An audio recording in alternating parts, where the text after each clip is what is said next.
I woke up in a cold sweat as I heard a pack of wolves howling outside. Seconds later, the cackling hyenas joined in, and then I heard the blood-chilling roar of a lion. I was surrounded. I walked over to my window, opened it, and yelled, "Be quiet and let me sleep, you buffoons! Do you want me to look like a raccoon in the morning?" Wow, it actually worked. They don't always listen to me. And yeah, I said the whole waking up in a cold sweat thing for dramatic effect. I'm a melodramatic girl. You see, I am surrounded by wild animals, but they're all in cages. And I live inside a zoo. Now please go away. I'll tell you the rest of my story in the morning. And by the way, I'm Tina. And don't forget to like and subscribe, yada yada. Bye! So yeah, I really did grow up in a cottage inside the zoo, since my parents were the zookeepers. And I know I called the animals buffoons earlier, but I didn't mean it. It's like when you call your siblings morons, but you still love them, right? The animals were my first playmates, so naturally, I couldn't quit horsing around, even in school.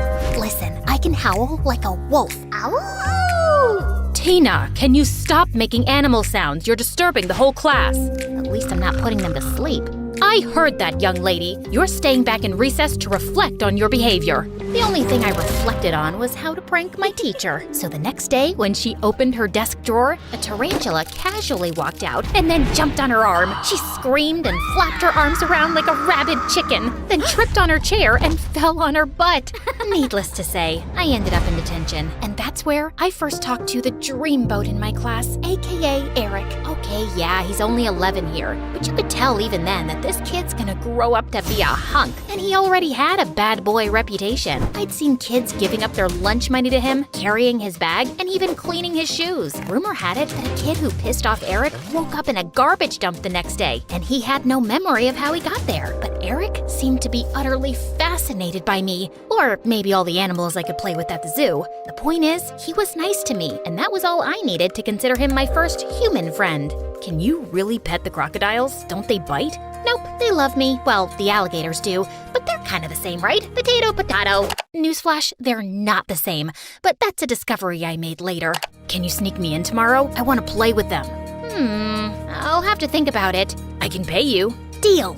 I was so excited to have Eric over, and even my parents were happy to see me with a two-legged creature for once. All right, kids, your mom and I have some things to do, but feel free to roam around the zoo and don't get into any trouble. You sure you don't want me to take you around? Dad, we don't need a babysitter. We'll be just fine. Be cool, man. Be cool. Once they left, Eric turned to me. Did you get the keys? Yep. My dad had keys to all the enclosures, and I'd taken the key for the crocodile one so Eric could see them up close and personal. Now all we have to do is not get caught by the cameras. Wait, there are cameras? Yep, but I know where they are. Come on, we just need to sneak past them using their blind spots. Do you do this often? Yeah, I love feeling like a spy. Okay.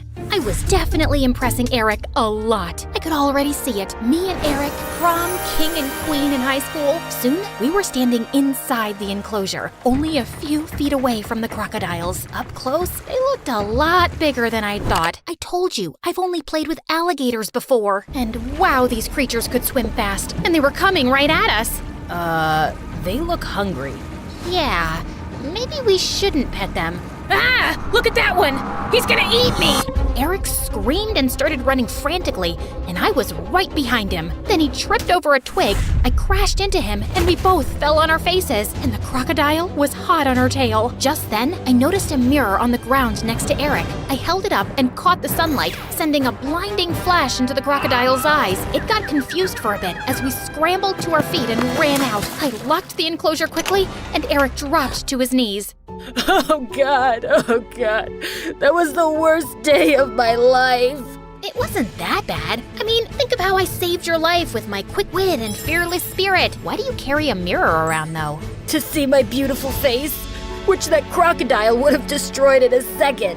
You're horrible. What? I'm amazing! I'm your hero, Eric! But he just couldn't stop hyperventilating. My parents found us, and when they discovered what had happened, they dropped Eric at home, and I was forbidden from ever having friends over again. Eric's mom, the school principal, tried pressing charges, but since we'd avoided all those cameras, there was no proof I'd let him into the crocodile enclosure. But Eric did stop talking to me, which hurt. In case you haven't figured it out, I have a crush on this guy, okay? Don't ask me why. The heart wants what it wants. However, taking Eric to the zoo did give me a rather cool business business idea. I had access to stuff most people didn't, and I could use that to make money. Here, a photo of the new lion cub. It's totally exclusive. The public hasn't seen it yet. And you ordered a skin from the rarest snake, right? It wasn't easy to get, so that'll be $200. As if I'd ever hurt my beautiful, slithery friends. No, this Tracy is some rich psycho who wants snakeskin bags, and I told her I'd get her the real deal. But this skin is as fake as her face. All right, she's actually very pretty naturally. Love that for her. My business went well for about a week, till it was cut short by the principal, who still hated me for putting her precious baby in danger. You cannot bring anything like that to sell in the school from now on. You better start acting like other normal girls your age. Do you understand what I'm saying? The other normal girls were the ones asking me for pictures and snakeskins. You only sell something if there's a demand for it. Economics 101, people. But the worst part was that my parents agreed with her and grounded me. You really should start acting less like a wild child, Tina. No going out to play with the animals until you cool down a little. Seriously? Watch your tongue, young lady. Okay, gotcha. And I stuck out my tongue and watched it. Mom was not amused. As time passed, we all slowly forgot about my reckless past. With my 16th birthday coming up, I wanted to do something fun that my class would remember. Okay, I don't really care about the rest of the class. It's just that my prediction had come true, and Eric had become hot. He was now your typical bad boy. Hair slicked back with gel? Check. Top shirt buttons always open? Check. Look super cool chewing gum? Check. Flirting with every girl? Except me, of course. Check. I couldn't invite him alone, obviously, so I had to invite the rest too, and maybe he'd accept. But first, I had to get him to stop hating me. I googled some tips on how to attract a bad boy. I swear, the internet is a wonderful place. Number 1, make sure you stand out. Bad boys like girls who don't blend in. Well, that one was already covered. I stuck out like a sore thumb. No one else dressed in tiger-striped t-shirts or giraffe print leggings, or laughed like a hyena. Number 2, say something brief that would catch the guy's attention, then smile mysteriously and walk away to keep him wondering what you were talking about. So one day, I joined Eric and his friends for lunch and sat right opposite him. Hi, Eric. Hi, Tina. I had a dream about you last night. Oh yeah? Were you feeding me to the crocodiles? I smiled mysteriously and then walked away. Wait a minute, I think that just made me look like a psychopath. Ugh. Number 3, don't let a bad boy know you're intimidated by him. Think of it like coming face to face with a bear. The second you show fear, you'll be destroyed. One day, I was putting stuff in my locker, and suddenly, I found Eric beside me. Hey, sorry I was snappy before. So, you want to tell me more about your dream? Well, you're not the boss of me. I'm not afraid of you. I'll dream about you if I like, and I'll tell you if I want to. Then I stomped on his foot and walked off. What the heck was I even doing? He was showing interest in you, you buffoon. The stupid internet has messed up my judgment. Okay, at least he'd tried talking to me himself. Maybe I'd just give him the birthday invitation, and he'd accept it now. But the next day, as I was taking the invitations out of my locker, I dropped a few and turned around to find Tracy picking one up. Yeah, that's Snakeskin Tracy. And yeah, she's even prettier now and has a huge Instagram following thanks to her pretty face. So happy for her. Oh, what's this? A birthday party at the zoo? Yeah, it's gonna be a banger. I know the zoo like the back of my hand, and I can show everyone the exclusive spots. And why would we hang out with you? You're the girl who nearly got my boyfriend killed. Huh? Who's your boyfriend? Eric, you dummy. How many boys have you nearly killed in the zoo? Ugh, I couldn't believe Tracy was dating Eric. I couldn't stand her. You know, a little birdie told me that you're obsessed with wolves, and one of them just had the cutest, fluffiest baby. Wouldn't you like to pet a wolf puppy, Tracy? Take a picture for Insta, maybe? Now we're talking, girl. Okay, deal. I'll come to your party, and you arrange the baby wolf meeting. Nuh-uh, not so fast. I'll make it happen if you break up with Eric and you pay me $100. What? But I love him. Can't help you then. Bye. Okay, fine. Consider it done. Here's the money, too. Yeah, I wasn't the nicest back then, but seriously, how sincere could her love be if she broke up with him for a picture? I gave Eric the invitation the next day, and we even started hanging out. At this rate, we'd be girlfriend and boyfriend by my birthday. However, there was just one teeny tiny issue. I might have forgotten to ask my parents' permission for the party. No way! You can't have 20 people over at the zoo. Not after last time. But that was 5 years ago. I know, but I still worry. If something happened, it could cost me my job. But I won't do anything stupid, I promise. It took my parents 5 whole days to give in, but finally they did, and I made sure everyone was familiar with the rules beforehand. No interaction with the animals without my supervision, and of course, they had to bring me presents. Before I knew it, the day of the party had arrived. I had a balloon arch and a huge cake smack in the middle of the zoo, and everyone turned up. Of course, I only wanted Eric, but I wasn't complaining about the pile of presents. I'm so happy you guys could all make it. Because of what happened many years ago, we can't go inside any enclosures, but I'll be giving you a tour of the zoo once everyone's done eating. Now dig in! I was cutting up the biggest slice of cake for Eric when Tracy suddenly pinched my arm. When will I get my pictures with the wolf pup, Tina? Shh, don't announce it, then everyone will want pictures. I have the key to the enclosure right here in my pocket. I'll take you when I have time. Tracy huffed off to sulk in some corner, and I let her. I was enjoying messing around with her. Oh, also, the keys I had, they were for the harmless mountain goats enclosure. I wasn't gonna repeat past mistakes and put anyone in any real danger, duh. But some 10 minutes later, we heard high-pitched screams, and then Tracy came running like a mad woman. Save me from the freaking goat! Help me! Right behind her, a goat came charging in and slammed right into the food table. The kids screamed and all ran away, including Eric. It was just me and the goat left, and boy, she did not look happy. Come on, Butthead, you know me. I named you Butthead, remember? No? Nothing? Bah, bah. See, I'm your sister. Bah! It wasn't working. Butthead was stomping her foot, ready to charge me. My legs felt frozen, and I really thought that this would be my end, when suddenly...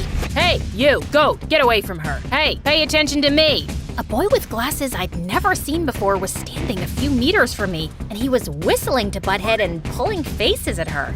Are you crazy? Don't worry about me. I got this. Just run. I didn't need to be told twice. I ran as fast as I could back to my house. All my guests had left, and my parents were waiting for me, looking furious. We found Butthead back in her enclosure, and the mysterious boy was nowhere to be seen. I had no idea how he'd snuck in or out, but he'd certainly saved my life. Other than that, things were pretty bleak. Yes, she gave me the key. First, she charged me for a wolf picture, then sent me to the mad goat's enclosure. I never gave you the key. You stole it from me, and I've never seen a goat behave like that before. You must have done something to make it so angry. Maybe it's just your face. You have that effect on some people. Trust me. But everyone was against me, even Eric. Well, especially Eric. You're such a weirdo, Tina, and all you do is put us in danger. Just stay away from us. The zoo authorities reviewed the case, and they didn't fire my parents, but they told us we had to move out of there. I was banned for life. We moved into an apartment, and I spent the next week in my new room crying, and also very much grounded, before Dad came to me. I think it's time for you to grow up a bit, Tina. This summer, we'll send you away to a camp where you can learn some discipline. What? And well, that's how I got here. This place is boring. We sleep outside in tents, which are not comfortable, and all we do is study. Fine, sometimes we go swimming in the lake too, but mostly it's just annoying. To make it worse, Tracy was there too. Don't go near Tina. She grew up with animals and has their diseases. She might bite. Don't say I didn't warn ya. Thanks to Tracy, most people chose to stay away from me, and it was lonely. But one good thing about being here was that I had plenty of time to read about animals, which was nice. I'd always been too busy playing with animals to read about them before. I might even become a vet after this. One day, she was poking fun at me again, and I kept trying to ignore her. So, how does it feel to be kicked out of the zoo? Do you miss your four-legged brothers and sisters? Do you miss the stink of animal poop? Do you even know what fresh air smells like? Hey, knock it off and leave her alone. That voice was so familiar, and I turned around to see the mysterious boy from the zoo. Wait, it's you. You saved me from the goat. Yep, I'm Mason, by the way. I've been sneaking in and out of the zoo for ages. I just like hanging out around animals. And that day, I was just roaming around when I happened to see your friend Tracy here stealing the keys from your pocket. So I took some pictures. You took pictures? Yeah, right. You're lying. They're right here on my phone, but it'll be $5 if you want to see them. Why would I want to see them? How will you know if I'm lying or not? Ugh! Tracy paid up, and Mason really wasn't lying. I spoke to the camp leaders about how her lies had caused so much trouble for my family, and how she was harassing me even now, and Mason backed me up, and Tracy got kicked out. Mason and I became quick friends, and spent the summer together for the most part. He was really nice, and we could talk about animals all day. At the end of camp, I was kinda sad to know I wouldn't be seeing him every day. You see, I developed a small crush on Mason, even though he was a very good boy. I really have grown up. Promise to write to me every week?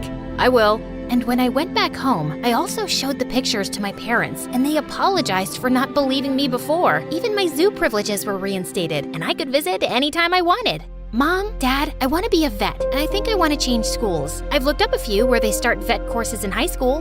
That sounds like a good idea, and it's a very fitting job for you, sweetheart. Things were going well, except that Mason didn't really stay in touch, which made me kinda sad. I was both excited and nervous on my first day in my new school. I didn't know anyone, and I wasn't the best at making friends. Just then, someone came and sat next to me. Hi, Tina. Mason, hi! You're in my class? Or you're in mine. Either way, we're both here. Listen, I meant to stay in touch, and things have just been crazy. I'll tell you all about it, but first, I really missed you. I missed you too. Guess I didn't have to start from scratch after all.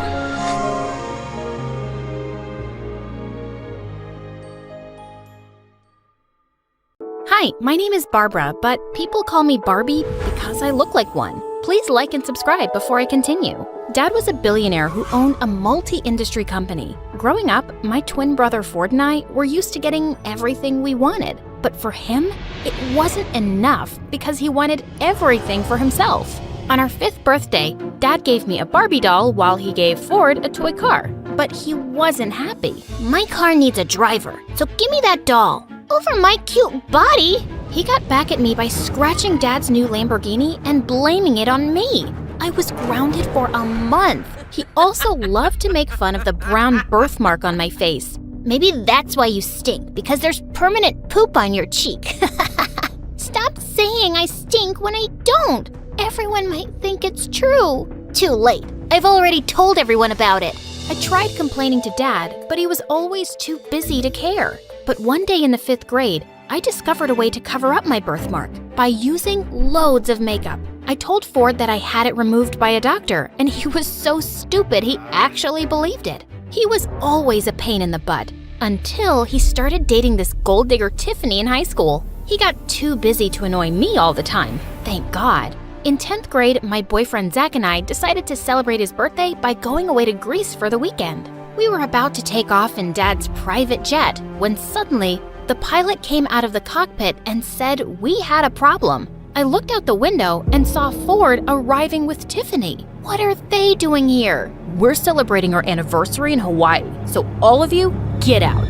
Breaking news, dummy. I came here first. I don't care. Get lost. You get lost. I was about to push him, but I screamed when Tiffany suddenly pulled me by my hair. The boys tried to stop us as we fought, but we ended up landing in the cockpit and falling on the navigation controls, damaging them completely.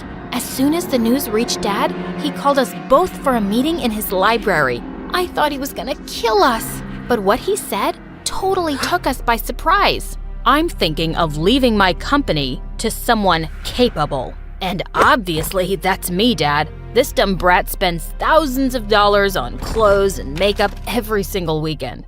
Hello? You literally buy whatever your girlfriend pouts her lips for. Enough. You're both too dumb and spoiled. I'll give you a month to prove yourself, or I'll leave the company and all my fortune to a stranger instead. Prove ourselves? In what way, Dad? Figure it out, and make me proud for once. It was gonna be tough, but there was no way I'd let Ford win this. The next day, I visited Dad's company's headquarters to study the performance for the past year, and I found out that Dad had been planning to develop a new mall, but he was having a hard time getting approval for its location from the mayor's office. Wait a minute, what if I dated the mayor's son, Leo, so he'd help me win his dad's approval? Leo was a senior in school, and Dad would be impressed if I was dating a smart future politician. There was only one problem, my boyfriend. I needed to get rid of him. The next day at school, we were having lunch together when he suddenly sneezed, and I started crying hard. What's wrong, babe? The way you sneeze, I really hate it. It's giving me a stroke. And the way you breathe, it's so heavy I could hear it from miles away. I've been suffering silently, but I just can't take it anymore. Just work on yourself and maybe we can give it another chance soon, yeah? Are you freaking serious? Goodbye, Zach, for now. He kept throwing tantrums all day, but I ignored him and started working on my current target, Leo. Aside from being a genius, he was also famous for being too serious. I'd never seen him smile. I stalked him and found out that he always stayed in the library. Boring. One day he was sitting alone and I walked up to him and pointed to the thick book beside him. Could you hand me over that physics book? This is a chemistry book. Oh, yeah, sorry, I got confused. Physics and chemistry are similar words. No they're not. Oh, what's that you're reading? You're into literature too? I love Michael Jackson. Do you know about him? Yeah, of course I do. But I like Shakespeare more. Shakespeare? That's a cool name. Before he could say something, his friend suddenly called him. Just when I thought we were connecting. As Leo walked by, Zach suddenly appeared and pulled me into a corner. Why are you flirting with this guy? I thought our breakup isn't official yet. Don't take it personally. I just need him to help me get his father's approval for my dad's project. And when you win that inheritance, you'll get back with me, right? Sure, whatever. I'll wait for you. Don't hold your breath. A few days later, I heard that Leo was running as a president for the student council again. But what shocked me was Ford was running too. So that was his first move to prove himself and impress Dad, huh? And the next day at school, Ford challenged me to run against him. And why would I do that? So we can settle who's better. Obviously, it's me, but I badly want to see you cry. Do you really think I'm that dumb? You never play fair. I told you, she's scared. Since you're begging for it, then fine. See you at the elections. Nice. Any last words? Send my regards to Satan. Oh wait, that's you. And with that, I stormed off. But if Leo was also running, I didn't have any chance to win. He had already won 3 times in the past. I immediately talked to him about this. I also want to run for school president, but with you on the list, I don't think I stand a chance. So you want me to back out? Yeah, leave it to me this time. Why are you running? Basically, I hate my brother and he's running and I want to beat him myself. But I need your support. And what do I get in return? You can date me, I guess. To my surprise, he smiled at me and said, Sure. Wait, are you serious? He just winked at me and walked away, leaving my heart fluttering with that smile. I was so confused. It was time to put our names down as candidates the next day, and I was surprised to see Leo was running as my vice president instead. What are you doing? Supporting my girlfriend. So he really was serious about it. I couldn't believe making him fall for me was this easy. I decided I'd wait a few days before I started talking about the mall project so it wouldn't look suspicious. We started hanging out together, and sure, he was serious, but he was also sweet and funny, not boring at all. He even introduced me to a super cool channel on YouTube called My Story Animated, and when I saw their videos, I actually found them exciting and relatable, especially about those billionaire girls. On the weekend, he asked me out on a date, and I said yes. While driving, someone suddenly called him and he turned to me. I was supposed to lead Dad's charity drive at a hospital tomorrow, but they moved it to today, and they need me there. I'm so sorry. Instead of sulking, I smiled and volunteered to come along. Seeing all those sick people who couldn't afford treatment made me realize how lucky I was. And the way Leo talked to these people made my heart melt. Later that night as he drove me home, he suddenly took my hand and kissed it. You must be really tired. I'm fine. Actually, I had a great time. The date isn't over yet. I've got a surprise. He took me to a closed restaurant and revealed that his mom owned it. So, how are we supposed to eat? Watch me. To my surprise, he started working in the kitchen himself and ended up with the most delicious meal ever. I can't believe I'm with someone like you, a goddess. Yeah, I know. Thousands of guys wish to be you, so you're very lucky. My heart went wild when he tucked a strand of hair behind my ear. You're really funny and pretty. I stared back at him and just found myself leaning in closer for a kiss. I felt like I was on cloud 9. It was the least fancy date I'd ever been on, but it was the best time I'd ever had in my life.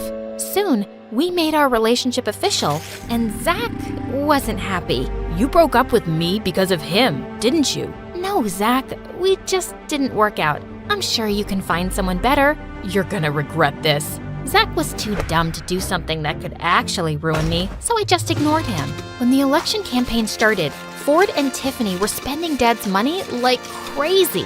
They covered the whole school with pictures of their stupid faces and threw the biggest parties every single night. Ford also promised everyone he'd turn the whole school into a teenage paradise, making him win by a landslide. I lost so badly. He kept on bragging about his victory at dinner, and Dad looked impressed. I think I'm gonna win this too. And when I take over everything, the first thing I'll do is make you miserable. Say goodbye to all your credit cards. Don't be too confident. Maybe you'll be the one who ends up crying. I really doubt that. Ford made me so mad. I had no choice but to finally use Leo's connections for Dad's mall project. I brought it up, and to my surprise, he immediately talked to his father about it. A few days later, I introduced him to Dad over dinner, and he looked stunned when he learned that Leo was the mayor's son. You should have informed me earlier. I would have told the chefs to make something fancier.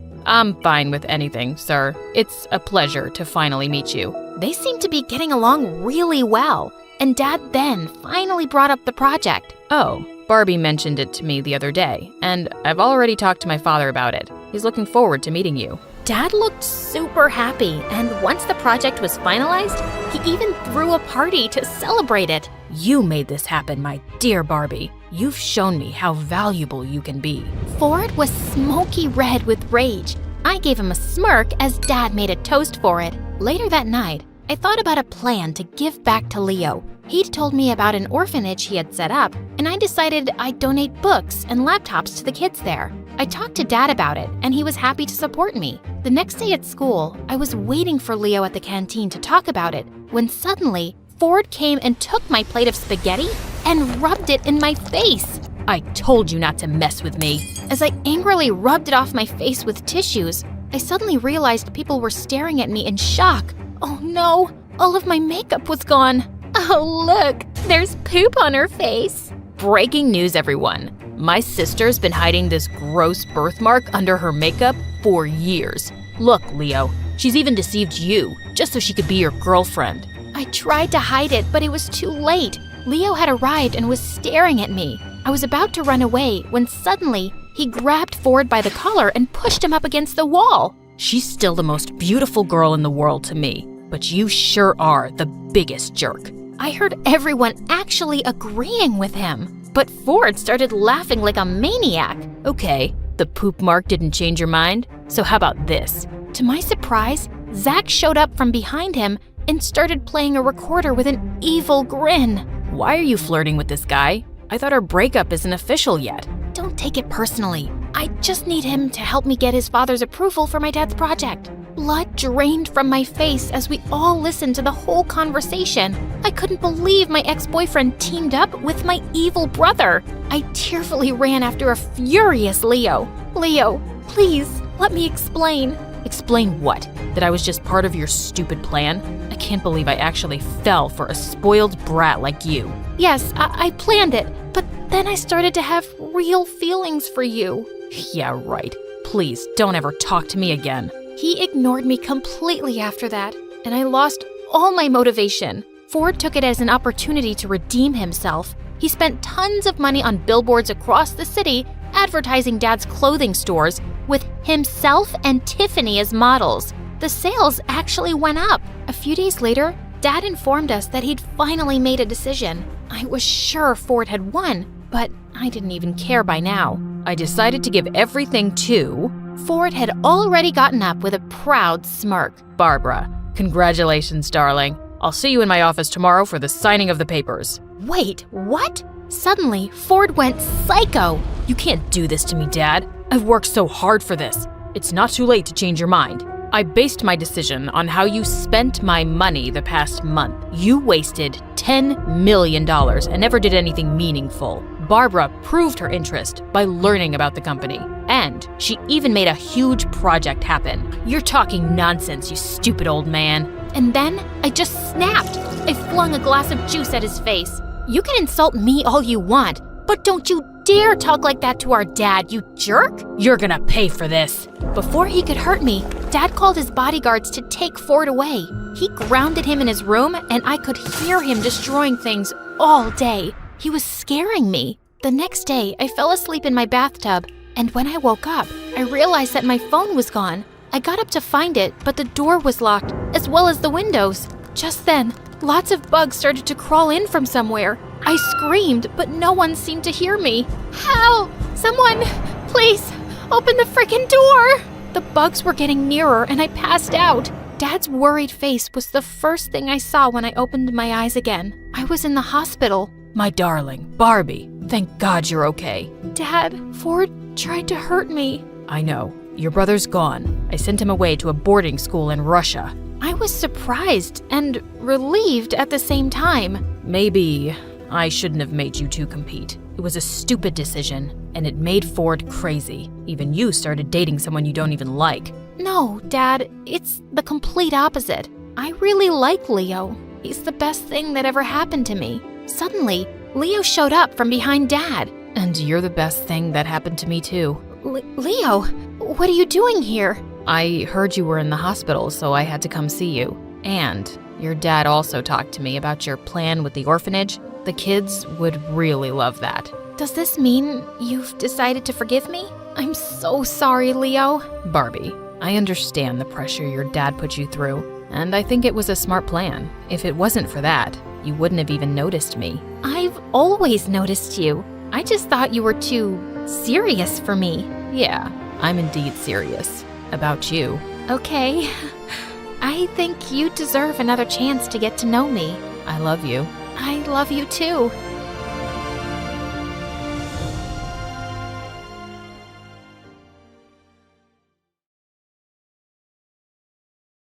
Surprise! Jess, my fun-loving twin sister. Why couldn't she let me study? I said, I have exams, Jess. I don't have time for this. She said, it wouldn't hurt to have a little fun. Some of us actually have to study to get scholarships and don't have Daddy to pay for everything. Oh, you think my life is so easy. Try walking a mile in my shoes, why don't you? How hard could her life be? She has everything. She lived with our rich dad and his wife, while I lived with our mom. I had to work an entire summer to buy a bike and shopped at the thrift store. I said, you know what? I think I'd like to walk in your Prada shoes very much. Hi, I'm Erica. I have a twin who is prettier, more popular, and richer than me. Or so I thought before we switched places. Here's my story. The next day, Jessica told Mom that she was taking me out for a birthday treat and dragged me to the salon. She got my hair dyed just like hers. I was kinda loving the blonde. When we got home, Mom gasped. She couldn't tell us apart. Mission accomplished. As the limo pulled up outside the house to take me to my new life, I grabbed all the stuff I needed from my room and kissed Mom goodbye. She gasped and hugged me tight. She said, "This is the first time you've kissed me in years." Rookie mistake. I finally got into the limo and drove towards my new place. My jaw dropped when I saw my dad's huge mansion. My whole house could fit in the yard. The butler welcomed me. Fancy. I was nervous about talking to Dad. I hadn't seen him in 10 years. But the butler told me he was away on a business trip. Only Madam was home. The house was like a maze. I was roaming around trying to find my room when I bumped into someone. She said, "Shouldn't you be in school?" I turned around to see her, the dreaded stepmom. Did your good-for-nothing mom rub off on you? She thought I was Jess, of course. But who was she to say anything about my mom? I was furious, but I kept my mouth shut and walked away, looking for Jess's room. Man, how does this girl walk in heels all the time? Before heading off to school, I looked in the mirror and told myself, I can do this. The game was on. As soon as I saw my boarding school, I was shook. If I thought the house was amazing, the school was breathtaking. I felt like I was in Hogwarts. As I walked through the grounds to the dorm, I smiled and nodded to the dozens of people who were waving and smiling at me. Wow, for a pain in the neck, Jess sure was popular. I unlocked the door to my room, but was shocked to see there were 2 beds and a bunch of some other girl's stuff. Great. Jess hadn't even told me she shared a room with someone. Just then, a spunky girl walked in and gave me a bear hug. Thank God you're back. This place was so dull without you. So this was my roommate, and I didn't even know her name. And boy, was she like a radio station that you just couldn't turn off. She wanted to know everything about everything. Tell me about your poor shabby sister. As much as I wanted to tell her that I was the prettier and smarter twin, I held back. Don't even get me started. She was such a party pooper. My roommate seemed to buy my Jess imitation, and I was about to unpack when this handsome guy walked in. He had the most chiseled jaw I'd ever seen. He walked straight up to me and pulled me close. He said, "Babe, I missed you." Had Jess actually forgotten to tell me she had a boyfriend? I said, "Whoa, slow down." "Whoa there yourself. Can a guy kiss his girlfriend now?" I have some travel germs. I feel icky." I quickly grabbed my stuff and headed to the shower. I needed to stay away from this guy. Over the next few days, I tried to fit in and not look like a fool, which is really hard when you don't even know anyone's name. I found a copy of the school magazine and tried to learn everyone's names and faces from our class picture. I saw my roommate reading the latest edition of my favorite magazine, Sky and Telescope. Oh my God, I've been meaning to read this. Since when do you read anything besides beauty magazines? Geez, Jess, why do you gotta be so dumb? I also tried really hard to make sure I was never alone with Matt. Luckily, he had a lot of friends and was always surrounded by them. There was one in particular that I really didn't like, Remy. She was always hanging around Matt and always had some insulting remark to throw my way. I was walking down the corridor one day when Remy stepped in front of me along with her clan. I said, "Move out of my way." Remy said, "Or what? You're gonna go cry to daddy?" I didn't know what her deal was, but I wasn't gonna stand around listening to her. I'd just walked a few steps when her expression changed. "You chose to mess with the wrong girl today. Get lost or else." "Please don't hurt me. You can have all my allowance." "What? What's going on here?" I froze. It was the headmistress. Remy said, She was forcing me to give her all my money." I started to argue, but the woman was on a mission and wouldn't hear a word. "The semester has barely begun and you're already making trouble. You will not be allowed to leave the school premises for 1 week." That was so unfair. I went to my room and took out my diary to vent. I couldn't wait to talk to Jess and ask what the deal with Remy and the principal was. Clearly, they both hated her. "Writing about me, gorgeous?" I jumped up on my seat and quickly closed my diary. I could feel my heart racing. Matt was just so close to me, and he smelled so good. And he had such tempting lips. And he's your sister's boyfriend, idiot. I didn't think it was possible, but you came back even more beautiful than before. Oh my God, Matt thought I was more beautiful than Jess. I was so lost in his blue eyes that when he leaned in, I didn't stop him. I felt so guilty, but I couldn't help it. He was just so perfect, just like Jess's life. He said, "I heard about what happened with Remy, and yeah, I know we'll miss our weekend trip, but I'm gonna be here the whole time. We'll still have fun." My stomach did a somersault. This was even more perfect. I told him I was looking forward to it as he left for basketball practice. I couldn't stop thinking about the next time I would get to kiss him. Just then, a few girls barged in. One of them said, "Jess, you promised us a helicopter ride on your birthday." I said, "But my birthday was 2 months ago." She said, "Earth to Jess, you celebrate it every month." Of course she does. I'm just messing with you guys. I have it all planned out. Why couldn't Jess have said a trip to the museum or a cruise? I have such a fear of heights. How was I gonna pull this off? Jess had told me to call the butler in case of any emergency, and this definitely was one. He said he'd arrange everything and have a limo pick up my friends and I the next afternoon. The next day, as we were all getting ready to head out, the headmistress showed up. She said, "Where do you think you're going?" I said, "Out? Dream on, sweetheart. In my school, you follow my rules, and I say you can't go." Just then, the limo pulled up and the driver handed me an envelope. "I believe this is for you." It was a letter from my dad allowing me to go out for the weekend. I got such a kick out of seeing her turn pale. She turned around and stormed back inside. The ride to the helipad was full of excitement and giggles. Everyone was going on and on about how awesome the ride was, while I didn't look down once and tried not to throw up. After the helicopter ride, I treated the girls to a fancy dinner at the hottest new restaurant in town. Whoever said money couldn't buy happiness didn't know where to shop. It was the least Daddy Dearest could do for me.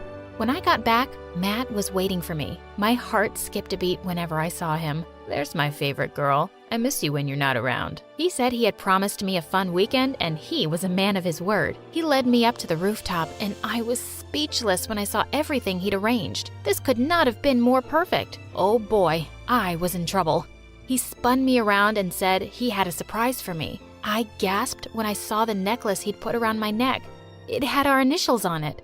Well, not mine, actually. He looked deep into my eyes and said, "Something about you feels really different, Jess. Good different. Like we might actually make things work this time."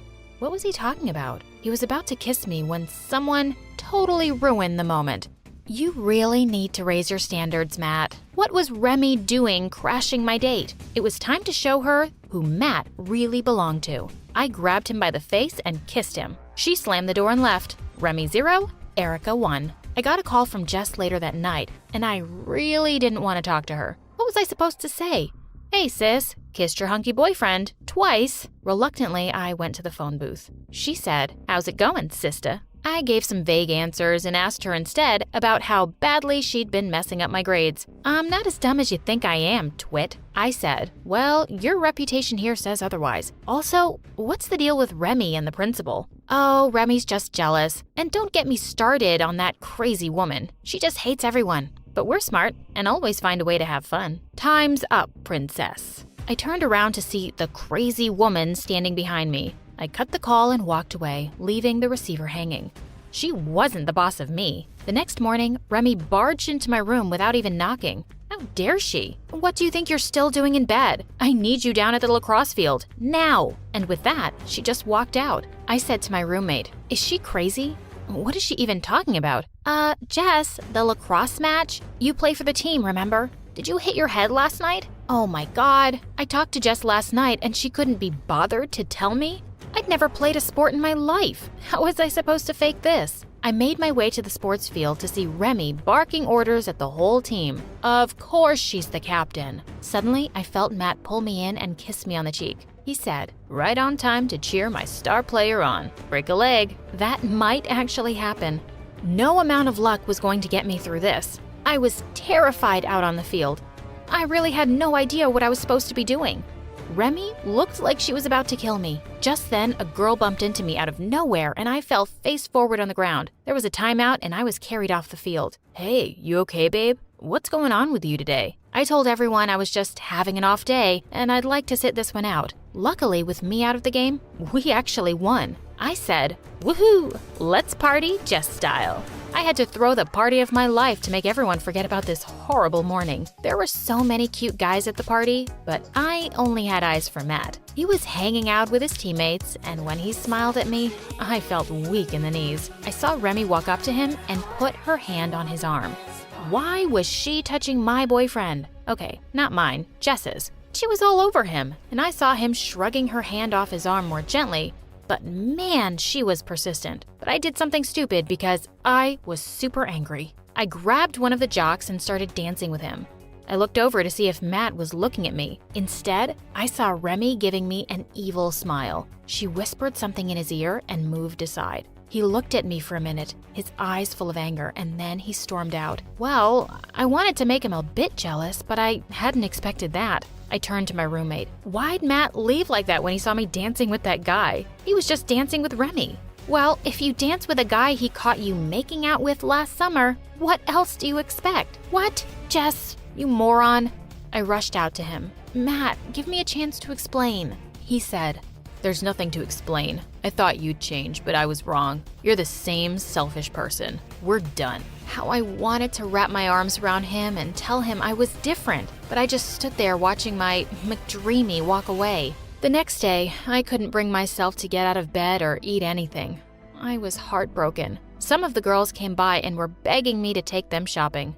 Were they blind? How can you guys be so insensitive? My boyfriend just broke up with me. With a whatever, they just filed out of my room. I realized the girls didn't care about Jess at all and were only using her for her money. Everyone was so fake in this place. For the first time, I felt sorry for her. Thanks to Remy, I had no permission to go out and no boyfriend to spend time with. Matt was still avoiding me and it broke my heart. I spent any free time moping around my room and watching this awesome YouTube channel, My Story Animated. My roommate had introduced it to me, and I was hooked. As the mids drew near, I started studying harder. Maybe I'd get just good grades for a change. The day before the first exam, I heard loud noises outside. Just as I was about to go check, someone barged into my room. I was surprised to see the headmistress. What now? She said, "Search her room. I know it's here. Only someone as rotten as her would do something so despicable." She screamed at me that Remy's diamond necklace, which was a family heirloom, had gone missing and all the rooms were being searched. Knock yourself out. You're not finding anything here. But 2 minutes later, my jaw dropped when I saw the headmistress pull the necklace out of my jewelry box. That weasel! I knew it. You think you're too good for this school? We'll see about that. I rang up Jess and cried because I was dreading about what would happen the next day.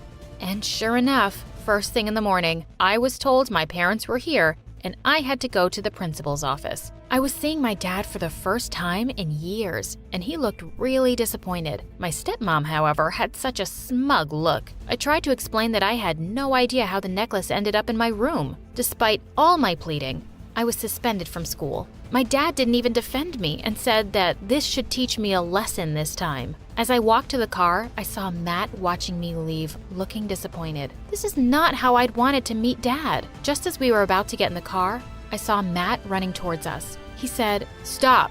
Wait." "Matt?" "I just heard Remy talking to her friends about how she planted the necklace in your room so that the brat would finally be out of the picture." I knew it. My dad said, "I was having a really hard time believing my Jess would steal anything." Jess very suddenly walked in. Matt said, "What the?" Dad said, "Erica, what are you doing here?" Jessica said, "No, Dad, I'm Jess. Erica has been taking my place for the past month. We switched." Dad pulled me in for a hug. I'd waited 10 years for this. He said he'd realized how wrong he had been to leave me out of his life and was really sorry. Jessica said, "Yeah, and Dad, Erica's a genius, and she works so hard. It's been really tough being her all these weeks. She really deserves to go to a good college." "How about we start with getting you both through high school?" my dad said. Matt then said, "Hold on a sec. Who have I been seeing for the past month?" We turned around to look at a completely baffled Matt. Jess said, "Hey, Maddie, that would be my sister Erica. I've kind of found someone else. You know how things were when I left." I took Matt's hands in mine. "Matt, you were right. I was different. I am different. I fell in love with you the first time I saw you a month ago, and I would never choose anyone over you." He just stood there and turned to walk away, but then he grabbed me by the hand and pulled me in for the most magical kiss ever. Get a room, you two. Hi there, my name is Emma and I'm from Los Angeles. Please like and subscribe. I was born to workaholic parents, so I didn't see them much growing up. My babysitter didn't find me too interesting either. She'd spend hours watching TV, watching weird wrestling competitions on the TV, while I would spend endless hours drowning my face in fashion magazines. It was my dream to start my own clothing line someday, and it would be so successful that my parents wouldn't have to work another day in their life and spend all their time with me. When I turned 16, Mom and Dad got me admitted into one of the best schools in the city and took me shopping to get some new stuff. I was smitten by this gorgeous designer handbag. "Mom, can I have this, please?" "Emma, that's $3,000. We can't afford that. Not after that expensive school." "Really? You work so much, I thought we were rich." Mom gave me a weird look and we left, but I couldn't take the bag off my mind, so I decided to make my own money. I made lemonade stands, mowed lawns, and walked every rich person's dog that needed a run, even ones twice my size. "Wait, boy, not so fast!" Right before the term started, I'd earned enough to buy a fake bag, and it looked somewhat similar. My first day, the entire parking lot was packed, but just then I found a cozy spot in corner. Slowly, I made my way in, feeling like a pro, until I heard an awful screeching sound. I'd hit a car and made a huge dent. While I was reeling in shock, calculating the damage, a tall boy stopped and stared at me. Wow, that's as big as the Grand Canyon. Good job. Sarcasm is not helping, dude. Do you have any idea whose car this is? Let me see. Looks like mine. Sure enough, he unlocked the door and tossed his backpack inside. My mind went into overdrive. How could he be so indifferent after I dented his very pricey-looking car? I'm so sorry. This is totally my fault. I'll make it up to you. Cool. Get it repaired then. I looked at him confused. There was no way I could afford to repair the damages. Before I could respond, he inched closer, and I swear he smelled like oranges. Or you could agree to go on a date with me. Your call. Take your time. There's no rush. I'm Caleb, by the way. He was cute, but I'd barely met the guy. I thought about it hard before saying yes, and later found out that Caleb was freaking rich. His dad owned a multi-million-dollar company, and basically everyone's parents at school worked for his father. He was like a huge deal. Caleb and I went on several dates after that, and I grew to like him. He was a great listener and totally grounded. I want to start a business of my own one day, like a super cute fashion line. That sounds ambitious, but I'm sure you'll pull through. I can feel it. A month later, when he asked me to be his girlfriend, he filled my car with roses and a giant stuffed teddy bear. I was happy, but the girls in school just went bonkers. On our first date as a couple, Caleb gifted me an expensive handbag, the original version of my fake one. Wow, that's awesome, but I can't take this. You're my girlfriend now, and you only deserve the best. Caleb insisted, and I couldn't say no. It was my favorite brand after all. One day after school, Caleb invited me to his place where he lived all by himself. While he swam in his private pool, I sketched new fashion designs in my journal. What do you think? Very chic. You know you don't have to work, right?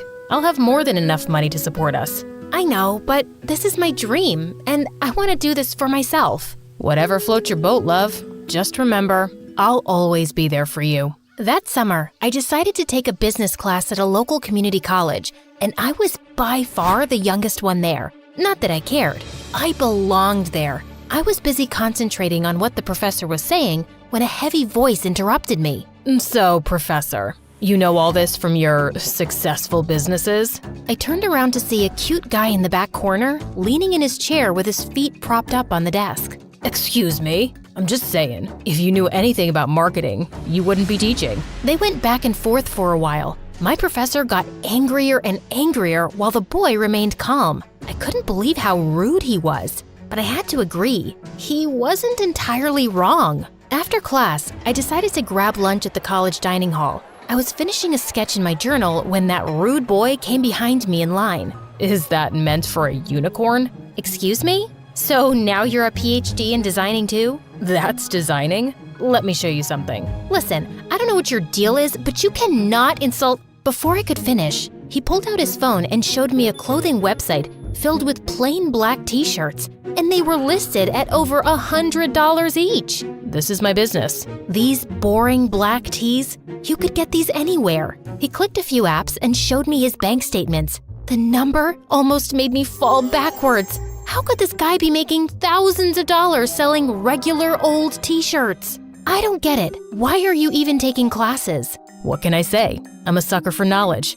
You're crazy. Actually, I'm Eric, and you need a better teacher. Someone who knows how to make big bucks in real life and not some loser professor. He went on to cut me in line and buy the cheapest thing on the menu. For a while, I avoided Eric like the plague. I didn't want my work associated with him, but the more I researched about his business, the more I realized I needed his expertise. He could sell t-shirts just from the hype alone. So that following week, I put my pride aside and asked him to tutor me. Little did I know, it would turn out to be my biggest mistake. He talked way too fast and laughed at all my questions. He even made me work the customer service line for his business to understand how businesses work. I complained about Eric to Caleb all day. He's so rude and mean. I don't even know how to deal with him. Drop his classes then. I can't do that. He's good at what he does, and I can genuinely learn so much from him. Then take his attitude with a pinch of salt. Anyway, I have something that'll cheer you up. I want you to meet my parents. I was shocked. I only ever saw his dad on billboards or on TV commercials. Being nervous was an understatement. We met them at an expensive Italian restaurant in town the next week. His dad stood up to shake my hand, but when I looked over his shoulder, I saw none other than my tutor sitting at the same table. You must be Emma. We've heard great things.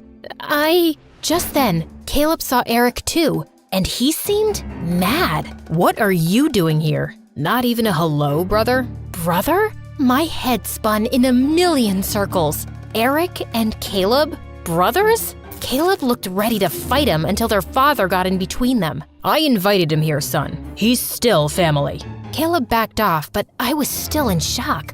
And to make matters worse, Eric pretended he'd never met me. Caleb's parents ordered me all kinds of delicious courses, but I couldn't find the stomach to eat anything. And after dinner, Caleb took me straight home and angrily drove off without saying goodbye. During our next tutoring session, I was still fuming when Eric walked up. Why didn't you tell me about your family? You never asked. And besides, I didn't think we're that close. What do you mean? You're related to my boyfriend and you… Yeah, that's kind of unfortunate. You're not really his type, to be honest. That's not the point. I can't deal with this. I'm leaving. Wait, Emma, I'm sorry. I was just being a jerk. I calmed down as Eric spoke that he had been estranged from his family for 2 years because he refused to take over the family business. His clothing line was a result of wanting to prove he could make something successful without being connected to them. Part of me understood. I still wanted to pursue my clothing line dream, even though Caleb said I didn't have to.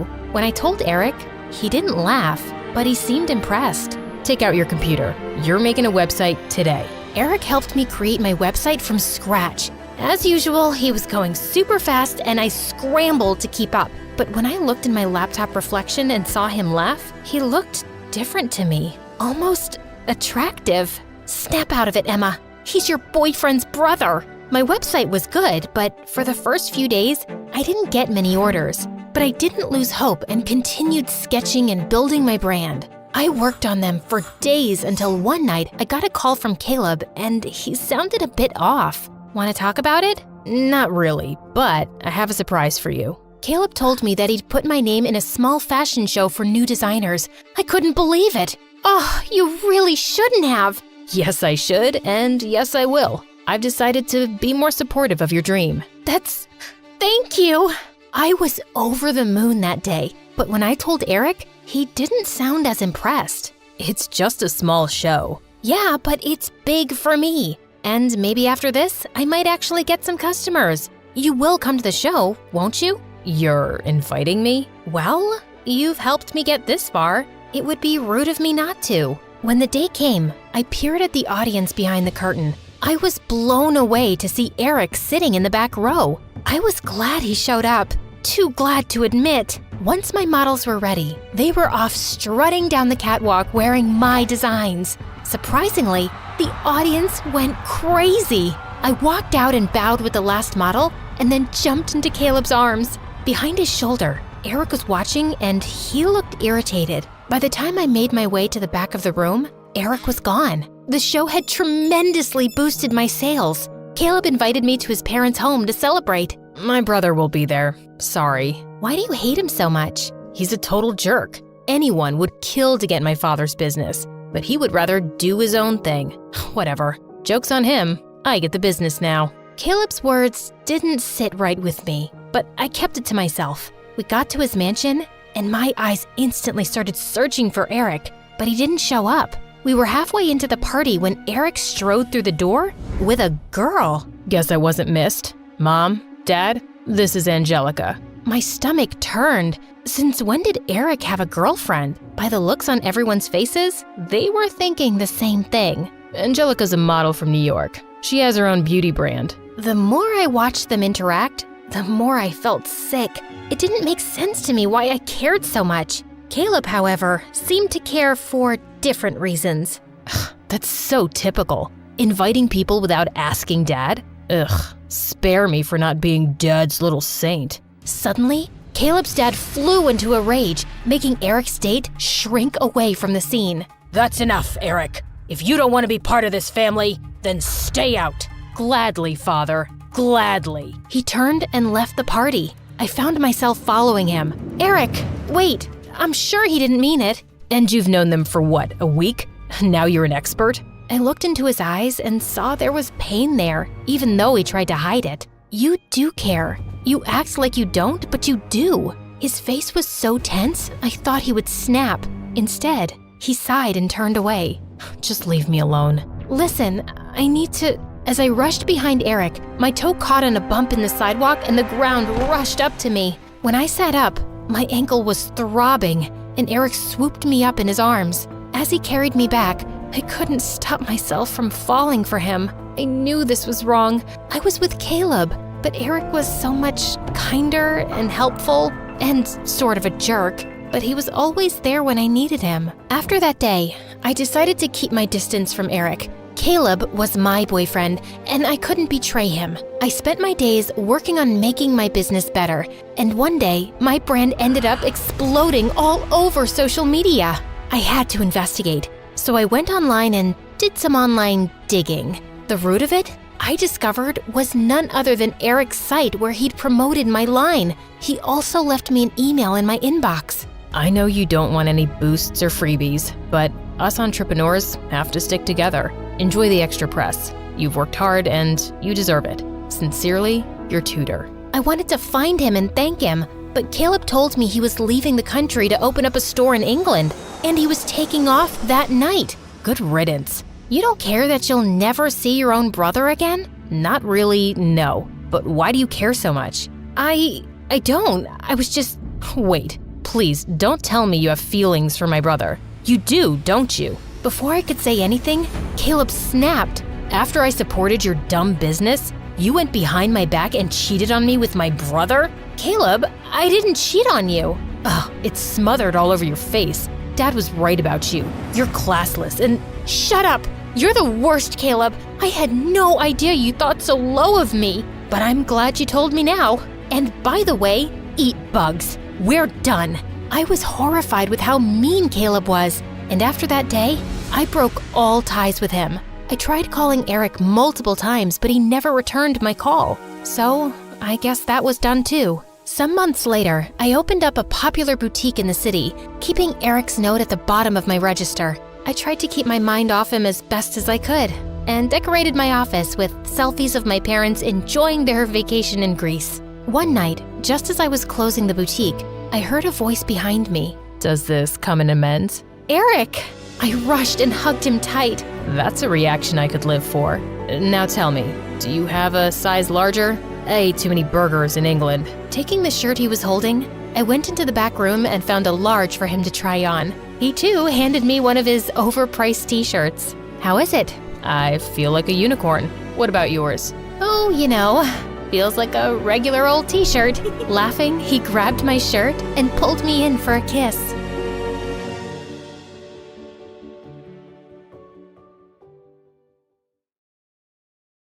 My best friend Amy and I were staring at my laptop in shock. If you don't do something, your channel will die faster than the plant I got yesterday.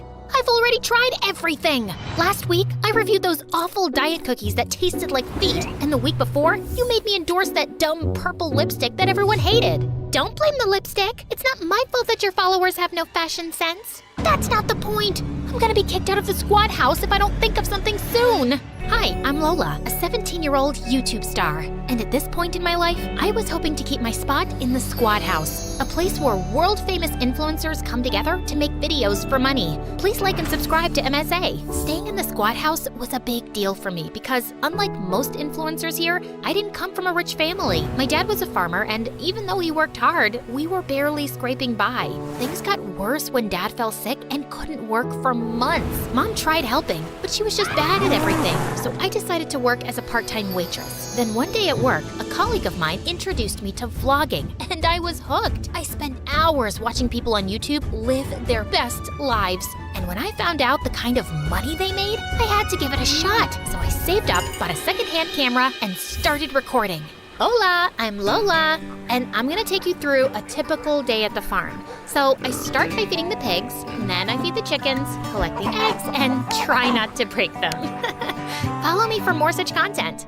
I posted a bunch of videos, but I didn't get a lot of followers. Until one day, I was recording a live video of the farm when I accidentally slipped and fell into a pig pen. I got out, but then tripped and fell into a haystack, making a complete fool of myself. Everything was streamed online, and I was super embarrassed. But to my surprise, people loved it. I didn't think much of it until a few days later when I was shooting a video. This chicken flew into my face, and I fell into a tray of eggs. And that clip went viral too. People loved watching me do stupid things around the farm.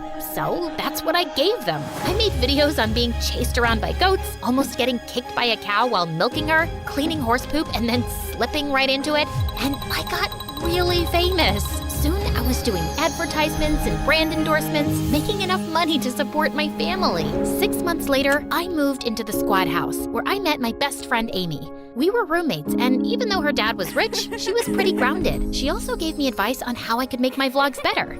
It's time you move on from being the goofy pig pen girl and focus on something bigger, like fashion and lifestyle. You're in the big leagues now. You gotta step up your game. Amy was a very famous vlogger, so I took her advice. I bought designer clothes, started doing a bunch of makeup tutorials, and completely transformed my channel. Life was great until a few weeks later when I joined my new school, and everything changed. It was my first day when I was rushing to class like a headless chicken and crashed right into this tall guy. And boy, was he cute. Is it fate or just your good luck that you ran into me today? I'm so sorry. I wasn't looking. Don't be sorry. It's not every day that you fall into Brett's arms. Hey, you're the girl who made videos about chickens and pigs, right? I love your stuff. Huh? But I think it's missing something. Like what? Me, of course. You and I should hang out. I'm sure your followers would love to see a handsome new stranger on your channel. Think about it. Brett gave me his number, winked, and left. And I couldn't stop smiling. Later, I found out that he was a year senior and one of the most popular guys in school. That evening, when I got home, I called him and he invited me to a party. I was just getting ready when Amy walked in. Where are you off to? Looking like that. To a party with Brett. Brett? Like Brett from school? Why him? Because he asked me and because he's cute. Is he cute, or was he just flexing his muscles? Is he cute, or did he tell you that you have really pretty eyes? Is he cute, or is he just the guy whose arms you happen to fall into? All of the above? What's your point? Brett's a total jerk. Just last week, he was dating the head cheerleader, and the week before that, he was dating a chick from my drama class. He's a player, Lola. Relax, it's just a party. It's not like anything will happen. Obviously, things didn't go as planned, and a week later, Brett and I were dating. His dad was really rich, so he was always getting invited to award shows and exclusive events, and I was his +1. For the next few weeks, my life was a dream. My followers loved watching my life with Brett, and when we did our first commercial together, people were calling us couple goals. But soon after, Brett started showing his true colors. Are you seriously gonna eat that burger? Shouldn't you order a salad or something? But I'm hungry. I've been shooting all day. I'm saying it for your own good, babe. No one would want to see you if you get chubbier. And trust me, you're well on your way. He even started taking over my vlogs. No one was interested in my life anymore. All everyone wanted to know was what Brett ate, how he did his hair, how he clipped his nails. So, my mom used to make this mud mask for me back home. I'm gonna take 1 scoop of this and apply it in an anti-clockwise direction. Yeah. Everyone knows how to apply face cream. Why don't we just show them something they actually want? More Brett. Here's a shot of my perfect abs. And look at my forearms. You like it, don't you? Let's try another angle. What about this? And he just kept getting more obnoxious. He started a fitness channel of his own, got really popular, and moved to the squad house too. At first, I thought it was great because now Brett and I could shoot more videos, but then he stopped showing up for shoots. I confronted him, and he had the most bizarre thing to say. I need a bigger cut or I can't film with you. But I'm the one getting us the deals. We should get paid equally. In that case, count me out. I've already taken an advance, Brett. You can't leave me hanging like that. Then just pay me more. I'm the bigger celebrity now. I will get views. While all you do is paint your face with makeup. Ugh! I'm the one who made you famous, Brett. Without me, no one would even know you exist. You know what? You and your channel can both eat bugs. We're done. What do you mean? I mean, I don't want to see your stupid face anymore. You can't leave. I'm Brett. No one leaves Brett. Watch me. And with that, I turned around and left. Brett kept calling me all night, but I simply blocked him and went to bed. And the next morning, I woke up to Amy screaming in my face. Apparently, Brett had announced our breakup publicly, making him sound like some heartbroken martyr. And my followers were going down. And even worse, I was getting calls from my sponsors saying they were pulling out their campaigns if Brett was no longer filming with me. I tried calling Brett, but he had left for a month for some fitness boot camp, and I couldn't reach him. I always knew that boy's trouble, but you were so happy with him, I didn't say anything. You literally called him buttface and threw bread at his head at dinner yesterday. I didn't throw it at him. His big head got in the way. I don't care, Amy. Those deals were my content for the next 2 months. What am I supposed to do now? Maybe I should apologize to Brett. You don't need Brett. Remember how much your followers loved you when you first started dating Brett? All you need to do is find a new guy. Are you serious? Yes, and the timing is perfect. Colin Angel, the top YouTuber in the world, is coming to the Squad House next week. Just work your Lola charm, and I'm sure he'll melt like ice cream on a hot day. You think it'll work? We have to try. Trust me, Brett will be old news soon once you're dating a hot new guy. Maybe Amy was right, and it was worth a shot, but Colin was a celebrity, and I had to make a good first impression. So I stalked his social media, learned everything about him, and when he came to the Squad House, I felt prepared. Colin, hey! What's up, yo? Do I know you? You tell me. Do I know me? I mean, you do know you. I have a weird sense of humor. Sorry. I'm Lola, by the way, short for Lorraine. But don't call me Lorraine. It makes me sound like a 90-year-old granny. It's such a stupid name. What I'm trying to say is... I'll call you Lola. Cool? That's perfection. I mean, yeah, whatever. Do you want some fruit punch? Sorry, I'm allergic to all fruits. And with that, he left. Okay, that hadn't worked. So next, I went through his post to find his favorite bakery and ordered the most expensive cupcakes for him. He was sitting alone at breakfast when I pulled a chair up next to him. Is the seat taken? Do you see anyone sitting there? Oh my God, you're so funny. Anyway, I got these cupcakes from your favorite bakery as my way of welcoming you to Squad House. Colin stared at the cupcakes and turned green. Take those away from me. I hate this bakery, Lola. It gave me the most horrible food poisoning of my life. But the internet says... Don't you know not to believe everything the internet says? Oh God, I'm having flashbacks. And Colin covered his mouth and ran. For the next few days, I tried everything to get Colin's attention. I left cute notes for him in his room, sent him flowers, chocolates, but nothing worked. I'd almost given up when one evening I was walking past the common room and I heard someone singing. It was Colin. He spotted me in the doorway and stopped. Sorry, did I break your flow? It's cool, I was leaving anyway. Wait, I was thinking maybe we could... Look, Lola, I'm not dumb. I know you've been flirting with me and you're very cute, so I'm flattered. But I've been avoiding it because I know you've just broken up with your boyfriend, and I can't be someone's rebound. But you're not a rebound. I really want to get to know you. And honestly, Brett was a big mistake. I was losing myself in that relationship, and I'm so much happier now. I know how that feels, and I'm glad you're out of it then. Now will you sing for me, pretty please? Colin smiled and sang some of his favorite songs for me. We laughed and chatted till it was past midnight, and he asked me out for a dinner date the next day. I thought Colin would take me to a fancy place, but instead, he took me to this broken taco truck that belonged to his dad. This food truck was all we had, until I shot to fame and changed my family's lives. Wow, I support my family too. It's tough for kids like us out there. It is. Now sit back. You're about to see something very special. Colin pulled out a chef's hat and cooked me the most amazing meal. As I sat there eating my heart out, I could feel Colin watching me. Suddenly, he leaned in to wipe sauce off my face, and I felt butterflies. And after that day, we only got closer. Colin was talented, grounded, and very easy to talk to. When I asked him if he'd film a few vlogs with me, he happily agreed. Finally, my channel started picking up again, and with each video, my numbers only got better. But I couldn't stop feeling guilty. Colin had been so nice to me, and even though I liked him now, my intentions hadn't been exactly transparent with him. I wanted to tell him the truth, but Amy advised against it. You can't! Not until we have more content for your channel. Your numbers are up, but it's not enough. but I can't keep lying to Colin. He's so sweet, and I really like him.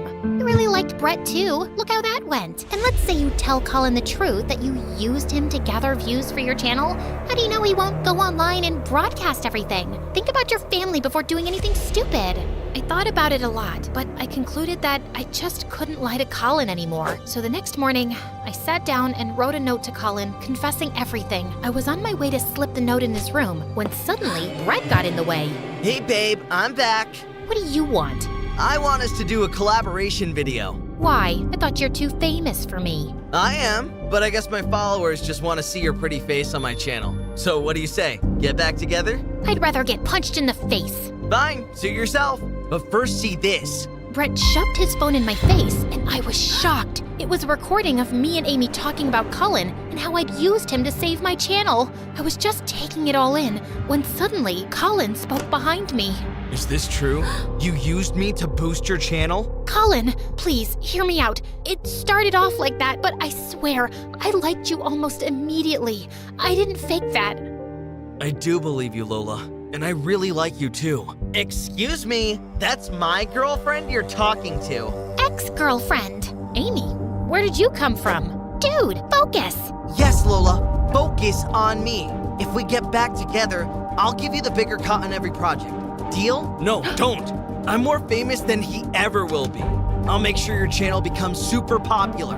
You know I can do that. Colin's got a point, and it doesn't hurt that he's a total dreamboat. Better than this moron Brett. Shut up! You shut up. You shut up first! I'm not listening. You lose. Oh my god, quiet! All of you! I think I'm done with all of you. Lola, listen to me. No, Amy, you listen to me. You know what I just realized? I was good. Great, in fact, till I started listening to your advice. Wear this, date him, don't date him. It's crazy. I know it's coming from a good place, but it's not me. I didn't want my channel to be about makeup and boys. People liked me when I was authentic and made them laugh. That was my thing, and I want to go back to it. And Brett, get your head out of your butt. The world doesn't revolve around you, and I am never working with you again. Fine. Then I'll post this video of you admitting you used Colin, and I'll tell everyone you used me too, and you're just an opportunistic witch. Your voice is so irritating, man. Just shut up. Suddenly, Amy snatched the phone from his hand and threw it away, breaking it into pieces. Brett charged at Amy, but Colin pushed him away. Brett got up again and started throwing things around like a crazy person. Some of the other influencers had come running at all the noise, and they live-streamed Brett's meltdown. Brett was immediately thrown out of Squad House. After security took him away, Colin walked over to me. So I guess you and I. Colin, you're a wonderful guy, but right now, I need to focus on just me. I feel like I've lost myself all over again. I'm gonna go home. I really like you, Lola. But yeah, I totally respect your decision to be on your own right now. Who says she's on her own? I'm coming with you. You will? Sure. I can do some makeup vlogs at the farm. Also, I owe you an apology. I think you redeemed yourself with that little stunt you pulled on Brett. Yeah, I really cracked that nut. At least I was right about him. Can't argue with that.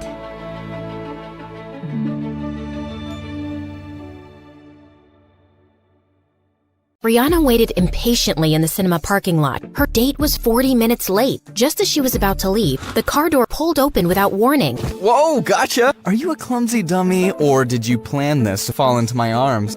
How would I plan?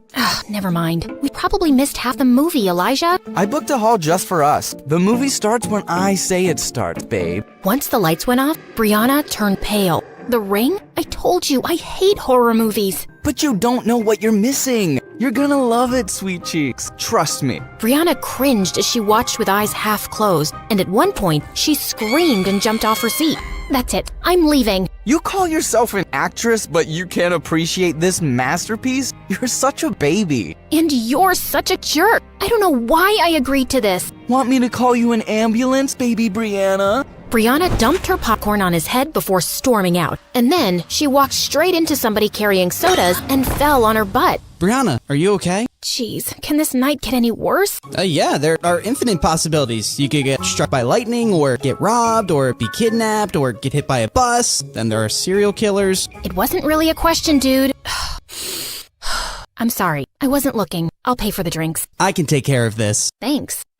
What's your name? Wow, you don't even know my name? Why would I? I know your name. Yeah, because I'm, well, famous. What's your excuse? I'm in your biology class. I joined your school 3 weeks ago. Brianna was embarrassed. The teacher did introduce some new scholarship kid, but I've hardly noticed him since. It's okay. I'm not offended. It's what I'd expect from someone like you. I'm Charlie. I'll see you around. He smiled and walked away, and Brianna felt kinda bothered. What did he mean, someone like me? Charlie knew Brianna wasn't kidding about being famous. He had seen some of her TV show on Stargirl. At school, she was surrounded by girls just like her, and guys who changed sports cars faster than clothes. Of course she hasn't noticed someone like me.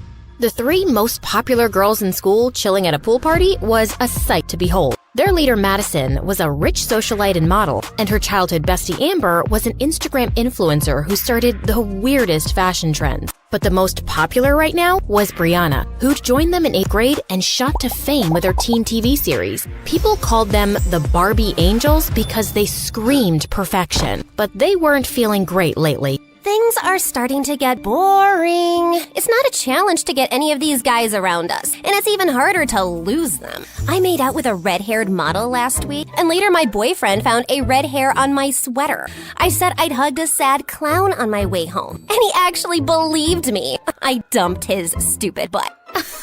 Seriously. I went on a horrible date with Elijah, and he texted me to say he was going to Korea, and we'd go out again once he returned. What made him think that would happen? Crazy, right? Ugh, even blind guys are drooling over me. I feel you, girl. Remember my blind stalker who tried to climb my bedroom window, but he fell down and was taken to the hospital? Ugh, so clumsy. Yeah, what a dummy.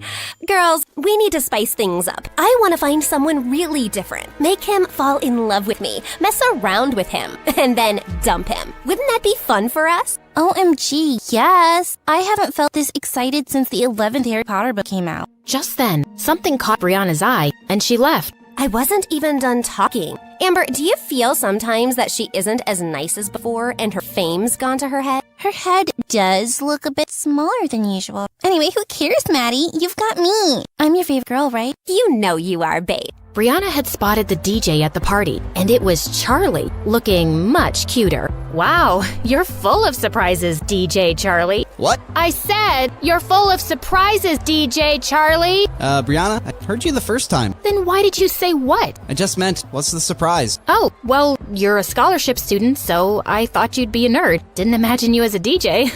Guess you have a limited imagination then. My imagination's just fine, thanks. In case you didn't know, I co-wrote the series I acted in, the one that's really famous. That reality show with a bunch of rich girls doing rich things? Yeah, my coworker made me watch a few episodes. I'll have to get your autograph for her sometime. She's a huge fan. And with that, Charlie switched up the music louder. Every time I speak to him, why do I end up feeling insulted?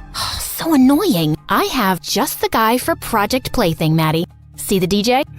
His tacky t-shirt. But he's kinda cute. Why him? He's nothing like the guys we date. He's a scholarship student in my bio class, and he seems unimpressed by everyone at our school, including us. Well, that's new. I love a good challenge. The question is, will he buy it? The most popular girl in school suddenly notices him? He might think it's a prank. We'll just have to make it believable then. Plus, no guy is immune to my charms, Brie Brie. He'll be eating out of my hands in no time. Like a baby shark. I don't think it'll be so easy, but I'm looking forward to it. The girl's first move was to get Madison on Charlie's radar and paint her as an angel. So 2 days later, Charlie found Madison walking into the cinema, who he instantly recognized as Brianna's friend, and she had a line of kids behind her.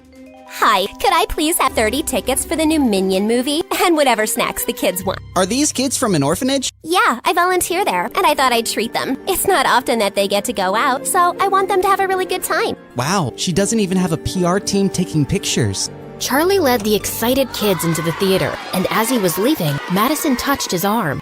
Wait, you were the DJ at a pool party recently, right? Right. I also go to your school. How did I not know that? Oh, don't beat yourself up. I'm super easy to miss. I'm like a pigeon in a school of peacocks, but I prefer my own company anyway. It's the best. I'm sure it is. Well, thanks for your help today. Madison kissed him on the cheek, and Charlie smiled awkwardly before running off. Was the most popular girl in school just flirting with me? Nah, she probably flirts with everybody. Later, Maddie called the others to update them. Do you think he bought your act? Of course. I'm beginning to think I'm a better actress than you are, and this is gonna be a lot easier than I thought. The next day, when Madison walked into the cafeteria, she spotted Charlie in a corner, and his eyes were already on her. She helped a kid with crutches get his lunch and tipped a janitor generously before making her way to Charlie's table. Hi, do you mind if I sit here? Of course not. Yes, please sit. I am sitting. Oh, righto. You want half my sandwich? My grandma made it. The filling is probably this week's leftovers mixed together, and the bread is a bit stale, but it's not bad. I think the gravy she put inside is making it, what's the word I'm looking for? Moist. Yeah, it's moist. Tempting, but I haven't had bread in years. Just then, Charlie noticed that half the cafeteria was staring at them. They're thinking what I'm thinking. What is a beautiful, rich model doing with me? This is clearly a prank. You know, I just remembered. The librarian asked me to feed her fish, and they'll die if I don't do it right now. Really? Well, I can come with you. No, I'd rather you didn't, okay? They like their privacy. The fish. They're private people. She stared at him, and he felt more flustered as he reached for his bag and ended up stepping hard on her toe. He turned to apologize and knocked his sandwich on her clothes. I am so sorry. So sorry. Gotta run. And later in the bathroom, as Maddie cleaned up, Brianna and Amber howled. Will you two stop laughing? He had to feed the librarian's fish? Girl, that is the lamest thing I have ever heard. He couldn't get away fast enough. Oh, that was so funny too. My grandma made me this gravy sandwich. Yeah, right. His grandma came back from the dead to make him a sandwich. Maybe his grandma is just alive? But both my grandmas are dead. Aren't everyone's grandmas dead? Oh my god, focus! He seemed smitten with me when I took those gross kids to the movies. Why is he running away from me now? Maybe I just make him really nervous. Or maybe he isn't stupid and he's not buying your sudden interest in him. Well, you're in the same class with him. Do something. I'll get the teacher to make me his lab partner tomorrow. Let's see what I can pull off. Charlie just wanted some peace, but the universe literally said no when he got paired up in the lab with Brianna. Are we really gonna open up that frog? There's no way I'm touching that thing. Charlie ignored her and started doing it himself.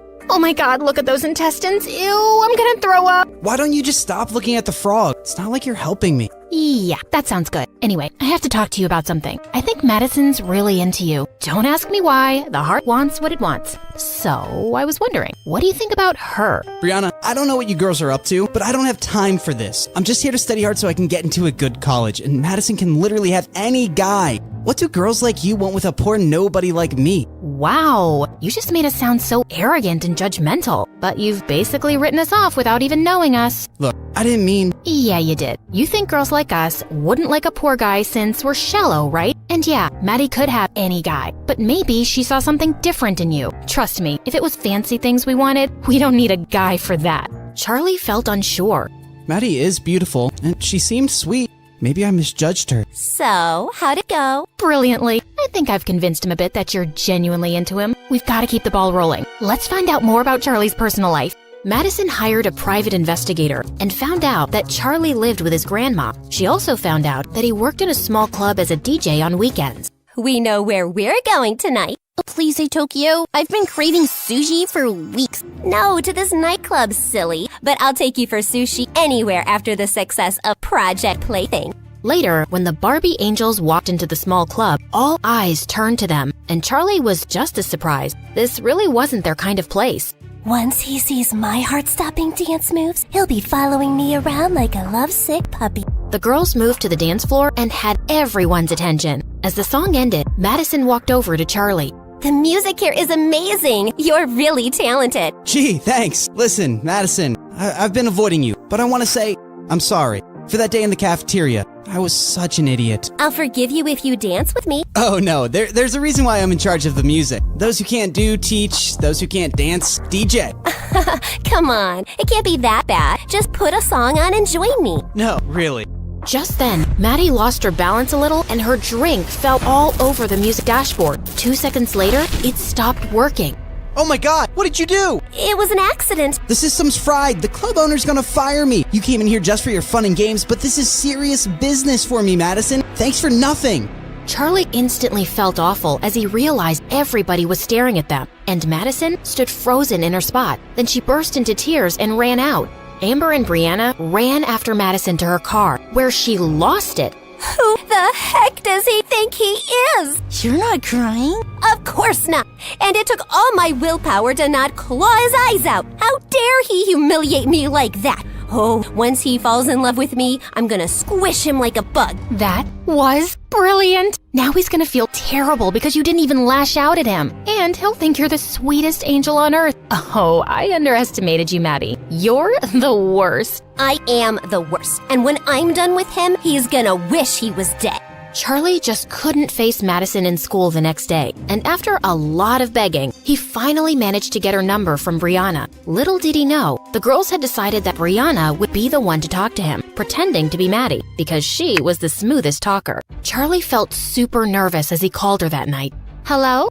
Hello? Hi, hello, hi. Madison? It's me.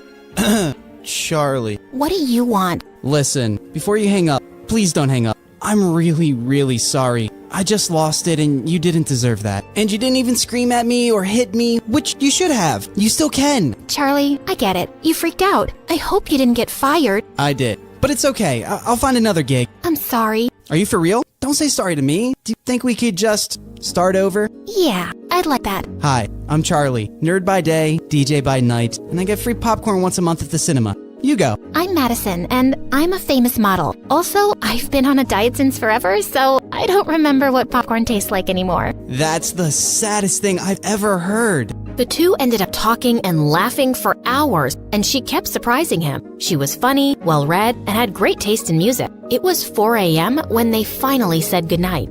I can't remember the last time I had such a good conversation with someone.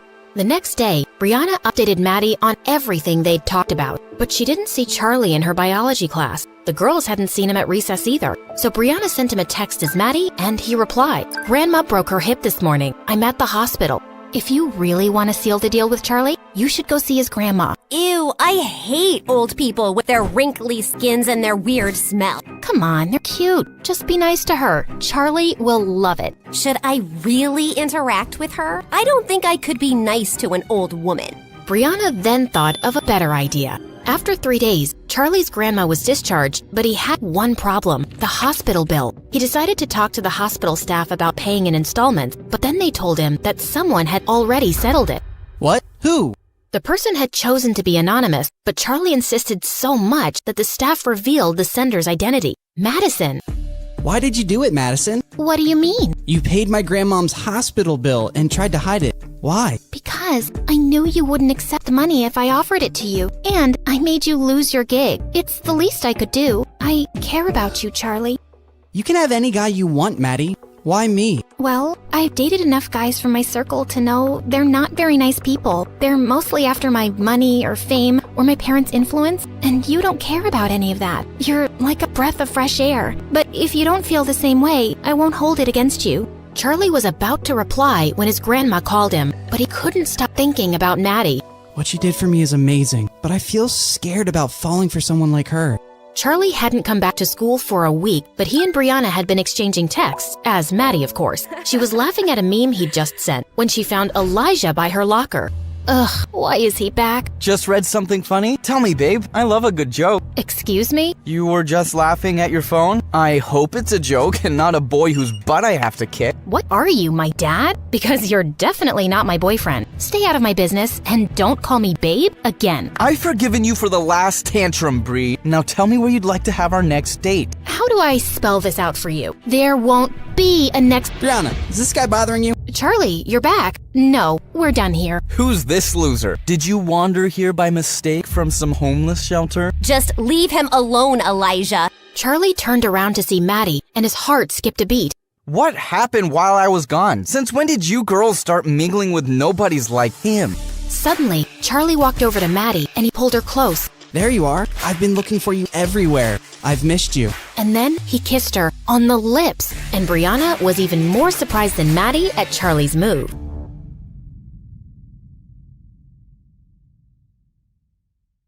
Hi guys, I'm Lucy. Like and subscribe to hear my crazy story. Growing up, I had a happy life, and I basically had it all. Only one thing was missing: siblings. And since my parents were always busy, I felt lonely. So I came up with new ideas every time. Once when I was 4, I asked my driver to push my life-sized doll in a stroller to my dad's office. Oh no, she pooped. Dad, can you please change my baby sister's diaper? Oh, honey, I can't do. Remember when you cleaned my bum in the middle of the forest with a leaf? My dad looked horrified. You've got this. You can imagine my dad's embarrassment in the middle of the meeting. When I turned 8, I'd grab the neighbors' kids and beg my parents to bring them home, but they weren't convinced. So I did everything to let them stay with me as long as I could. Until, stop trying to kidnap my kid. Put down that Prada bag filled with jelly beans and get your butt home now. As they left, I started bawling, and my parents had enough embarrassment. So the next month, they adopted 6-year-old Harrison from foster care. I was ecstatic.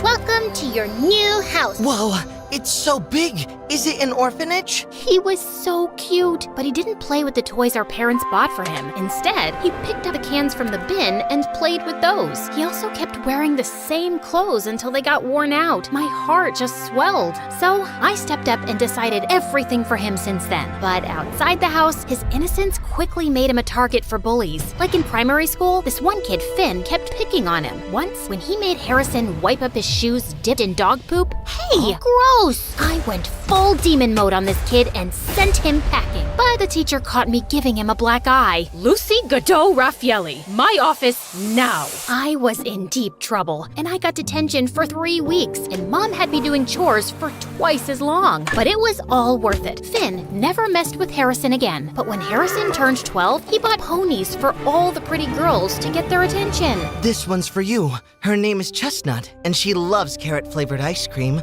Gosh, oh my gosh, thank you! As a responsible sister, I'd have to go around to all those girls' houses later to fix the damage. Chestnut's coming back with me. Hey, is that scarf cashmere? Give that to me. Stay away from Harrison, understood? I was genuinely worried that if a girl bats her eyelids at him, he'd buy her Prada bags and skirts from Miu Miu. In high school, the stakes got higher. There were more bullies who'd trick him, but the biggest threat was the hotties trying to charm him. Thankfully, my boyfriend Justin was 100% genuine. He was handsome and the best basketball player. Harrison is totally gonna get his butt whooped. And you're going to follow him around with the baseball bat beating up anyone who tries? I wish, but I have my own stuff going on too. But maybe if you could... Nuh-uh, no way. You can hire someone like Nathan. It's not like you don't have the cash for it. I was kidding, Lucy. I sprinted off looking for Nathan. Oh, meet Nathan, the editor of our school paper. He's your typical dork, but don't underestimate him. This guy knows his work best. I remember in middle school, someone was smearing boogers on all the walls, and it turned out it was our cruelest teacher, Mr. Wobblebottom, and Nathan caught him in the act. Say cheese! So that meant if I wanted the inside scoop on any girls digging their claws into Harrison, he was the guy to ask. But when I went to the school newspaper office to find him, I didn't see him. I saw this muscled blonde guy with a nose piercing. Then I realized that it was Nathan. Wow, talk about a glow up. Puberty did him wonders. If it isn't the queen bee, what are you doing here? I wanted you to keep me updated on any girls getting close to Harrison, and I'm willing to pay anything. I slid an envelope bursting with cash across the table, but Nathan just laughed. An info for an info. Tell me more about Justin. Justin, why? Guys want to be him, girls want to be with him, so you feed me the info on his lifestyle, and I'll help spy on your little brother. Deal? I wanted to smack Nathan so bad,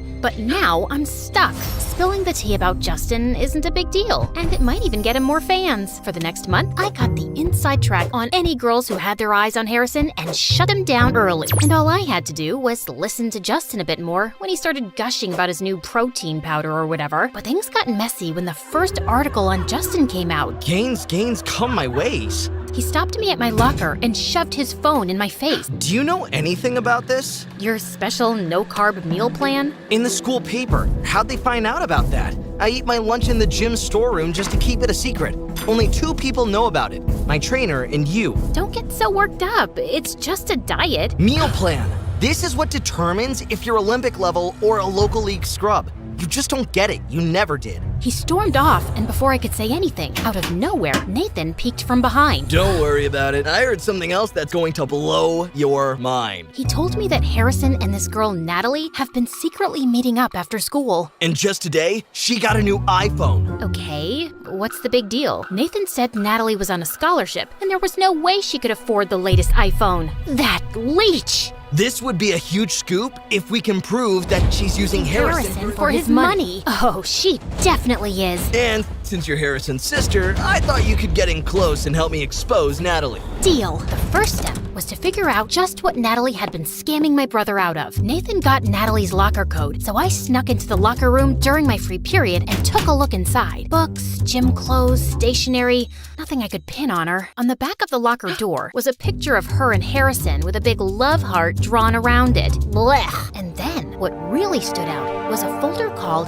Operation Moolah. Bang! Just then, the door slammed shut in my face. It was Natalie. Find anything you like, thief? Funny you say that when you're the one who's been eyeing up my brother's wallet. Oh yeah? And what did I take from him? And then, as I looked at her hand on the locker door, I saw Natalie was wearing a glittering diamond ring. Ah, get off me! How'd you get this then? Dumpster diving? The crowd started murmuring, and I waited to see Natalie crumble, but she didn't. She looked more confident than ever. Harrison did give it to me as a promise ring. He gave this to me because he wants to go steady from now on. And before I could react, a couple of girls squealed, running out of the crowd to cheer for Natalie. I went back to Nathan to tell him what happened.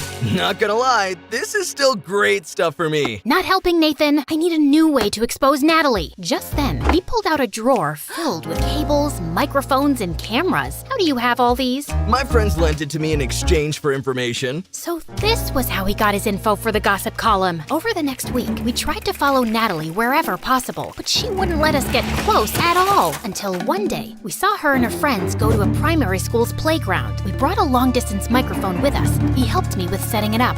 I can really hear them. Wow, what's that? I threw the headphones off before my eardrums burst. Some snotty kid was yelling right into the microphone. Go away from here. It's not cotton candy. I immediately realized my mistake. The kid started bawling his eyes out. Natalie and her friends went around at the voice and they started walking towards us. Oh God, what should I do? They kept walking closer to us, so I pulled Nathan close and kissed him. I can't have her thinking I'm following her, can I? Ugh, get a room. I pulled away from Nathan, startled. Just then, Natalie and her friends turned around and walked away. Wow, that was great. Not another word. I was bewildered as I was still with Justin. So when I got home, I texted and called Justin, but he didn't respond or return any of my calls. But it's not like I wanted it. I just did it to show Natalie that we have better things to do than stalk her. I hesitantly shoved the feelings away and moved on to the next plan. Harrison was taking Natalie on a date to a street festival. Nathan had an interview with some of the staff there and scored us a mascot costume. Unfortunately, they only had one spare, a Chinese dragon made for 2 people. I called dibs on the front because, let's be real, I didn't want to be stuck staring at his butt all the time. We followed them around for 2 hours, but the most he bought her was some cotton candy and a hot dog. What a waste of time. This is pointless. She's not gonna scam him with so many people around. Come on, another hour. She's about to crack. Look, they're sneaking behind the fire breather stage. We sidled up next to the stage, and I peered my giant dragon head slowly around the corner. Oh my God, no! What? What's happening? I think they're going to... Well, duh. They are dating. Ew, I won't watch. You have to. She'll give him a big smooch, then ask him to buy her something. I'm sure. I looked again, but Harrison and Natalie were staring at each other with stars in their eyes. I thought I might throw up. Harrison put his hands on Natalie's waist and pulled her in closer. It was too much. I jumped back suddenly, tripping over Nathan. Watch it. And just then, we crashed into the fire breather's tent pole, knocking down his backdrop. The whole thing came down just as he spit out a huge plume of flame. Get up. We need to get out of here. Ah, get it off! I threw the costume off and realized things weren't quite as crazy as I thought. There was a small stage fire, but it was quickly put out with nearby fire extinguishers. The only people panicking were us, and everyone had noticed. Lucy, what are you doing here? See, I told you, they've been following me around everywhere.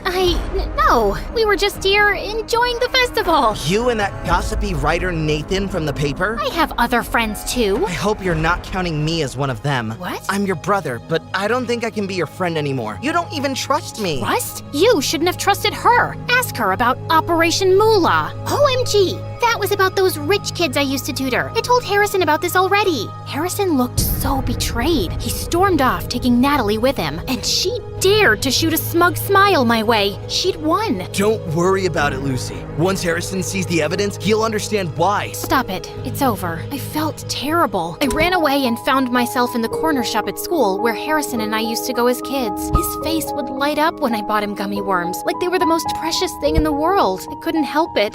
I started crying. I've never seen you break a sweat before. Justin was towering over me in his basketball clothes. Ugh, just when I thought this day couldn't get any worse. What's going on? Harrison hates me. He thinks I'm overprotective. I mean, you are though? Now see, I'm upset. I meant it in a nice way. You'd do anything for your brother. Even sell out my secret meal plan. You knew? I figured it out later, and that's when I realized you haven't got room in your heart for another guy at the moment. Not while you're still looking out for Harrison. I thought you'd be angrier. I'm so sorry. I'm a terrible person. Not at all. I knew you had to have a good reason. You're a good person, but it's not possible for us to move ahead. Justin pulled his bag over his shoulder and started to walk away. You know, if you had more faith in Natalie too, you'd probably find something worth looking for. And with that, he was gone. But he'd given me an idea. I headed across town to the one place I'd find out who Natalie really was, her house. Natalie's mom opened the door and invited me in. The place was falling apart. We got to chatting about Natalie's home life, and then I realized how wrong I was about Natalie. I left calling Nathan. Hello? Yeah, I'm fine. Don't worry. I need you to do something for me. Consider it a payment for staring at my butt all day. I'll text you through the deets later. Gotta go. I rushed home and started planning the event. It took a couple of weeks to get everything together, and Harrison was giving me the cold shoulder and was dead silent at family dinners during that time. It'll all be worth it. I gathered everyone in the front yard of Natalie's house, including Natalie's mom and Nathan. And when I saw Natalie and Harrison coming around, hit the cannons! Confetti drifted through the air as hundreds of people started cheering and waving. What's all this? When I visited the other week, your mom told me everything about your dirtbag dad walking out on you and taking everything you had and then leaving you in this place. No offense, but it's held together with crazy glue. So I wanted to do something for you, and I put together a fundraiser, with your mom's permission, of course. I don't understand. They're buying us a new house. Natalie was speechless. The first time I had ever seen her without the smug, all-knowing smile on her face. Who are all these people? I put the word out on my network about Natalie's situation. Everyone was more than happy to pitch in. I didn't even have to blackmail anyone this time. I elbowed Nathan in the gut. Not the time. So, Natalie, I want to apologize. Natalie's eyes started to well up, and she ran around the back of the house. Harrison followed right after her, and I couldn't help but see if everything was okay. I found them sitting on the rusty swing set, Harrison comforting Natalie. Hey, I'm sorry if I stuck my nose where it wasn't wanted. No, not at all.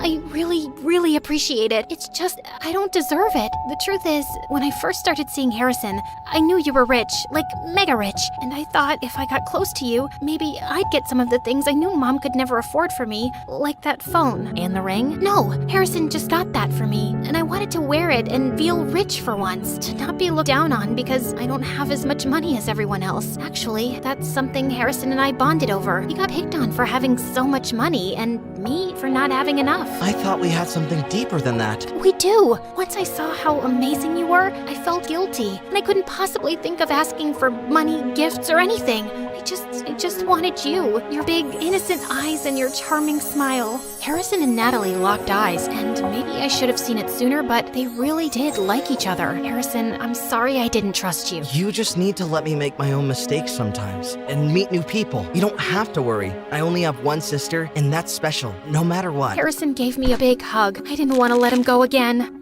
Not so tight from now on, okay? I'll try. I let go. Room for one more? Not now, Nathan. Aw, come on. I got all these people here. Oh gosh, I need to go thank everyone. Natalie and Harrison ran off, leaving Nathan and I on the swing set together. You know, this fluff piece stuff never sells nearly as well as juicy gossip. How do you plan to make it up to me? Well, maybe we can make some juicy gossip of our own. I put my hand on Nathan's, and he blushed. For once, his cool guy attitude had cracked, and I thought maybe I have another innocent guy to look after from now on.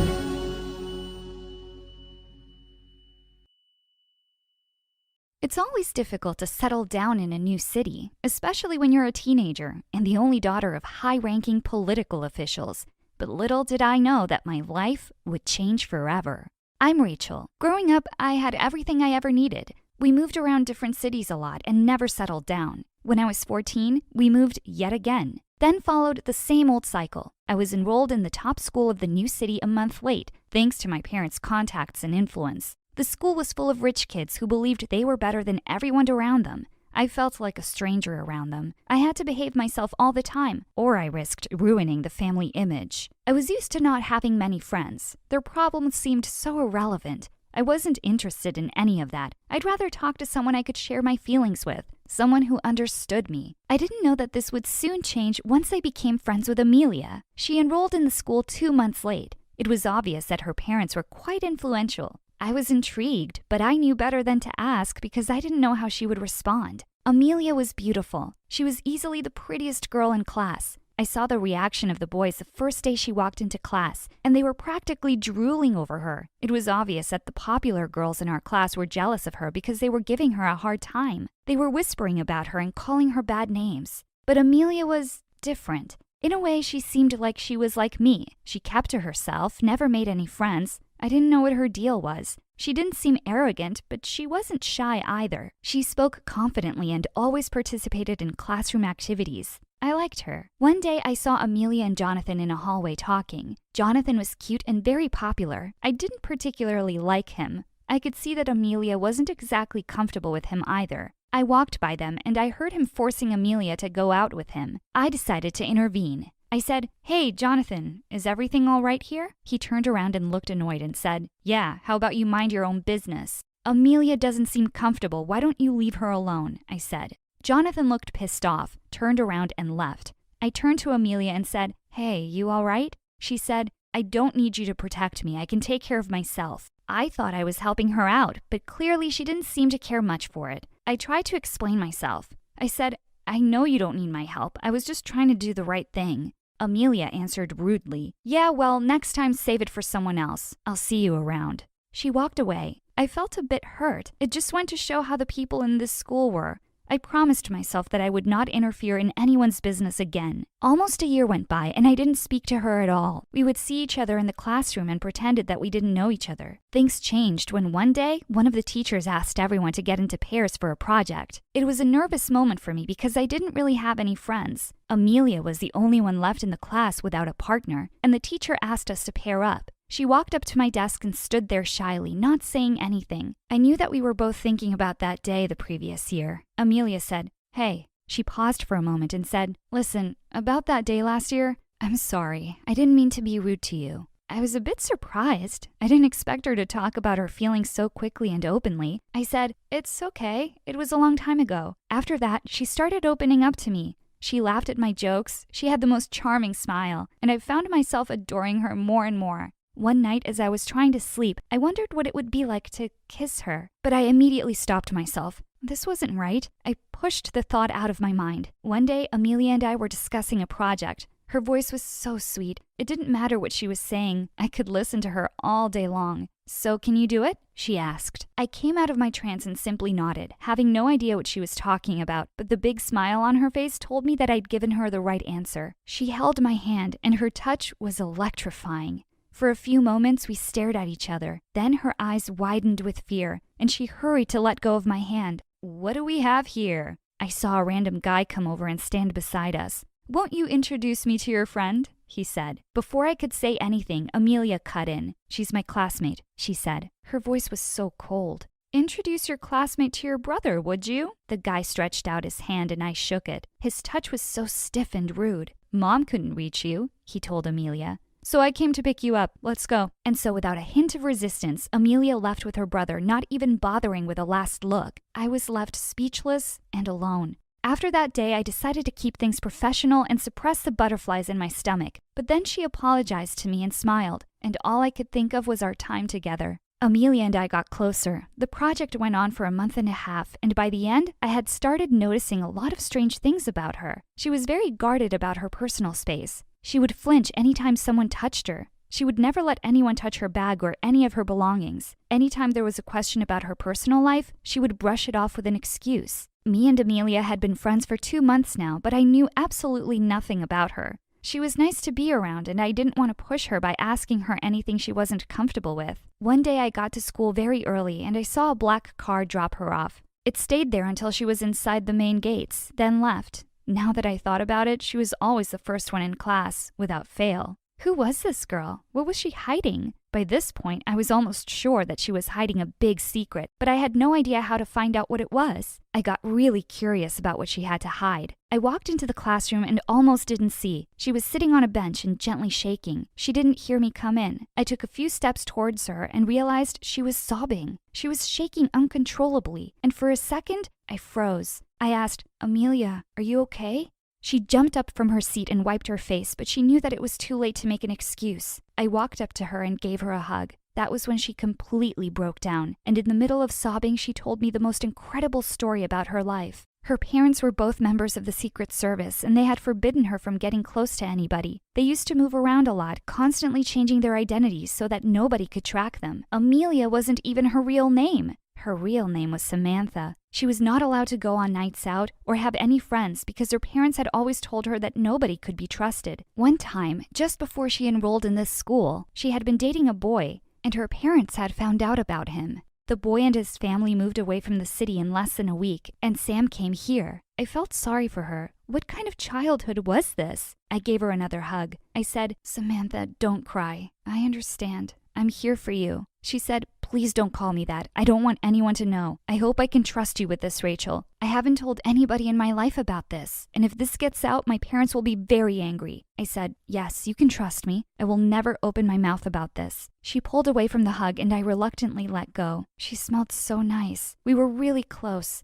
She had stopped crying, and she still looked so beautiful. She looked into my eyes, gave me a small smile, and then leaned in and pressed her lips against mine. I didn't even flinch. At that moment, I knew that this was what I wanted. It felt right. I gave in completely to her embrace. After all this time of confusion and nervousness, I finally knew what I wanted. I wanted to be with her. This strange, beautiful girl with her incredible story had brought it out of me, and I promised myself that I would carry her secret to the grave for both our sakes. The next day, Sam didn't show up at school. I knew something was wrong the minute I walked in and didn't find her there. The day after that, still no sign of Sam. I feared the worst, thinking that her parents had found out about us. The day after that, she showed up, but acted cold and distant, like nothing had happened between us. She ignored me when I smiled at her. Something was terribly wrong. I tried to talk to her after class, but she didn't give me a response and walked away. I was devastated. I was in love with this girl who I thought was my best friend, and the memory of that kiss was still on my mind. Was it a lie? Had I imagined it all? This went on for a few days. I couldn't imagine what had gotten into her and why she was acting this way. My questions were answered a few days later as Sam caught up with me in the hallway after gym when nobody was around.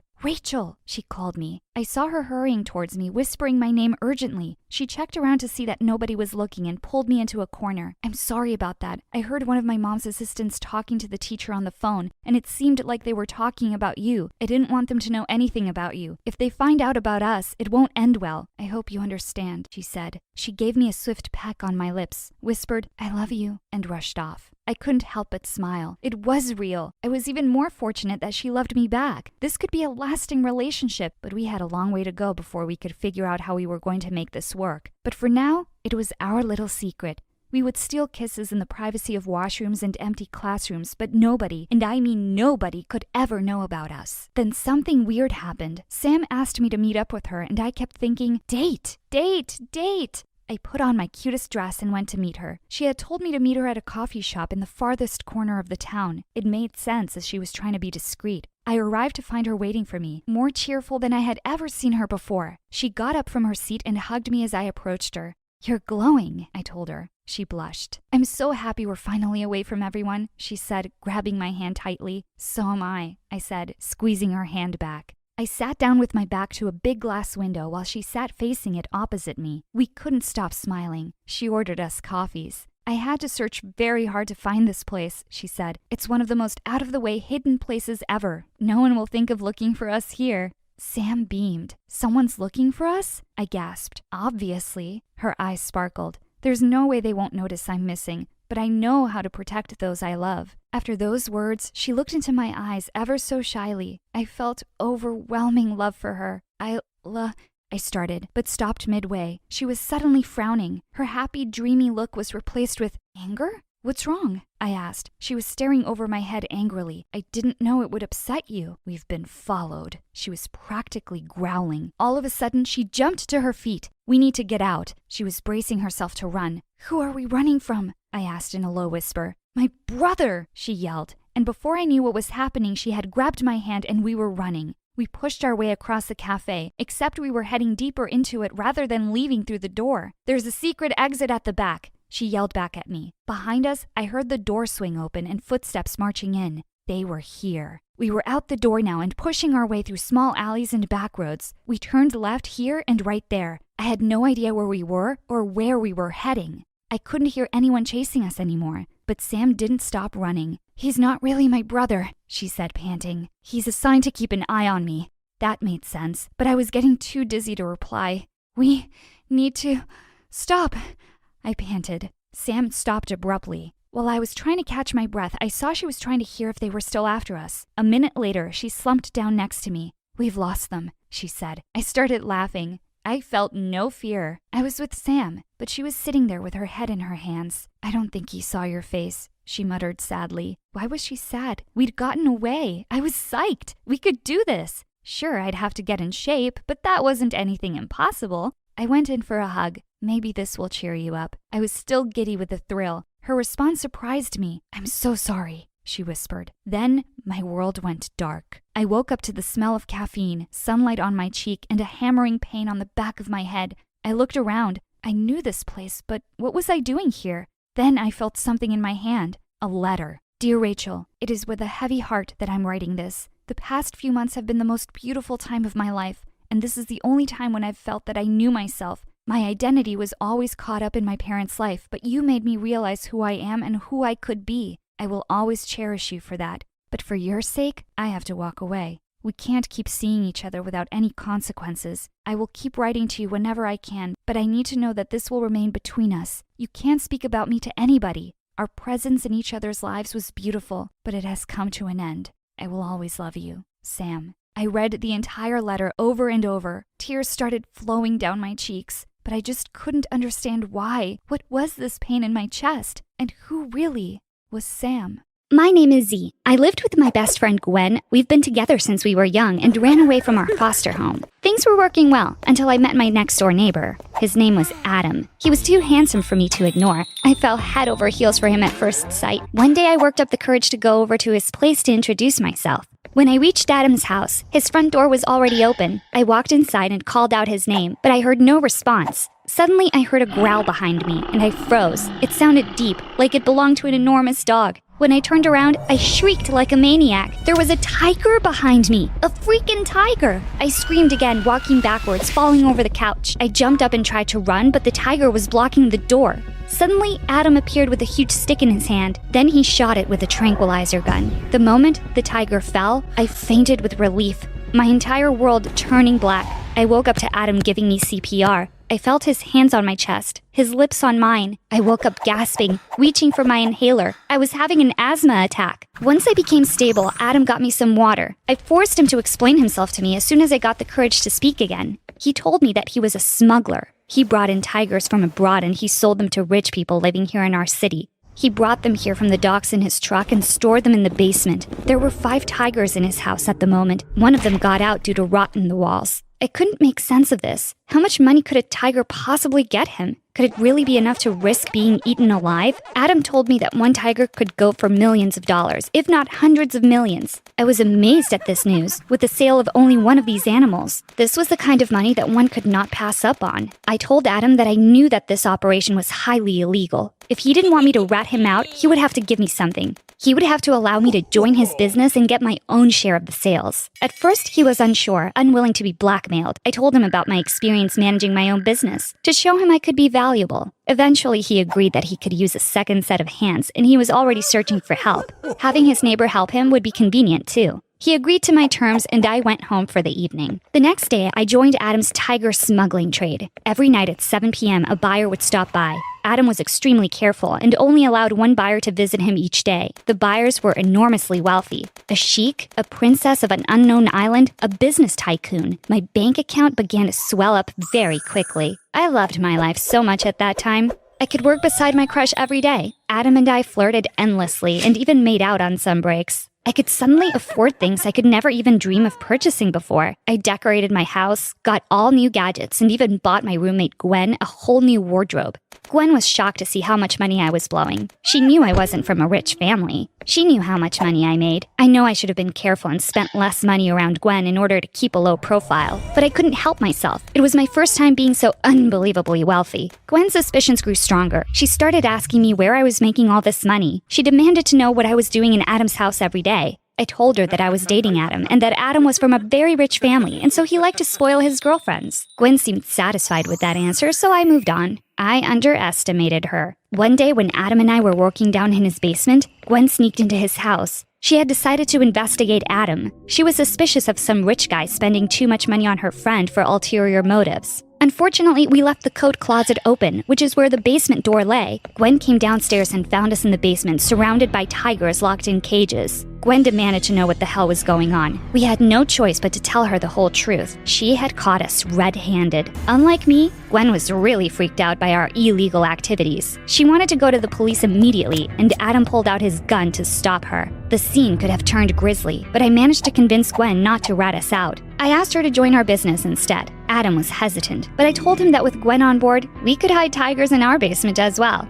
One buyer could come to each house per day as planned, but our profits would double. Adam fell in love with the idea then. Gwen was convinced when she heard of the spectacular amount of money she'd receive. Business went smooth and steady for weeks after that day. Adam began to transfer twice as many tigers a week from the docks to the houses. He was the only one allowed to do that. He maintained that only he knew how to handle the tigers and keep them calm. Gwen wanted to go check out the docks, but Adam refused, saying he didn't want to spook out his dealer. The dealer only worked with him. I was fine with that, but Gwen was not. She thought it was weird that Adam wouldn't take us to see the docks where the tigers were brought in. She also thought it was strange that Adam agreed to split his profits with us instead of silencing us with a one-time payment or with his gun. I promised her that Adam was not a killer. Gwen wasn't convinced. She suggested that perhaps the tigers cost a lot more than Adam was saying. Perhaps he was making a secret profit without our knowledge, using our labor to make extra money from us. Gwen and I waited for a day when Adam was out, and we sneaked into his house. I knew that Adam wasn't cheating us, but I had no issues with confirming the price of these tigers online. We needed pictures of them to make sure we got the right quote. We reached the basement and began to click photos quickly. One of the tigers was acting strange. It seemed to be puking. It was crouching weirdly and gagging, but nothing was coming out. Suddenly, the tiger retched loudly, and a packet slipped out of its mouth. I stared at the gross, sloppy item on the floor. It was a small plastic bag full of diamonds. I couldn't believe my eyes. But Gwen was right. Adam wasn't just smuggling tigers into the country. He was also smuggling diamonds. And he was lying to me about it. That one packet of diamonds alone could get Adam a cool $1 billion. He had been fooling us this whole time, giving us a few measly millions while pocketing more money than we could ever dream of. I couldn't believe that he was lying to me. It stung so bad. Here I was thinking that we were becoming partners in work and life, but he was just using me. I knew we had to do something to take control of the situation. Gwen wanted to back out. She said she didn't want to mess with some dangerous diamond smuggler. She said that these are the kinds of people that shot others for money. I didn't want to give up. I couldn't. I was going to have my revenge on Adam for his betrayal. I told Gwen that I had a plan with which we could keep the business and get rid of Adam. When she asked me what I was planning, I responded simply, we had to set all of Adam's tigers loose, right on the street. Gwen called me crazy. Those tigers could hurt anyone, old people, children. We couldn't be responsible for that kind of loss. I told her she could go back to our house and take a picture of one of the tigers leaving. She could use that picture to warn the neighborhood. Animal control would arrive soon enough. The animals would be gone, and so would Adam. We could take over his old clients with the tigers in our house. No one would be hurt, and we would win. Gwen was uncertain, but I was sure. I had spent too long waiting for my crush to make me feel important. Gwen and I went to the basement. We sanitized the entire place, removing all our fingerprints from the surfaces we touched for months. Then we left the room and used the remotes to open up the tiger cages one by one. We let out all 5 tigers in Adam's apartment and raced out the back door. We snuck into our house through the yard, making sure to avoid the neighborhood cameras at all times. We called the police and animal control, both of which showed up in no time. The tigers were apprehended and caged before the end of the day. No one was injured, though many people were dearly frightened. Gwen and I were congratulated and celebrated for a quick warning on social media that allowed people to barricade themselves in their houses before the tiger attack. The police captured Adam and took him into interrogation for the incident. I knew what Adam was going to do now. I knew he would tell the police all about me collaborating with him. He would tell them about the tigers hidden in my basement and my history as his partner. As I predicted, the police showed up to my house later that night. They came in full force with a search warrant in hand. Gwen and I let them in. Just as we planned, they searched the entire house and found nothing. They went with us into the basement and saw nothing other than old laundry. They were confused, as Adam's testimony had sounded really solid, but I assured them that Gwen and I were upstanding, moral citizens who would never partake in something so strictly illegal. I told them that Adam had a crush on me for a very long time, and he was angry that I had not only rejected his advances, but it was my tip online that got him caught. The police had no choice but to believe me. After all, they had no evidence to say otherwise. Before the police arrived at my house, Gwen and I had moved the tigers we had hidden. We were rich now. We were not the same broke girls without resources from a few months ago. We had connections. We moved the tigers to a farm nearby and sanitized the entire basement so no chemical evidence of their existence could be found. I had stolen Adam's phone and contacted all his clients as their new source. Then I used his phone's location history to find his dealer. This way, we took over Adam's business while he sat in federal prison. Expensive tigers hiding priceless diamonds. Gwen and I had never held a more powerful job. We were like the kingpins of our town, hiding in our modest house and living like queens. We could buy whatever we wanted, go wherever we wished, and have whoever we craved. We wanted to avoid suspicion, so we continued to stay in our old house. From the inside, we did it up better than a luxury hotel. Life was perfect, until the day Adam was let out of prison. He'd gotten out early due to good behavior and community service. This was terrible news for Gwen and I. I was scared that he could come back like a ghost haunting us for ruining his life. Over the last few years, as the police had forgotten us, Gwen and I began to store tigers at the house once more. I was suspicious that Adam would tip off the police and send them here again, now that he was free. Gwen said we couldn't be sure he would do that. She wondered if Adam would return to us and try to make things work. I scoffed at her hope. I had sent Adam to jail, so why wouldn't he try to do the same to me? I knew we had to make plans to get rid of the tigers before Adam could rat us out. Gwen and I quickly got to moving the tigers to our farm. As we loaded one of the cages into our truck, a small mishap caused the door to break open as it slammed onto the ground. Neither of us saw it coming, and the tiger leapt from the cage like a beast, kicking the gate open. The force of the gate slamming against me sent me flying against the ground. It knocked my lights out, and I fainted, my world fading to black. Seconds later, I felt hands on my chest, thumping. I felt soft lips touching mine, and I opened my eyes. Adam was sitting over me, giving me CPR. After all these years, he was here, saving me again. I looked around me and saw that the tigers were gone. I asked Adam where they were. Gwen said that Adam helped her move the tigers back into our basement. She said that they didn't need to shift the tigers to the farm anymore. When I accused Adam of sabotaging our plan, Gwen stopped me. She said she wanted me to stop assuming the worst about Adam, that he was a better person than I had imagined, and he was here to bury the hatchet. Maybe we could move on from the years of ugliness and work together again, Gwen suggested. What the hell was she talking about? I was completely confused. Why was Gwen being so partial to Adam? Why were they both exchanging looks with each other? What was going on? Gwen walked over to Adam and took his hand in hers. Then she told me her secret. She and Adam had been writing letters to each other while he was in prison. She said they had fallen in love with each other. Gwen had been uncertain about whether Adam would come back for her after prison. He had proven himself, however. He was here and not for revenge. He wanted to be with her, and she wanted to be with him, in work and in life. I had never been more shocked in my life, and I have been through some really shocking things. I felt utterly betrayed. Gwen knew that I'd had a crush on Adam for the longest time. She also knew how Adam had lied to us about the diamonds. She said she didn't care, that Adam had explained all of it. She said it was normal for Adam or anyone else to not want to share their profits with strangers right away. She said that it was I who was wrong for getting Adam thrown in jail instead of talking to him about it. I couldn't believe Gwen was really taking the side of this strange criminal over her best friend. Gwen assured me that everything would be fine, that the three of us would work together again just like old times. It wasn't going to be like old times. I knew that. Gwen and Adam started their own life. They soon got married, and Gwen even got pregnant. She literally stole my boyfriend and shacked up with him. I no longer fit into their life nor their business. I decided to separate myself from them, and I embezzled money into some more legal projects. The moment I began to make a sizable profit with these projects, I quit the smuggling business. I no longer wanted to look at Gwen and Adam and know that I was alone. Even though I quit, I couldn't get them out of my my head. The jealousy was driving me insane. Why did Gwen get to have the life that I wanted, that I deserved? I wanted to take it away from her. It was I who had truly boosted their business. It was I who had secured profits from Adam all those years ago. Without me, Gwen wouldn't even have a business to split.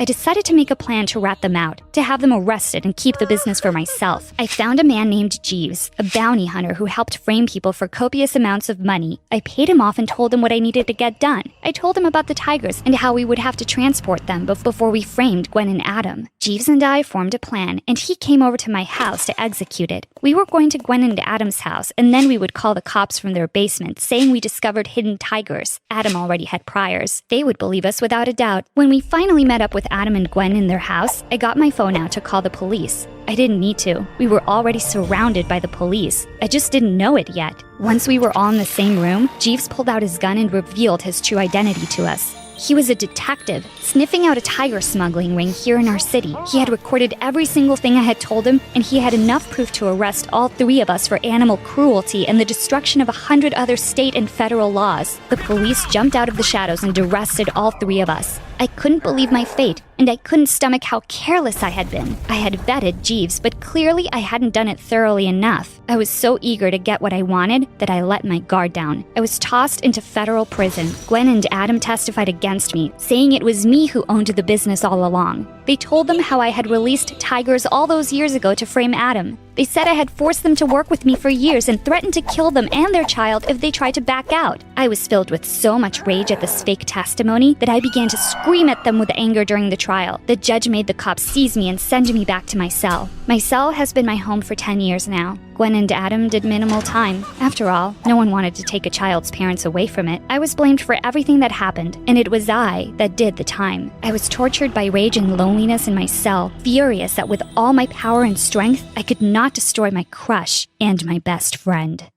Hi, I'm Becca from Wisconsin, and this is the story of how I finally left my comfort zone and what I found on the other side. I grew up very comfortable on a lovely farm in the country. Our family had cows, chickens, and even two pretty silly pet alpacas, Salt and Pepper. When I was little, Dad let me steer our huge yellow tractor on his lap. It was thrilling. Whee! I'm on top of the world! Becca, when you're in the driver's seat, you can steer in any direction of your choosing. Always remember that. But when I steered us right into an apple tree, oops, my bad. Dad banned me from touching the tractor again. Being independent and doing something new meant disaster and punishment. I remembered that. But after so many years, I was starting to crave adventure, though it scared me to death, especially since the girls at school would always make fun of my ripped overalls and faded sneakers. Look at her face. Was she scrubbing the fireplace? Nah, she's probably playing with her farm animals. They're her only friends after all. They called me Beccarella, like Cinderella. It wasn't very original, but the name stuck. But things finally turned around one day when an exchange student arrived at our school from Germany. I had never met anyone from another country before. I loved that book. Isn't Mr. Darcy dreamy? He's so romantic. We became fast friends. Lena visited the farm and met my alpacas. We'd go shopping and stay up all night having sleepovers while reading about flirting in girly magazines. It says here that flirting is all about eye contact. Like this? Maybe dial it down a little. You look crazy. Lena was all about trying new things, unusual foods, taking risks, visiting new places. I can't wait to see New York one day. New York? I could never. I liked comfort and predictability. When Lena asked me to try a German dish I'd never heard of before, I wasn't so into the idea. It's so delicious. What are those green things? Thanks, but I'll stick to pasta. I like what I know. How do you know what you like until you try it first? While Lena made a good point, I wasn't so easily persuaded into leaving my comfort zone. Sadly, Lena's time quickly came to an end. You have to come visit me as soon as you get the chance. But imagine all the fun we would have lost out on if I had been afraid. She was right. I promised. Then she left and I was sad, and I missed her terribly. Then something magical happened. Our principal told us that we could apply for a semester abroad in Germany. I was terrified of leaving home, But with Lena there, it would be way less scary. But when I saw how much the program cost, my eyes practically popped out of my head. There was no way my family could afford that. But I made a promise, and where there's a will, there's a way. Slow down, Rufus. Stop tugging so hard on the leash, Lily. Shh, it's okay, it's okay. Your parents will be back soon. Should I sing you a lullaby? Ka-ching! Another knitted hat coming right up. My plan was working. I was making money. Germany, here I come. But on the morning I was supposed to fly to Europe, Lena called. It sounded like she'd been crying. Becca, I'm so sorry, but my mom just accepted a teaching position in Australia. We leave tomorrow. Tomorrow? But what about our plans? Our adventures? I'm so sorry. This was all so unexpected and last minute. But you made a promise. Yeah, to you. And I expect you to keep it. You can't stay on the farm your whole life. Go live, see the world. I told her I would think about it, but the idea of going to a new country alone without my friend there was way too scary. So I told the study abroad coordinator that I wanted to back out of the trip. She told me she wished she traveled more when she was younger. And then Lena's words rang in my head again. How do you know what you like unless you try it first? Reluctantly, I agreed. I boarded the plane with tears in my eyes. I was going to a country where I knew no one, to live with a German family I had never met, in a place where I didn't even speak the language. I was gonna be all alone, without my family, my farm, my alpacas, and without Lena. I arrived at noon the following day in Munich. I had been too sad to sleep on the flight, so I was totally exhausted. My host family picked me up at the airport with a cardboard sign that read, "Welcome to Germany, Becca." They were really kind, but my host brother Klaus rolled his eyes at me when I asked him why Europeans use military time. I couldn't help but notice he was cute, but his rudeness mostly distracted me from that observation. Everything felt unfamiliar and confusing. I didn't understand how the windows in the house worked, how to set the thermostat, or why my clothes came out crispy after washing. I began to feel very homesick. I missed my parents, my siblings, Salt and Pepper, my cozy bedroom, even my school. But I told myself that I'd try to enjoy the experience to the best of my ability. I had worked so hard to get here, and I wasn't going to waste all that money and sacrifice. The next morning at the breakfast table before school, Klaus joined me and stuffed scrambled eggs into his mouth like he hadn't eaten in days. I barely nibbled at mine. Why don't you refrigerate your eggs here? You really know nothing about Germany, do you? It's just a question. And why does Germany use Celsius and not Fahrenheit? Let's go. We're gonna be late for school. He drove us to school every morning, and I pestered him with questions about his home country. His cold demeanor melted a bit, and he started actually answering my questions, and even started asking me some questions back. I couldn't help but notice how attractive he looked in his knit sweaters that emphasized his pronounced biceps. So, do you really refrigerate your eggs in America? How unusual. And the grocery store even designates people to bag our groceries. If I come to America, would you be my one-on-one tour guide? I need to see this for myself. I'd love to show you around. I couldn't tell if he was flirting with me or not. Was he making eye contact? I was pretty sure he was, and I had to admit, I didn't mind it. School was a mixed bag. Learning German with a tutor was difficult. It felt like I was born with the wrong tongue. But I studied each night and began to master the basics. I even had a short conversation with the bus driver in German about the weather, which was exciting. At lunch one day at school, Klaus handed me the house keys and told me he wouldn't be able to take me home as usual. He had to study with a few friends for a math test. I told him it was fine, but I ended up taking the wrong train home and ended up in a totally different city. I called him, and he had to pick me up instead of studying. I'm so sorry, truly. That was my only time to study. I can't fail. I've been so busy with swim practice. You're ruining everything. I'm sorry, I'm still learning how to navigate here. I don't know my way around yet. When we got home, I couldn't find the keys he gave me. It was pouring, and we had to stand in the rain till his parents got home. He was clearly upset, but remained silent. I vowed to myself I'd master the German public transportation system after that. Later that night, he knocked on my door in his pajamas. I opened it. Yeah? I'm here to apologize. You didn't get lost on purpose. You're not from here, and I was rude. Can you accept my apology? No worries. All is forgiven. He cracked a smile that made me feel like melting ice cream on a hot summer's day. Do you need a study buddy? Actually, I'd appreciate that. We spent the night on the couch. I quizzed him with flashcards, and then we spent the rest of the night just laughing and talking and sharing stories. It was so romantic, but I wasn't sure if he still just saw me as a friend. The girls were really nice to me. They asked me to sit with them at lunch, but often they'd speak German really quickly, and I had no idea what was going on. The whole experience made me admire Lena even more. She didn't seem to be fazed when she had been in America. She had adapted quickly, yet I felt like I was majorly struggling. I felt like a baby. I called Lena. Was it scary for you to live in the States? Of course, but you're building strength and resilience.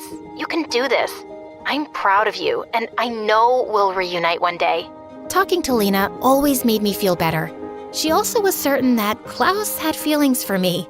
After the call, I went to the kitchen for some tea, and Klaus came running into the kitchen with a huge grin on his face. He showed me his test. He had aced it.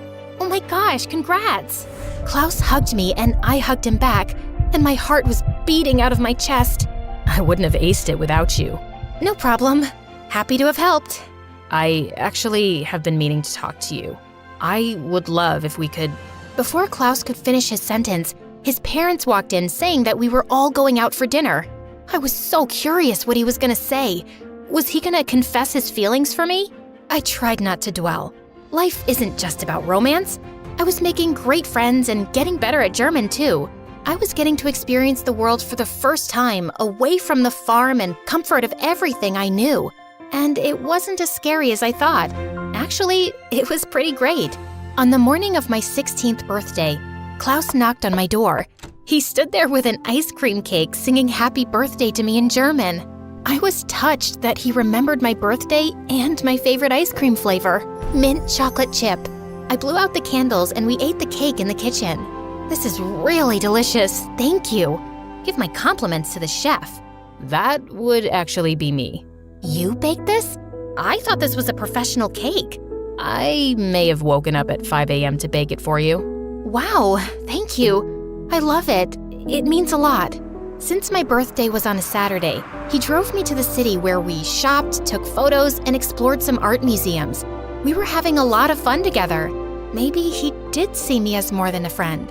Are you having a good birthday? Yeah, it's the best day ever. Thank you. I really like you, Becca. You do? Yeah. You're interesting and beautiful and unexpected. I wanted to tell you a while ago, but I chickened out. I thought maybe you saw me as a friend. I've liked you for some time, but since we both live under the same roof, I didn't want to make things awkward. But I can't hold back my true feelings any longer. I really like you too, Klaus. I felt like I was in a Jane Austen novel, but without the uncomfortable clothing. Here he was confessing his feelings, and here I was confessing mine. He took me to the movies. While we were sitting in the theater, he reached for my hand. The warmth of his hand sent electric bolts throughout my whole body. Afterwards, he took me to a gorgeous park overlooking the city. I was so grateful at that moment to be spending time in a different country. I was so proud of myself for having the courage to leave everything I knew behind. I was learning so much and becoming the person I was meant to be. So, what did you think of the film? To be honest, I was a little too distracted to focus. Me too. And then he kissed me. My first real kiss on my birthday of all days. His lips were so soft. I hoped I was kissing correctly, and I tried to remember what the magazines I had read with Lena advised, but I got so lost in the moment, and it was magical. He put his arm around me and we watched the sunset. It was the most romantic moment of my life and the best birthday ever. I was so happy. My study abroad semester wrapped up and I was not the same person I was before. Klaus and I promised to stay in touch. I was sad to leave him, but I knew I'd be back someday soon. I returned home to the farm, and my family could see my transformation. I gave my alpacas big hugs and even brought them lederhosen. At school, Claudia approached me and called me Beccarella again. I'm sorry that you feel so bad about yourself that you need to project your insecurities onto me. I feel bad for you, but I'm no longer your punching bag. I walked away, leaving Claudia speechless. She never bothered me again. A few years later, I had a prize for me. Another one? Then Lena came in. Was I hallucinating or something? Hiya, roomie. Oh my gosh! That's right. Lena was my new roommate. We were finally reunited. This was the best day ever. When we finally opened the doors to our cafe, for a minute, he was completely silent. But suddenly, he burst into tears and kissed my hands. This is food from the heavens, fit for kings. When Grandma took the first bite, she looked like she was having a heart attack. What? How? When did you learn to bake like that? I've never had something so amazing in my entire life. I'm telling you, this girl is doing witchcraft.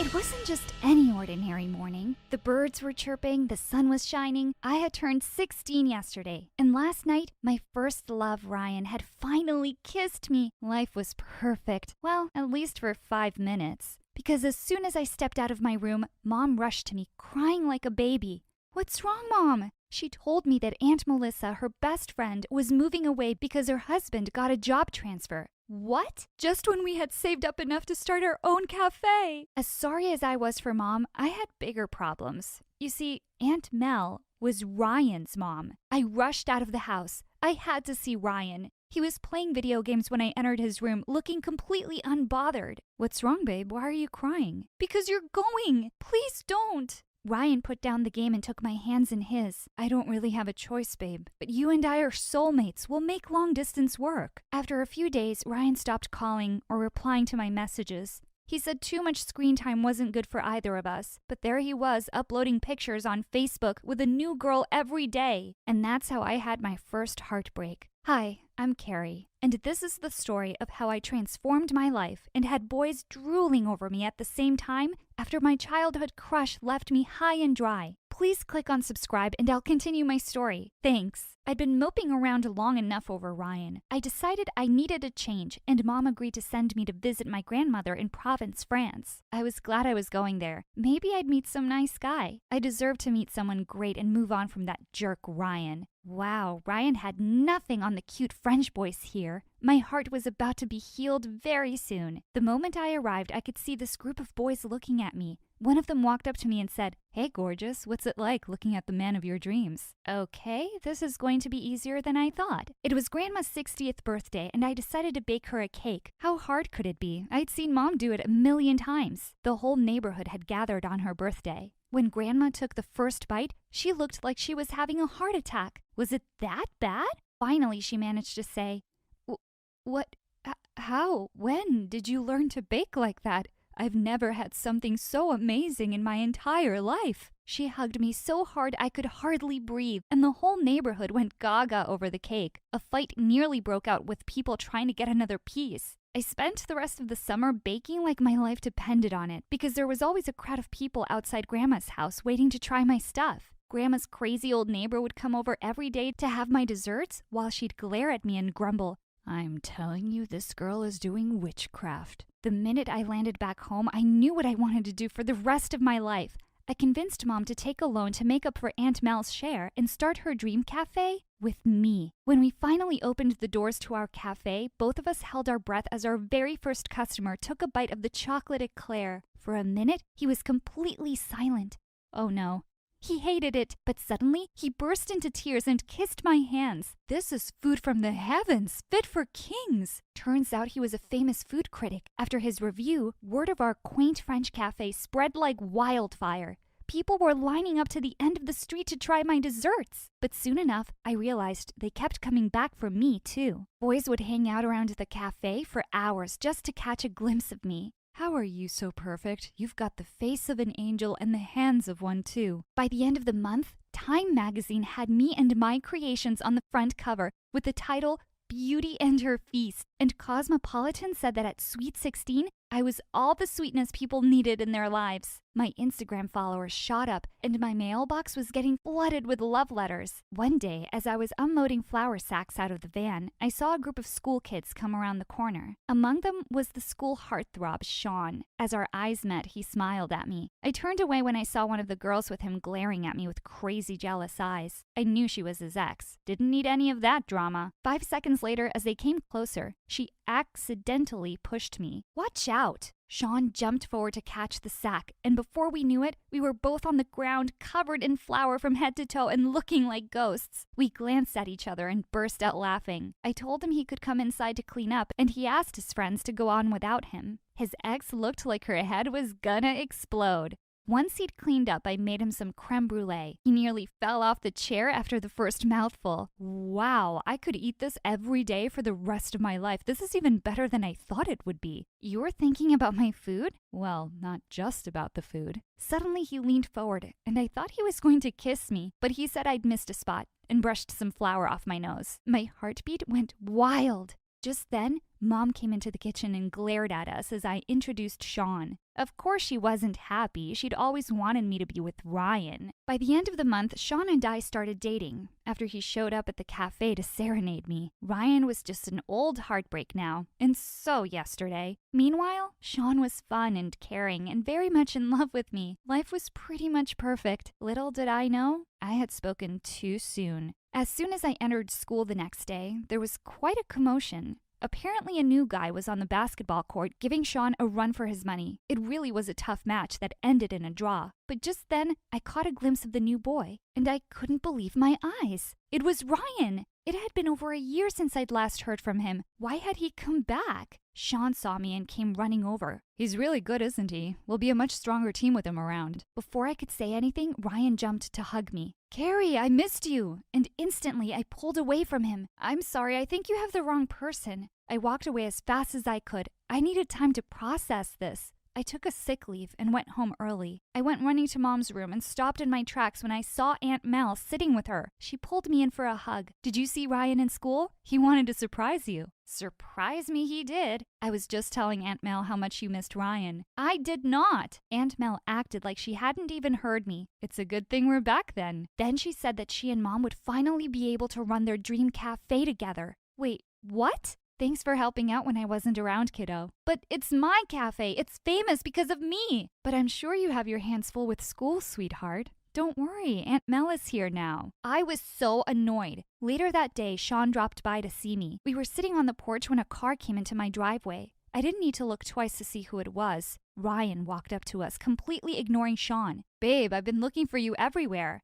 I felt Sean get tense as he put his arm around me. How do you know each other again? Oh, we go way back. We have a shared past. Yeah, and that's where I'd like to leave you too, in the past. I told Sean I'd call him later and went inside. Ryan immediately followed, the little leech. The minute he saw Mom, though, he practically pushed me aside and went screaming to hug her tight. Oh, you're even handsomer than before, and have you grown taller?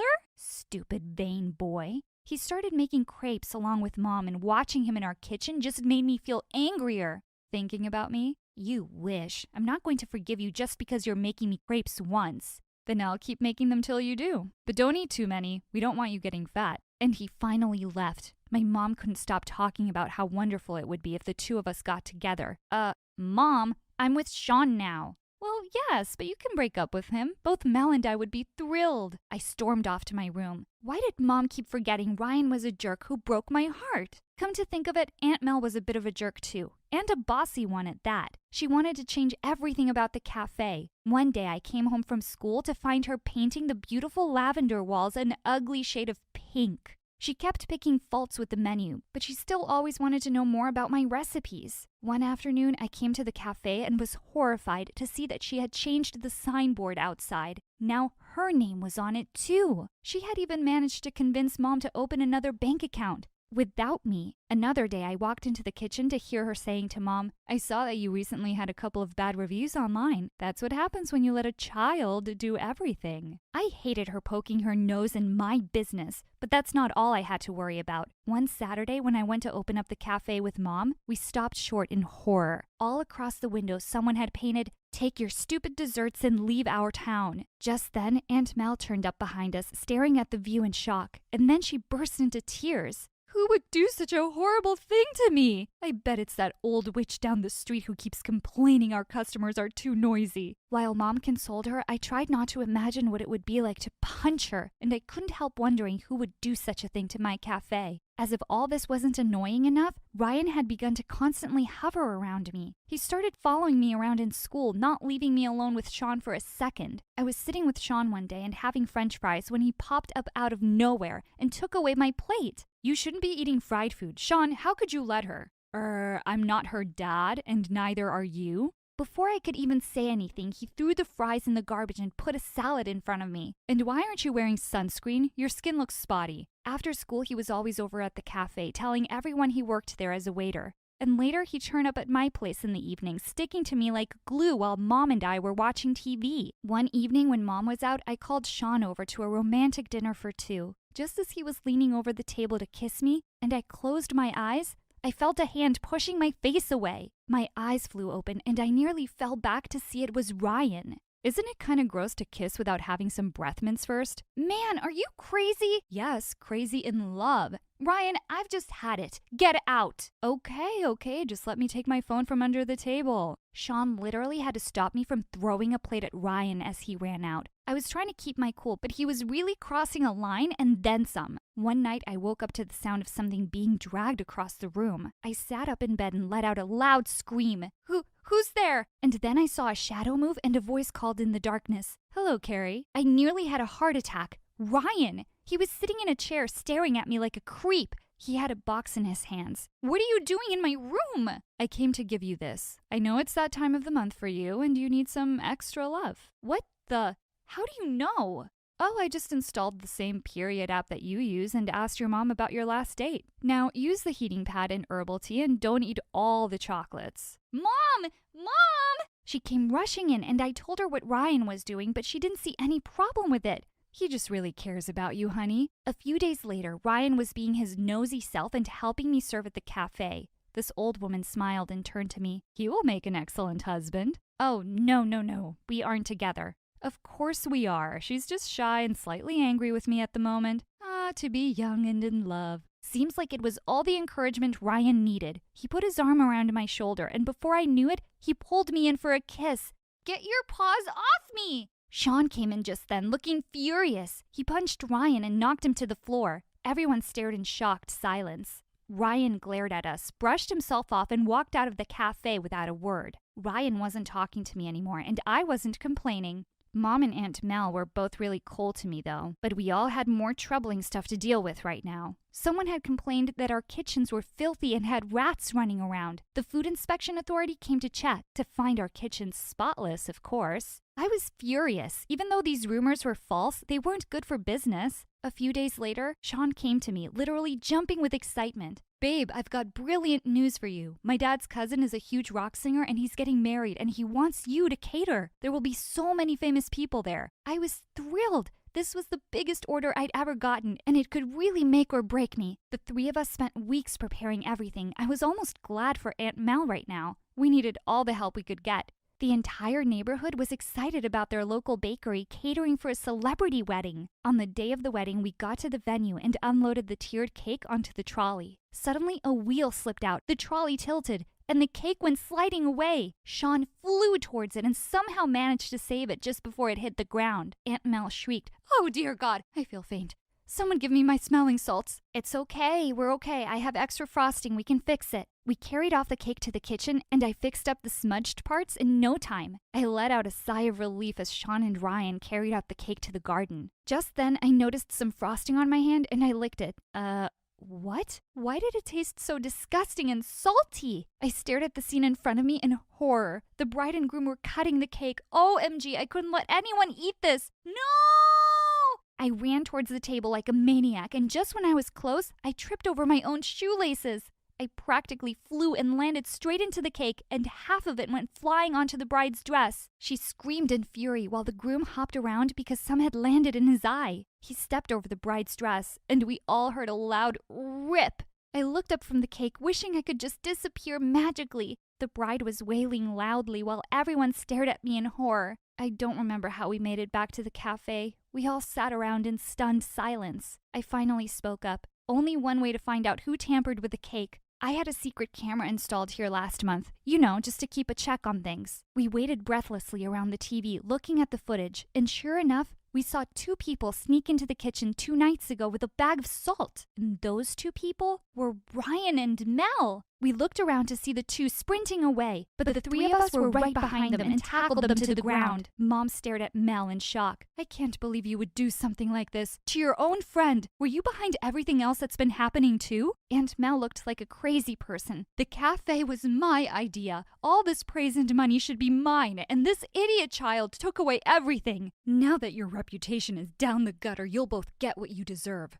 I looked at Ryan, and he just shrugged. If you'd shown me the appreciation I deserved, I might have stopped her. I was absolutely furious now. You! But before I could continue, Sean was already holding him by the collar of his shirt. If you love your face, leave and don't come back. As the 2 scurried away, we just stood there silently for a moment. Then Mom pulled me in and hugged me tight. I'm so sorry for trusting her blindly. We will fix this, just you and me. Suddenly, she pulled in Sean as well. And you too. Turns out the crazy wedding video went viral. And while I thought that would be a really bad thing, it just ended up making our cafe more popular. We had more people coming around than ever. Last I heard of Mel and Ryan, they left town before word of what they'd done spread around. I still always check under the table every time I'm on a date with Sean, though. Hey friends, so my name might not be Madison, but for the sake of simplicity, we'll just call me that. I'm a world-famous music influencer, so if you're into music and MSA, you know what to do. Hit that like and subscribe button.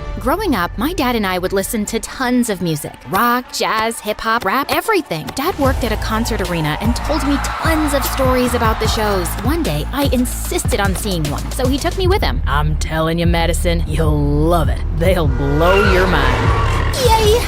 I'm so excited! I watched the entire concert from my dad's tiny office window and was mesmerized by the sound and energy of the crowd. After that, it became routine for Dad to sneak me into his office every other weekend to watch the shows. In 9th grade, I decided I wanted to share my passion for music with the world and dreamed of being a music influencer. So I created an Instagram account and started posting reviews and videos from the concerts I went to. My content quickly gained attention, and soon I had a steady stream of followers. Then one day, a local band contacted me on my Insta and offered me free tickets to their concert if I posted about them. It was then I knew I was well on my way to my dream of being a professional music reviewer. It all felt like a dream. I went from watching concerts through small windows to getting free tickets. Over the summer after high school, I was obsessed with a rising music superstar who had just left a huge boy band to start his own solo career. His name was, let's call him Barry Skies. I had a crush on him, and I was dying to see him perform live. Dad suggested I reach out to him for free tickets, but I wasn't too sure. He's one of the most famous upcoming artists under 20 in the world. I really want to, but I'm not sure they'd think I'm worth it. Sweetheart, people won't know what you want if you don't ask for it. I say try it. It was worth a shot, so I sent Barry a message on his Instagram, not really expecting a response. Little did I know that this single action would change my life forever. Cause not only did I score front row tickets, but I also got a meet and greet with him. At the concert, the arena went dark and everyone started screaming. Barry stepped out of the smoke and walked up to me, and before I knew it, he took my phone. Whoa, I was about to get the best live stream of the night. Do you think he's just gonna keep it? Who cares? I'm live on Insta. My followers must be going gaga right now. Eventually, he did give me my phone back, along with a wink, making all the girls in the arena scream. Was he flirting with me? After the concert, I went backstage and was greeted by Barry's manager. Thank you so much for the tickets. You certainly are an impressive young lady. As soon as you went live earlier, the sales for Barry's new record skyrocketed. I was honestly flattered. Right then, I remembered my dad's words and had the most awesome idea ever. So, So, I have like 5 million followers on Instagram and TikTok combined. I can give Barry's fans a behind-the-scene look at life on the road. He's not active on social media, so I can really help him out. It's certainly an interesting idea. We've never done anything like that before. I'll talk with the team. As she walked away, I was excited that she was even considering it, but I never knew that this moment would create a domino effect that would lead me to where I am today. Stay tuned to find out how my dad's advice changed the course of my life. While I waited, I spotted candy on the snack table and grabbed a handful. Right then, this dude wearing a baseball cap and sunglasses came up to me. The food is for the band only, and I don't remember you on stage. Who are you? I'm Madison. Ugh, security just lets anyone in here. Hey, I was invited back here by Barry's manager. Wait, you're that girl from the front row, the influencer? The one and only. Well, I hope you got the numbers you were desperate for. Hope Barry got the numbers he was desperate for. My fans drove up his record sales, so if you work for him or something, you're welcome. My heart pounded as I faced the jerk. Right then, Barry's guitarist did a slow clap. Tell him, influencer girl. Stay out of it, Leilani. No way. I gotta shout out anyone who can take on Barry Sky's massive ego and win. What? He was Barry? Barry Skies? OMG, I didn't recognize him with the glasses and baseball cap. I was horrified. I guess that's why they say never meet your idols. Right at that moment, Barry's manager returned and told how the team wanted me to join them on the tour. Actually, I'm not so sure now. And this is what we'll be paying you. When I saw the contract, I had to take it. I could use the money to buy tickets to a music festival, fly first class, get a whole new wardrobe, buy a car. Okay, not buy a car, maybe rent an awesome car. I'm all yours. No way. She's not on my tour. Yes way. You need to engage your fans and she'll help you do that. See you tomorrow. Saying that, she walked away, taking Barry with her. At home, I begged my parents to let me go, and once I promised to call every day, they agreed. I packed my bags and was off on my first ever tour with a band. My first night backstage was nerve-wracking. Barry was giving me the stink eye, but then Leilani came over and put her arm around me, making me feel better. Hey, it's nice to have another girl my age here. Yeah, if I can survive Mr. Ego over there. Barry's not so bad once you get to know him. You should watch out for Mrs. Skies, the momager, though. Oh, she's his mom? Mrs. Skies had everybody under her thumb. It was obvious why Barry was so grumpy. Even the sound techs, Leilani, and the lighting guy were all scared of her. I was relieved I didn't have to deal with her. My job was to post videos of Barry performing with great captions, go live on Instagram, and keep everyone updated about what was happening backstage. The tour was going great, and I was getting tons and tons of new followers, and they all had one request. Give us an interview with Barry. Take pics with Barry. But how? I was so frustrated with the guy. He was always in a bad mood. Leilani, you're playing the tune wrong. Ugh, start it again. Barry, I am not feeling well today. I am trying. Give me 5 minutes. Fine. Everyone take 5. I don't know how you do it. He's such a baby. Well, we've known each other since we were kids. Barry used to be more easygoing. I think he's just overworked. He just needs a little more fun in his life. A little fun, huh? I'd give him fun. That night when Barry opened the dressing room door, fake spiders dropped on him. The guy totally freaked out. Hey, who did this? Leilani and I cracked up watching Mrs. Skies trying to pick up the fake spiders. But when he realized they weren't real, he started laughing. Everyone else looked at him like he was crazy, but then they started laughing too. After that day, whenever Barry had a bad day, I'd pull a prank to make him laugh. I'd put a fake snake in a suitcase, fill his dressing room with balloons, have his favorite caramel apples delivered, but with onions instead of apples. Everyone loved hearing Barry's laughter, and it felt like Barry was finally being himself. He was more relaxed, and everyone had a blast on stage. Whilst everyone was having fun, in the background, his momager would be tapping her foot, reminding Barry that he's the star and this is work. I could see why he was so tense all the time. One night, I went to listen to Barry and his bandmates rehearse. As soon as I sat down on a chair, there was a loud fart noise. I was so embarrassed, but Barry just laughed like crazy. Someone had put a whoopee cushion there. Gotcha. What? You thought I wouldn't get back at you? I realized then that he knew I was the one behind the pranks.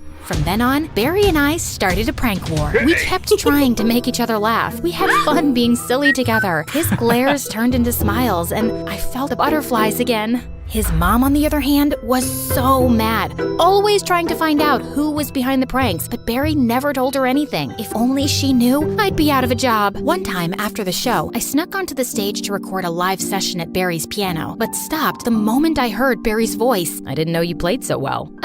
It was nothing. I'll just go. No, please, play a little more. As I played, Barry hopped on the piano and joined in. We finished the song, and he smiled at me. I suddenly realized I was live to millions of people. And there you have it. Barry Skies live and unfiltered. See you tomorrow on the road. So sorry. I forgot I was live. It's okay. Much better than a bunch of spiders falling on my face. I won't say I'm sorry for that. You needed some fun. I know. It was good to laugh like that. It's just that Mom pushes you really hard. Yeah.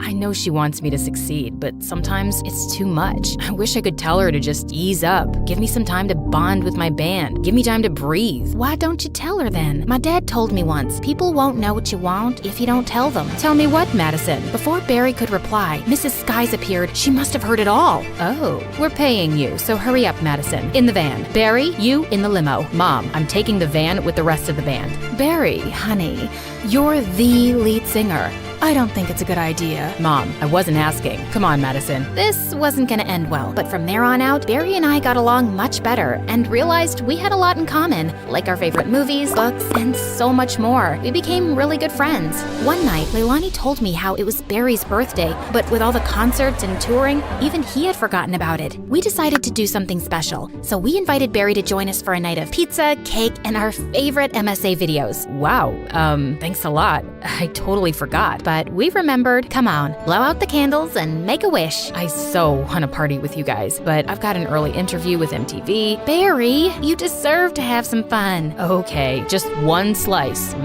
Maybe 2 or 3. We laughed, danced, and enjoyed the evening. Before we knew it, we had fallen asleep until the next morning when a loud phone ringing woke us up. Oh no, I'm late. Your interview! We rushed Barry to the TV station in his limo, and his momager was waiting, tapping her foot. Just what are you thinking, Barry? This interview is very important. I'm here, aren't I? Chill, Mom. Wow, chill? This is all you're doing. You think I don't know? Ever since you got here, Barry is unfocused, undisciplined. You're a distraction. I never meant to get in the way. You're fired. Leilani and Barry both looked shocked. I couldn't believe it. My first job and I was getting fired, but I couldn't just stay silent. Fine, I'll leave. But if you think trying to control Barry's laugh is more important than letting him be himself, then you don't deserve to be his manager. With that, I walked away. Once back at the hotel, as I was packing my things, I heard a knock. It was Barry. I've never had anybody stand up for me like that. Well, it should be your mom, but you know I'm happy to be here for you. Don't go. I just got fired, Barry. It's my tour, and I want you on it. I don't know. All I've done is mess things up for you. The interview today was great. Everything has been lately. It's like I remember how to be a person now instead of just my job, and that's because of you. Well, you're a great person. So are you. Shall we? Barry and I walked into the rehearsal room. His mom saw us, and her face was full of rage. What are you still doing here? I just fired you. You can't do that. Excuse me? Mom, enough is enough. You keep trying to tell everyone how to do their jobs, and it's not okay. Madison's work has been great press for us, and I want her to stay. So I'm done. You're fired. It's my tour, so I'm in charge. I appreciate everything you've done for me, but it's time to go. How could you cut me out of your life like this, Barry? I'm not cutting you out. Maybe you're not my manager anymore, but you're always my mom. Can't that be enough? Wow, fine. If that's what you want, no matter the differences, remember, I love you, son. I love you too, Mom. Later that night, as I was filming Barry's concert, suddenly I heard him call my name. He was calling me on stage. Oh no. Hey everyone, give it up for my friend Madison. She's the one who taught me to stay true to myself and follow my heart. Believe in yourself, and you can achieve anything. I waved, then sat down with Barry at the piano and went live. As we played, the audience sang along, danced. It was such a rush, but better than that was playing my favorite song in the world with one of my favorite people in the world. When we were finished, the crowd roared. That was something. So, Barry, would you ever consider Going out with you? I thought you'd never ask. Later, when I went backstage, suddenly my phone started buzzing in my hand. Hello? Madison, I'm a producer for MTV. I've been watching your channel and just caught your live duet with Barry. What would you say about hosting your own travel and music show with us? I'd say that sounds great. Today, I'm not just a music influencer, but a top name on MTV. And I am glad I followed my dad's advice to follow my dreams. And you should too.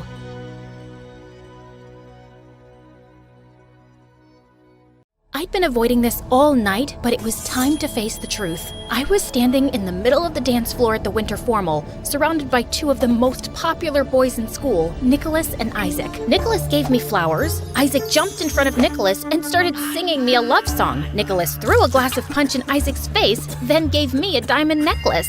Both of you, get away from me! How many times do I have to tell you, I don't love you? But we shared a chicken sandwich. I gave you half my fries. What about me? We walked on the beach under the moonlight and kissed under the stars. I liked all your Instagram posts, and I texted you 1,000 smiley face emojis with hearts in their eyes. The hearts were in all of their eyes, Ember. Do you know what that means? Leave her alone, you jerk. She's my girl. No, she's mine. No, mine. The lovesick boys started shoving each other, then it turned into an all-out brawl. I snuck out the back door and ran straight into my worst nightmare, my nemesis, the boy that stole my heart and had the power to break it into 1,000 pieces. His name was... I can't even say his name without getting butterflies. I feel like such an idiot. What's wrong with me? Things were never supposed to turn out this way. It's best if we start my crazy story from the beginning. Maybe that'll give me time to figure this out. I'm Ember, and I'm a professional heartbreaker. But before I continue, please like and subscribe. It all started with my best friend, Lisa. Lisa and I were inseparable since birth. We loved the same movies, music, and games. We'd finish each other's sentences and keep each other's secrets. But everything changed when Lisa discovered boys. When we were 9, Lisa ran up to me and my neighbor Wilson at the park. Do you see that boy over there? The one that's picking his nose? Of course not. The one that's eating sand? No, the one next to him with the dark hair and dreamy brown eyes. I think I'm in love with him. A day later, Lisa and the boy were a couple. A week after that, the boy broke Lisa's heart and she lost her mind. She cried for days. Wilson and I tried to cheer Lisa up, but nothing worked. Then one day, Lisa walked up to me and Wilson happy as a clam because she'd found another boy. Then he broke her heart and the whole cycle continued over and over and over again. Why do you keep crying over these stupid boys? The last one smelled like a stinky old sock. He didn't smell like a sock. He smelled like a man. But he was only 12. You guys don't get it because you're not as mature as I am. You're only 2 months older than we are. But you know nothing about the magic of love. It went on like that for years until we reached high school and Lisa fell in love with a football player named Nicholas. Yeah, the same guy from the beginning of my story. The one with the horrible singing voice and obsessed with heart emojis. Ember, he's the one. I just know it. You said that about the last boy. No, it's for real this time. I think I'm gonna marry him. A day later, she and Nicholas were Insta official. They dated for a year, but the whole time he was cheating on her and it broke Lisa's heart. The same thing happened with another boy at school named Isaac, a smooth-talking, rich model. Yep, he was the second jerk you met in the beginning of the story. Every time Lisa saw Nicholas or Isaac with another girl, she'd break down in tears. She couldn't pay attention in class. She started failing all her tests. Her grades dropped, she stopped coming to school, and eventually couldn't get out of bed. Lisa's parents got so worried about her that they moved away, and I lost my best friend forever. I was devastated. She even refused to contact us and changed her number and deactivated all her social media accounts. Her mom told us to respect her wishes. You still have me. It's not the same, Wilson. After Lisa left, I blamed myself. Nicholas and Isaac were heartbreakers, and all the girls loved them, even though they both had the IQ of a fly and were the most conceited boys on earth. They had a new girl every week and ripped the poor girl's heart to shreds. I should have protected Lisa from those jerks. She was my best friend in the world, but I wasn't there for her. I'm the reason she's gone. That's not true. Lisa made her own decisions. She chose to date those guys.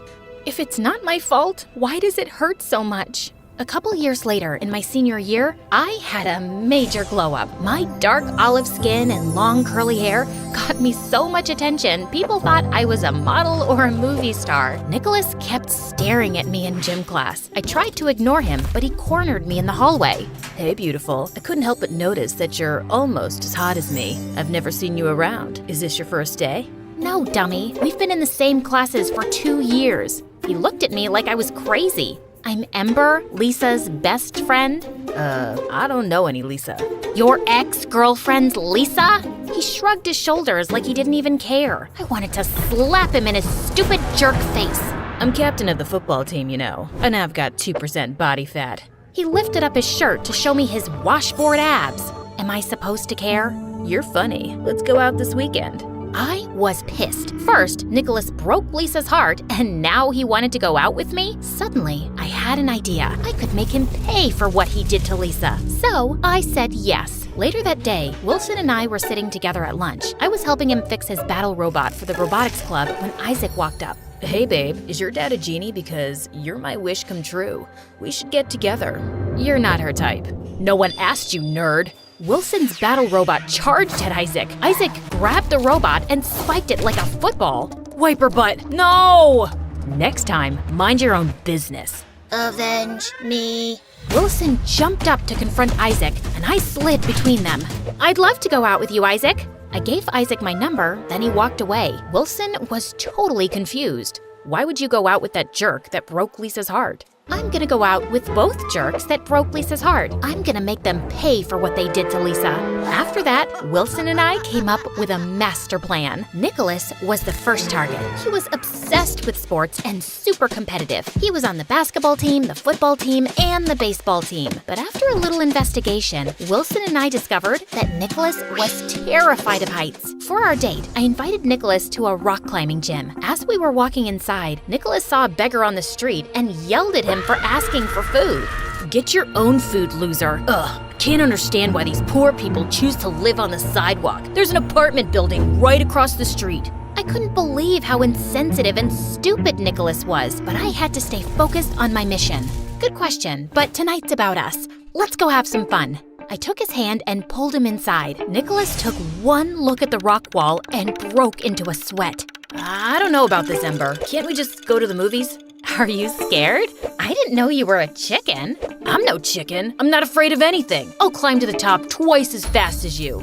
You're on. I raced to the top, and Nicholas struggled to keep up. Come on, Nicholas. You can do it. Just don't look down. Nicholas looked down and freaked out. He started crying like a baby. It took 20 minutes for the instructors to pry him off the wall. Wilson recorded the whole thing on his phone and posted it online. The video went viral in minutes, and Nicholas was the biggest joke. The next day, I went out with Isaac. He got us concert tickets to see a famous pop star. He met me at my door with a huge bouquet of flowers, but when he wasn't looking, I slipped a couple doggy treats in his pocket. As we were walking to his car, my neighbor's huge dog charged towards him. Isaac got so scared, he turned to run, but slipped and fell face first in the mud. His clothes were ruined, and so was his perfect hair. I'm so sorry. It's okay. It was an accident. Too bad we'll miss the concert. We don't have to miss it. Come with me. I dragged Isaac inside my house and told him he could take a shower. I gave him a special bottle of shampoo to wash his hair and some of my dad's old clothes. 10 minutes later, I heard Isaac scream. My hair! Oh no! Silly me. I guess that wasn't shampoo. At least the green brings out your eyes. Isaac ran out of my house like a maniac. I wished Lisa was here to see what we did. She would have been so proud. Wilson and I celebrated. I even had the rest of the weekend to help him fix his broken battle robot. I really appreciate your help, Ember. It's the least I can do. I couldn't have gotten back at Nicholas and Isaac without you. I was worried that you'd fall for those guys like all those other girls at school. Give me some credit. Those guys are the worst. I like guys that are smart and kind. Then Wilson gave me a strange look. I think I like you. I mean, like you, ever since we were kids. I was wondering if maybe we could go out on a real date. I was shocked. I never saw Wilson as anything more than a friend. But as I thought about dating him, I suddenly started to blush. Sorry, I guess that was a dumb idea. I'll leave now. Before I knew it, Wilson was walking out the door. Wait! I grabbed Wilson's hand. He turned to me, and when we looked into each other's eyes, I swear that sparks started flying. Or it could have been the porch lamp shorting out again. It had been doing that for weeks. The next day, spring break started, and Wilson and I spent every minute together. We grew closer by the day, and after we shared our first kiss, I finally understood what Lisa meant about the magic of love. Being with Wilson made me feel like I was walking on a cloud, though it was bittersweet because I still missed Lisa so much. But when school started, everything changed. My first day back, Nicholas ran up to me with a huge smile on his face. Ember, it's so good to see you. It took me a while to realize it, but you're the best thing that's ever happened to me. You changed my life. Wait, what? I was totally shocked. I thought Nicholas hated me. You gave me the courage to face my fear of heights, clowns, and strawberries. You're afraid of strawberries? It's the seeds and their pointy ends. They could take an eye out, but that doesn't matter anymore. I've conquered all my fears, and now I'm unstoppable. I'm a new man, and I think I like you. Then Nicholas kissed me on the cheek and waltzed down the hall. After school, Isaac ran up to me in the parking lot with his bright green hair. He hugged me and spun me around. Babe, you're amazing. My hair is a hit. I booked 10 modeling jobs over the break. I wanted to call and tell you, but I was so busy. You're my good luck charm. Before I could say anything, Isaac kissed me. Then out of nowhere, Wilson and Nicholas appeared. Wilson stared at me and Isaac in total disbelief. Nicholas got so mad, he grabbed Isaac and punched him in the nose. Get your hands off my girl. She's not your girl. She's the love of my life. Then I saw an amazing opportunity. My mission wasn't complete. That night, I told Wilson about my new plan. Our mission isn't over. I'll go on a few more dates with Nicholas and Isaac. I'll make them compete for my love. And when I know I've got them hooked, I'll rip their hearts to shreds. I'll just need you to... What about us? We'll keep our relationship a secret until after I break Nicholas and Isaac's hearts. You're not making any sense. I'm your boyfriend. I can't just sit back and watch you date other guys. We have to complete the mission. I don't care about the stupid mission. What are you saying? It's me or them.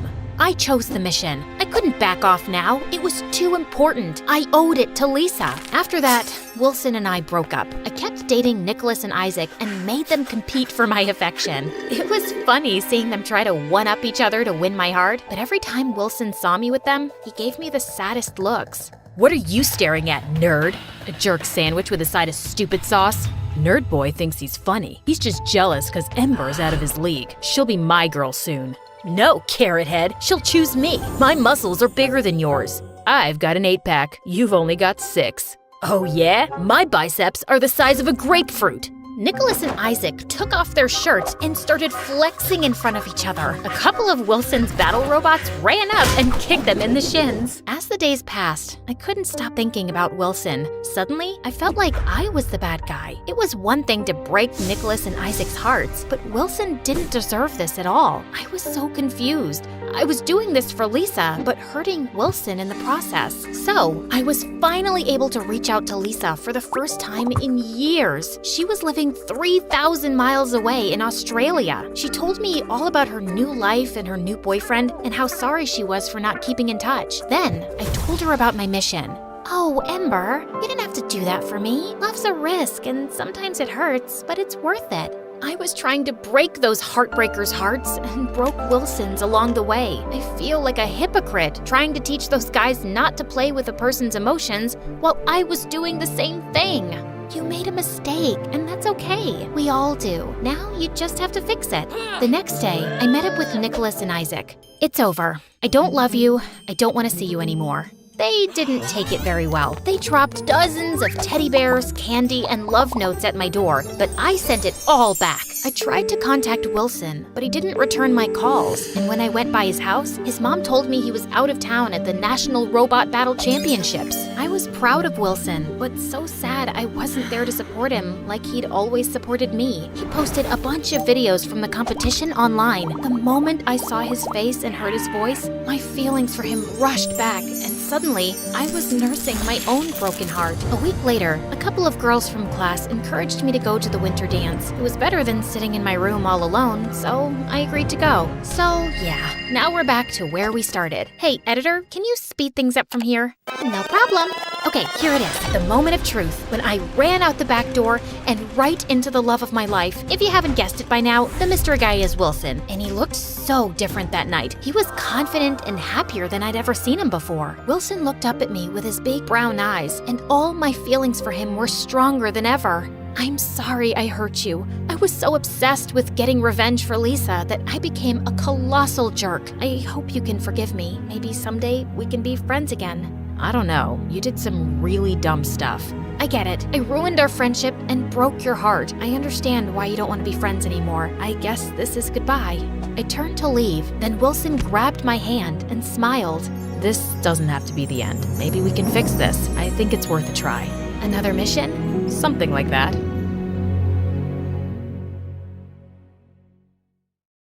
Do I look good, guys? Anything stuck in my teeth? Just let me know in the comments. I really don't trust my assistant. She hates me. See, I was telling a friend one day that my assistant smells like chicken, and I think she overheard. But seriously, I hear bark every time she comes close. Wait, if she sees this, she'll start spitting in my food. Director, please cut this part out, okay? Hi, I'm Cece, and I'm a model and Insta blogger from New York. Now, I know many of you are expecting Ramen to do a part 2. And don't get me wrong, I love her. But let me tell you how I'm better than that noodle-loving rapper. She never even told you her real name or where she's from. But I'm an open book. I have no problem disclosing that my full name is Cecilia and... Wait, I'm getting a phone call from the dragon. I mean, my mother. This can't be good. Be right back. Okay, where was I? Yeah, basically, Ramen's busy and her animator got sick and can't do more parts for now. But MSA can't disappoint you, so I stepped up. Now my story will take this lovely animator, and I chose him because he makes his character shake, like this, see? See, I have a bit of a history with shaking. I love Rihanna and her song Shine Bright Like a Diamond, but when I was little, I used to hear it as shake your body like a demon, and I wondered, why would somebody shake their body like a demon? Who has even seen a demon shaking? But you know, I'm just an easygoing girl. I didn't question anything, and just continued with my life. The reason why I was a relaxed, easygoing kid was because my parents were jerks. You know, like jerks to the point where you just give up and live your life because you have no other option. I was born in a family of French aristocrats who had moved to the US a long time ago, but my parents still acted like they had sticks up their butts. I lived in a large, dull mansion where everything was beige, and you guessed it, beige. Any attempts to add color were frowned upon. And then they had all these rules. Keep your voice low, but don't mumble. Sit straight and no elbows on the table. Don't show your teeth when you laugh. You're not a donkey. That's the soup spoon. That's the dessert spoon. Your ancestors must be rolling in their graves saying you eat meat with a fish fork. Jeez, weirdos. Don't you have anything better to do than watching me all day? And wait, let me show you what someone looks like when they laugh without their teeth. I look like a psychopath, right? Even Mom's cat Vivian was a judgmental snob and probably a spy. Once I was playing in the garden and I picked a booger from my nose and stuck it to a sunflower. Come on, it's normal. Kids do this stuff. I know you've done it too. Don't act so cool. And I turned around to find Vivian looking at me like this. So, yeah, I've always been a misfit in this sophisticated family. And it's not that I'm not girly. Actually, I adore fashion. And I always had a magazine tucked in the middle of the literary masterpieces I was forced to read. But I just hadn't grown up to be the classy lady my parents had hoped for. Once in 9th grade, I was shopping at the supermarket with a friend because she wanted to cook something for her boyfriend. Ugh, barf. Boys were all the craze with the girls in 9th grade. I was the only one cool enough not to lose my mind over some boy. I got bored, so I jumped into my friend's shopping cart and told her to run down the aisle with me. We were both laughing like crazy when suddenly she tripped and let the cart go, and I went whizzing straight into a pile of watermelons. When I opened my eyes, I was sure I'd gone to heaven because an angel was looking down at me, halo and all. Hey, are you okay? I don't know. Am I dead? I really hope not. You have to pay for all those watermelons. And then he smiled. Okay. So I was about to lose my mind over some boy. So sue me. His name was Danny. He was 2 years older, and he worked there part-time as a sales assistant. Our connection was instant, and he asked me out right away. Also, I did pay for the watermelons, but I learned later that the store policy didn't require people to pay for accidents. I think Danny kept the money for himself. And yeah, I didn't question it, because I'm someone who's been shaking her body like a demon for years, and never even questioned that. Anyway, a week later, we were officially together. And you know those first days when you're so in love? The sky is bluer, the grass is greener, the air smells like lavender. My stupid 15-year-old brain was telling me that I'd met my soulmate. We liked the same everything. and I could just be myself around him. My parents didn't approve because he wasn't our class, but I couldn't give a hoot. Danny was perfect. So I really can't pinpoint exactly why or when things began going downhill and the lavender started to rot. Maybe because he started going to university and got too busy, or maybe because someone gave me a modeling offer in the city after seeing my blog. It was a great opportunity for me to enter the fashion world, and I was sure we could make long distance work. Yeah, except that even short distance wasn't working for us now. We were just arguing and getting on each other's nerves all the time. See this picture of Danny? Yeah, that's him as a loser kid. But do you see that annoying half smile? He would smirk just like that when he thought he was right, which was like always. Who wouldn't get annoyed? There were so many little things, like why did he tell so many jokes? Why did he touch his ear so often? Why did he sneeze like a raccoon? Sneeze like a man. But things really escalated when we were out for dinner once and he started eating my fries. Why didn't you just order your own fries? Because I didn't want fries. Then why are you eating my fries? I just took a few. You've eaten half the plate. You can't share fries with your boyfriend? This is not about the fries. This is about you. You lied when you said you didn't want any, then you ate mine, and now I'm the bad guy? Cece, you're acting crazy. Oh, you want fries? Here, have all of them. The next day, we broke up after 3 years together. And you know the worst part about dating your best friend? When it's all over, you lose your best friend too. But don't worry about me, guys. I took the breakup like a champ. Anyway, I took up the modeling offer and moved to Manhattan right after high school. My parents were very disappointed at my career choices. Surprise, surprise. But I needed to get away from this place, and I just hadn't gone back since. But now, I had just received an invite to a high school reunion. Maybe it was a good excuse to go home. And Danny had moved away, not that it mattered. Yeah, what could go wrong? Oh, Cece, you dumb, silly duck. I didn't realize I'd missed my parents so much till I saw them. Even they seemed kinda happy. Cecilia, what's the matter? Has the dirty city air destroyed your corneas? No, Mom, something just went into my eye. I asked the chef to make your favorite dessert, a strawberry tart. That's your favorite, Dad. I'm allergic to strawberries, but I appreciate the thought. And man, oh man, did I appreciate my bed. Why had I left this life again? Hard to recall the moment. I was having a great time at the reunion with my old friends when I spotted a stunning brunette in a red dress. You know, the kind of dress that only a very confident girl can pull off and you instantly feel imperfect in every way just by looking at her. Hey, that girl wasn't in our batch, right? Cece, that's Regina. What? No,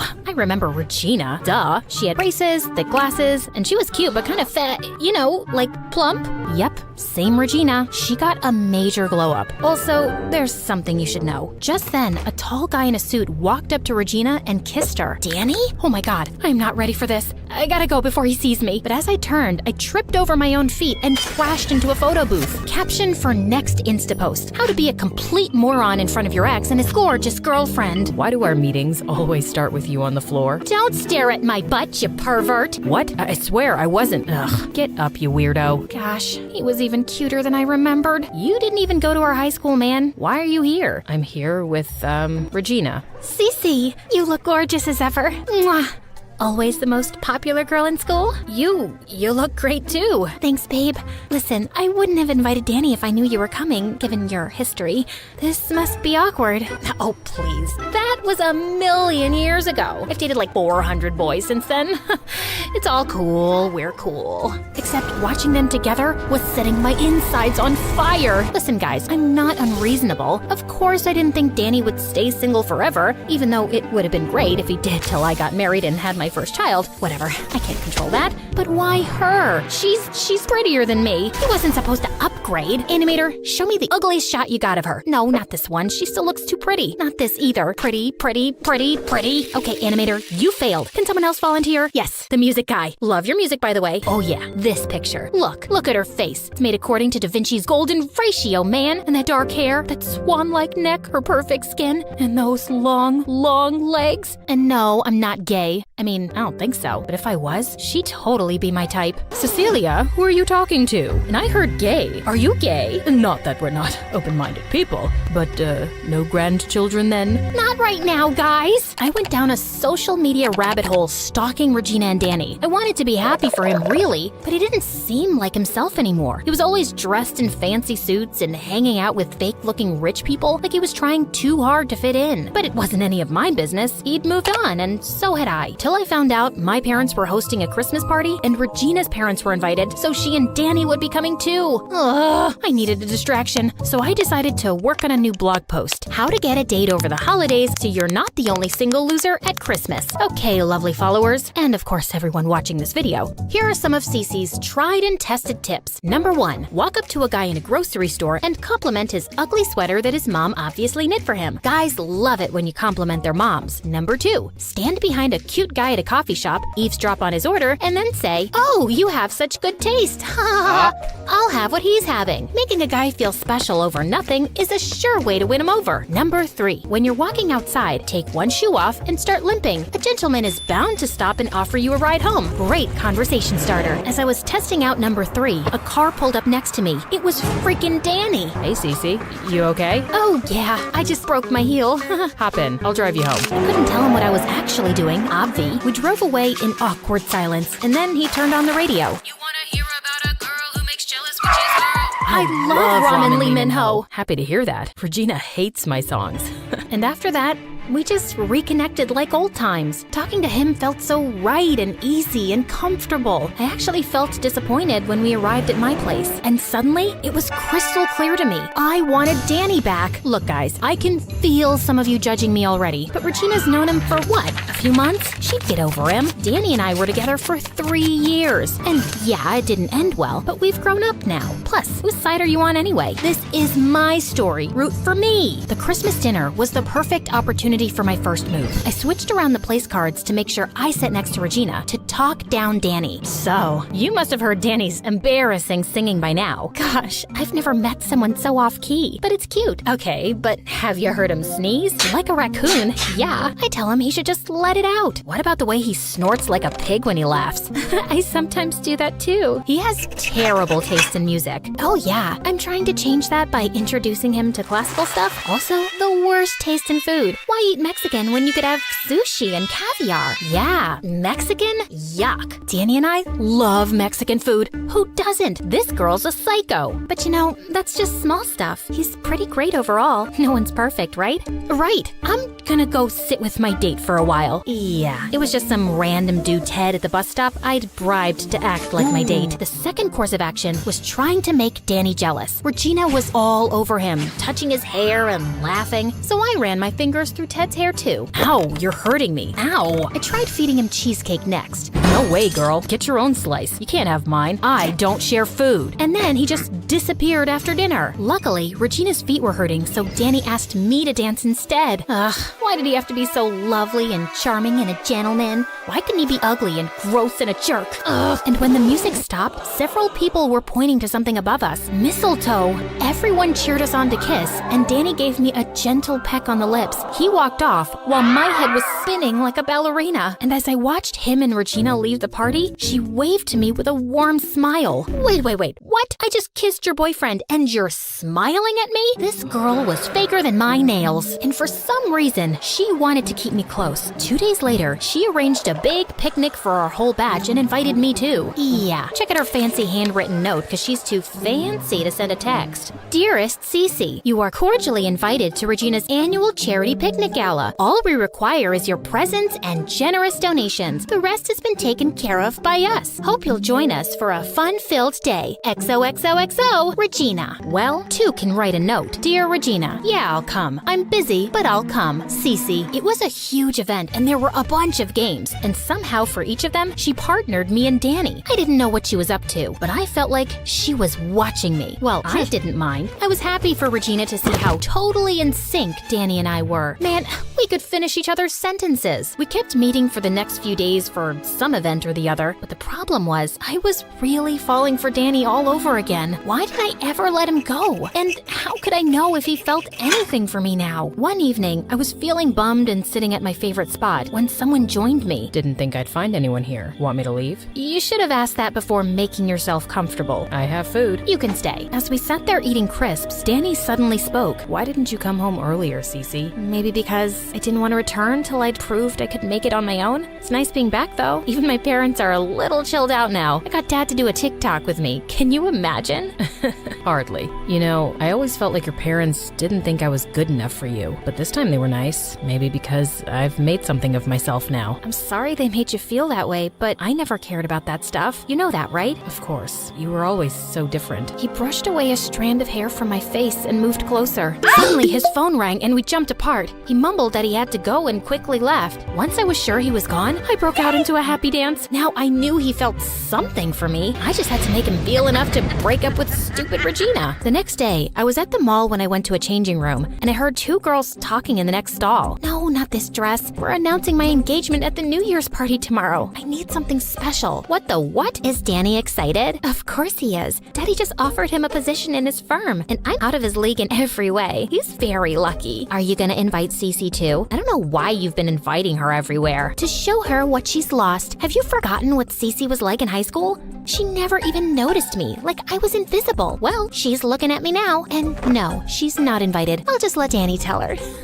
I never ignored Regina on purpose. She just seemed like one of those shy kids who wanted to be left alone. I had no idea she felt so bitter, and it didn't sound like she loved Danny. Just saw him as someone she could control because she thought she was better than him. I had to tell him, right? But he was getting engaged. He must have thought it through. What was I gonna do anyway? Crash Regina's New Year's party and object to the engagement? Ugh, that sounds stupid. Okay, now let's just fast forward to the part where I burst into Regina's New Year's party and yelled, I object to this engagement. Regina doesn't really love you, Danny. Danny grabbed my arm and led me out angrily. Cece, what the heck? Danny, don't get engaged to Regina. She's all wrong for you. Who are you to decide that? I just know that. She thinks she's out of your league and she's doing you some favor by being your girlfriend. Regina loves me. Not as you really are. Look in the mirror, man. I've seen you wear nothing but suits these past 10 days. She's changing you so you fit into her pretentious world. You don't know what you're talking about. Okay, fine. Then don't get engaged to her because I love you. What? Yeah, there. I said it. I love you. Like I'd give up the last slice of cheesecake for you or whatever. So pick me. Choose me. Love me. Did you just steal Meredith's speech from Grey's Anatomy? Oh, shoot. I'd forgotten we'd seen that show together. Trust him to remember something like that. For those who don't know about it, here's the speech. Choose me. Love me. Okay, so I'm using her words, but I feel the same way. You're just playing games, Cece. You didn't look back once after leaving, and now you suddenly want me? No, you just hate the thought of me with someone else. We didn't work out before, and we wouldn't now. This felt worse than our breakup. And for those of you who are on Team Regina, you must be enjoying this. And you suck. I couldn't stay any longer, so I packed my bags the next day and hugged my parents goodbye. I'll send you TikToks every day. I'll be looking forward to that, Dad. Don't take so long to visit again, Cece. I won't, Mom. Wait, you didn't call me Cecilia. Oh, must have slipped my tongue. Is there something in your eye again? Yeah, I think so. Anyway, I'll come visit soon. Bye! Next day, as my self-pity continued, the doorbell rang, and I was shocked to find Danny outside. What are you doing here? I couldn't get engaged to Regina. You were right about everything, and she's not the one for me. I'm choosing you. Look, man, that speech was just embarrassing. I take it back. I choose you anyway. You said we won't work. We have to at least try and find out, because I love you too, Cece. And we argued happily ever after. If you like my story and want to hear more of this style, comment Cece, our shaking MCC.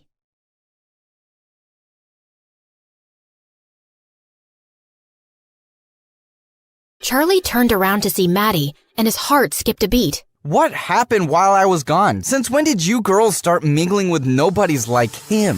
Suddenly, Charlie walked over to Maddie, and he pulled her close. There you are. I've been looking for you everywhere. I've missed you. And then he kissed her on the lips, and Brianna was even more surprised than Maddie at Charlie's move. Elijah gritted his teeth and walked away. Wow, what was that about? I've been wanting to say it the whole week, but not on the phone. I do feel the same way. I care about you too, Maddie, a lot. Madison hugged him and smirked at Brianna. Once everyone knew that Maddie and Charlie were dating, his life in school took a 360-degree turn. People stopped to smile at him, say hello, crack jokes. Why does it feel like even the teachers are nicer to me? The other two Barbie angels welcomed him into their gang, and being with Madison was a dream. They went on long walks, watched sunsets, ate ice cream, and kissed on top of a Ferris wheel. But later that night, Brianna and Amber cringed hearing Maddie throw up. Is Charlie trying to kill me? That gross ice cream at the amusement park made me sick, and my feet hurt from the long walks. And what is so fascinating about freaking sunsets? I think it's sweet. Yeah, 'cause you're not the one suffering. But there is one thing about Charlie. He sure can kiss. Makes you feel like you're the only girl in the world. Ugh, please, spare us the makeout details. Okay. Listen, Brianna, try giving him a hint about planning fancier dates for me. I know he's poor, but come on, he's dating me. The next day, while Charlie was watching football practice, the ball suddenly came in his direction, and he gave it a strong kick back. Hey kid, you play football? I used to, but I don't have time now. Come on, grab some shoes and join for a game. Just then, Charlie caught Elijah looking at him like he was a bug, and that motivated him. Elijah was coming at him aggressively, but Charlie dodged him and kicked the ball straight into the goalpost. Charlie, you're a natural. You have to join the team. Sir, I really don't think I can commit to practice. Kid, just try it out for a month and see if it works, okay? Elijah, you better watch out. He's gonna give you a run for your money. Charlie ran off to the locker room to put back the cleats. But when he walked out, someone had pushed him to the ground. What the heck, dude? I just don't understand why a low-class idiot like you is in this school. I'm here on scholarship, which means I earned my spot here. But that doesn't mean you belong here. Well, Maddie doesn't think so, and the coach. Don't let the coach's stupid words get to your head. And as for Maddie, gosh, you're a moron. Do you really think? Just then, someone pushed Elijah away hard. Dude, seriously, what is wrong with you? Why are you jumping to his defense? Because he's my friend. And what, are you threatened by a little competition on the field? Oh, please. This loser just had beginner's luck today. I'll crush him next time. And he won't have mommy out there to defend him. Elijah and his friends went out laughing as Charlie picked up his bag and fished out a broken snow globe. Great, this was for Maddie. She's so excited about her Vogue photo shoot coming out, and I wanted to give her something thoughtful. Maybe you could do something a little extra? Rent a car, get some flowers, go out for a nice dinner? Girls like being pampered. Wow, yeah, that sounds nice. Thanks, Brianna. Also for saving my butt. Also for calling me your friend. You're welcome. This is the place you were raving about? And why don't you have a reservation? It's walk-ins only, but it's so worth the wait. After 30 minutes, when they finally got a table, the place was dirty and loud. Isn't the energy of this place something else? Yeah, it's something. Oh my god, I just felt something on my foot. Maybe it was my foot. But just then, a mouse jumped onto Maddie's lap. She screamed and started jumping around like a maniac. Then she tripped on her dress and went crashing straight into another table. Ah! Oh my god. Madison, I am so sorry. Why would you bring me to this horrible place? And did you see all those people who were making videos of me? This is gonna be all over the internet. I get why you're upset. But you know, today's video is tomorrow's old news. No one remembers these things. Excuse me? Are you gonna explain to me how fame works? People don't forget anything. Once something's on the internet, it stays there forever. People can pull it out anytime they want. Ugh, this is officially the worst day of my life. With that, Madison stormed out of the car. Brianna couldn't stop laughing as she watched Madison's video posted online, but now she had to do some damage control, so she called him as Maddie. I've had some time to cool down, and I'm sorry for going off on you like that. And I'm sorry about the mouse and the video. You're right, I don't know what it's like to be famous. It's the best and the worst. It's great to have people look up to you, but sometimes they talk about you like you're not even a real person. And imagine having your failures or embarrassing moments splashed across the news as entertainment. It sounds brutal. I'm almost glad I'm a poor nobody. As they were talking, Charlie ended up telling Brianna all about his amazing grandma and how she'd made him apply to the school. I just want to get myself into a good university so I can make something of myself and spoil my grandma rotten. She deserves the whole world. Well, you're definitely the guy who'd get it for her, Charlie. Over the next few weeks, Charlie found himself bewitched and confused by Madison. He felt closer than ever over their late-night talks, but in person, she was totally unpredictable. One moment, she'd be all over him, and the next, she was snapping his head off. Charlie, do you think I'm fat? No. Why did you pause before answering? What? No, I didn't. Yes, you did. You said, no. You even looked at me before replying. I shouldn't have looked? Why would you look? Don't you just know? Maddie, you're being irrational. Now I'm crazy, am I? Well, I'm not fat. I'm PMSing, so I'm bloated. I hadn't noticed. Really? Ugh, you're so insensitive. You have no idea what it's like to go through this every month. Right now, I feel like killing someone. And I also really want that Thai red curry ice cream. I'll get it for you, babe. Whatever helps you feel better. You getting out of my face would make me feel better. And yes, the ice cream. Now. You got it. Amber and Maddie started laughing hard as soon as Charlie was gone.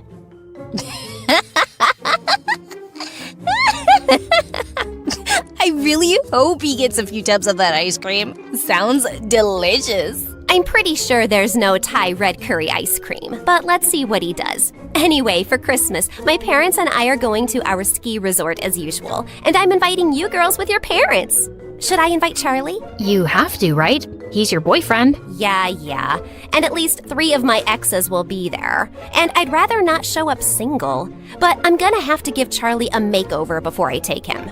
On his first day at the resort, Charlie slipped out of his room at 5 in the morning and found Brianna waiting in the kitchen. Oh, you're here. I almost thought you wouldn't come. I almost thought that too.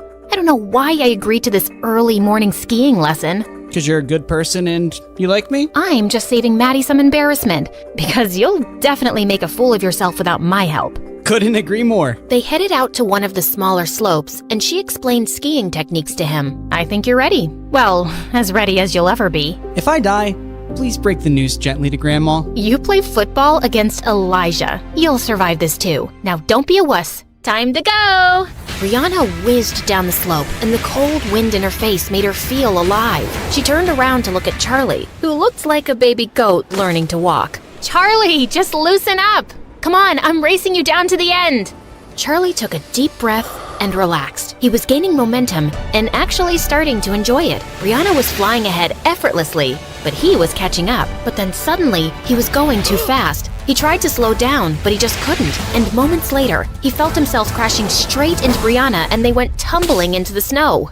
Oh my God, Brianna, are you alive? Is your neck broken? Please don't die. Say something. Oh, can you shut up for just 1 second? Yes, of course. Oh, I thought I'd killed you. Charlie pulled her into a bear hug. You're really okay? Yeah, I just got the wind knocked out of me. Imagine the headlines if something had happened to you. Stupid, worthless nobody injures beautiful teen goddess. You think I'm beautiful? Well, duh. That's not even opinion. It's just a scientific fact. The sun rises in the east, water boils at 100 degrees, Brianna's beautiful, you got some snow on your face. As they started making their way back, Brianna felt her heart racing. Oh, shake it off, Brianna.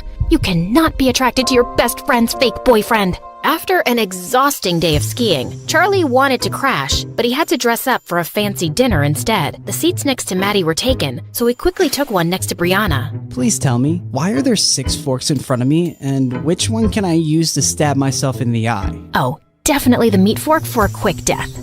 Madison watched the two laughing, and she didn't like it. I don't want her getting more attention than me, even if it's from stupid Charlie. Hey, Charlie, could you sit next to Amber, please? Her parents couldn't come, and she, broke up with her boyfriend. She could use some cheering up. Charlie nodded reluctantly and took the seat next to Amber. So, Amber, you want to talk about your breakup? Okay, sure, why not? It happened 3 years ago, and his name was Leo. And that's what you're sad about today? That's a bit offensive. I'm not sad. Do I look sad to you? Just then, Brianna's mom, who was sitting opposite him, spoke. So, Charlie, where were you studying before? Well, I was in public school in another town. I got a scholarship here, so I moved with my grandma, who raised me. And what does your grandma do? She's an amazing healer. She cures people with herbal medicines and different techniques. So she's not a real doctor? No, not in the typical sense. And this healer thing, it makes her enough money? Mom, stop! It's okay. Yeah, she earns enough. And I work at the cinema, and I also DJ on the weekends. We manage to take care of each other. There was an uncomfortable silence, and Charlie felt his face turning hot. Then, Maddie's mom spoke with her country accent. That's sweet, honey. You seem like a bright kid, and I'm sure you'll go places one day. It's funny how life turns around. I mean, look at me. I was raising little Maddie as a single teenage mom in a trailer park with nothing. And then, boom, one day I won the frickin' lottery, and we were rich. Soon after, I met my husband, and life's amazing now. Let's raise a toast to our blessings. Brianna looked over at Madison, who looked like she was gonna crush her glass. She always felt ashamed of her past and that she wasn't born rich like everyone else. Just then, Amber said she wasn't feeling well, and as she was leaving, she tripped over the carpet and fell down. Amber, are you okay? Did you hit your head? No, I didn't. But it hurts so bad lately. And even my eyes, like sometimes I wake up and it takes me like 2 seconds to see the light, and I swear the lights are on. You know, I'm a scared cute mouse, right? I don't sleep in the dark. Okay, I'm gonna take her to her room to rest. When Madison returned later to the main hall, she suddenly overheard Brianna's mom and another woman talking. That woman sure loves to tell her trailer park story. She's been rich for years now, but she still sounds so trashy. Money can't buy class. And now look at Madison's choice of boyfriend. I mean, he's sweet, but no amount of designer clothes can hide where you really come from. Madison's ears burned as she stormed off and ran straight into Charlie in the hallway. Hey, I was looking for you. How's Amber? Why did you say all that nonsense at dinner? What? Oh, I'm on scholarship, and I work at the cinema, and my granny does voodoo. It's not voodoo, and why would I hide all that? It doesn't embarrass me. And even your mom was poor, and she's not ashamed of it. Well, she should be. I don't know why she keeps telling that story so proudly. No one respects her for it, and I don't want to be reminded of the cheap start of my life. She said all that stuff because of you. I've been trying to please you all day, Maddie, but I'm really tired now. I hate skiing, these clothes are pretentious, and I don't like talking about my grandma like that. Charlie stormed off to his room, packed his things, and called a cab. Charlie didn't speak to Maddie for a few days, but he gave in after all her apologies. I'm really sorry, okay? I just wanted my stepdad to like you, and he is a bit difficult. But I shouldn't have asked you to act differently. I like you, just as you are. Well, if you really want to make it up, you'll have to spend more time with my family now. Of course. I volunteer at the community center for old people and take grandma there every Saturday. You should come. Can't wait. Madison had begged Brianna and Amber to accompany her. Eek. Oh, this place smells like disease and something rotten. Shut up, Maddie, and just act normal. After they'd all met, Charlie asked Maddie to help him set up a game of musical chairs, while Brianna joined his grandma. I'm so glad to meet you girls. Charlie was certain he wouldn't make any friends at his new school. You've raised a pretty nice guy. Oh, trust me, I didn't do much. That kid was born with a heart of gold. Once when he was 8, he came home saying he'd lost his bicycle somewhere, and I was so mad. Well, a week later, I found him 3 streets down, teaching a little girl how to ride that bicycle. He told me that she'd lost her brother recently, and the cycle made her happy. She needed it more than he did. That's what he said. At 8. He's always been special. Later that night, Brianna's heart felt heavy when she got Charlie's text. Thanks for today, Maddie. It meant the world to me, and I love you. I love you too, Charlie. The next day, when Brianna showed Maddie the text, she was ecstatic. Finally, the 3 golden words. It's time for phase 3 of Project Plaything. Dump his sorry butt. Yay! Then sushi in Tokyo. But Maddie, he really cares about you, and dumping him out of the blue feels cruel. Can't we think of an easier way to let him down? But this was always the plan. Are we supposed to care about his feelings now? Well, yeah. We've gotten to know him, and I just think he would take this really hard. You know what? You're right. He is a bit oversensitive. Maybe I can be really difficult the next few weeks, and then he'll just get sick of me and be happy to break up. That sounds better. Thanks. After Brianna walked away, Madison turned to Amber. Who does she suddenly think she is? Mother Teresa? I'm tired of Charlie, and I want to pay him back for the times he was rude to me. I have the perfect plan to dump that loser. But don't say anything to Brianna, okay? Oh, I love it when we have secrets. Just the 2 of us. 3 days later, it was Madison's birthday, and she was having a big party in a dance club with Charlie as DJ. Then suddenly, she climbed onto a table with a mic. May I have everyone's attention, please? I have something to say to our resident DJ. Everyone fell silent, and Brianna suddenly had a horrible feeling. As you all know, I've turned 17 today, and I just want to start this year fresh. So Charlie, I'll start with you, because I just can't fake things anymore. You are just a game to me, okay? To us. I got bored, so my girls and I decided to make you fall in love with me as a challenge. Actually, Brianna was the one who brought you to my attention. It's been fun messing around with you, but it's just made me realize that dating below my league isn't for me. I don't relate to you and your third world problems, dude. But thanks for a few fun weeks, and I'm sure you'll find a nice average girl soon. Ciao. Charlie just stared at her, frozen in his place.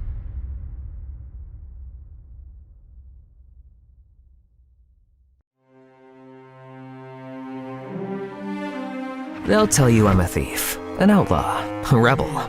All of it's true. But what they miss is the best part. The part when I met her, Maid Marian. Because before her, I was fighting for a cause, sure, taking from the rich, giving to the poor, but it was just a fight. Marian didn't just join my cause, she transformed it to a crusade. Our greatest enemy was the Sheriff of Nottingham, a man whose unfairly high taxes made life unaffordable for all. I was just a boy when he came for us. My father, a proud and honest farmer, couldn't pay the rent after a season of failed crops. His men banged on the door, then dragged us into the street like animals. I was terrified, but my father stood tall. We've paid our dues every season. A man's worth shouldn't be measured by the gold in his hand, but by his work and his honor. Honor doesn't pay the sheriff his rent. My mother begged and pleaded, but they tossed us out and set fire to the fields. I watched everything my family had worked for turn to ash.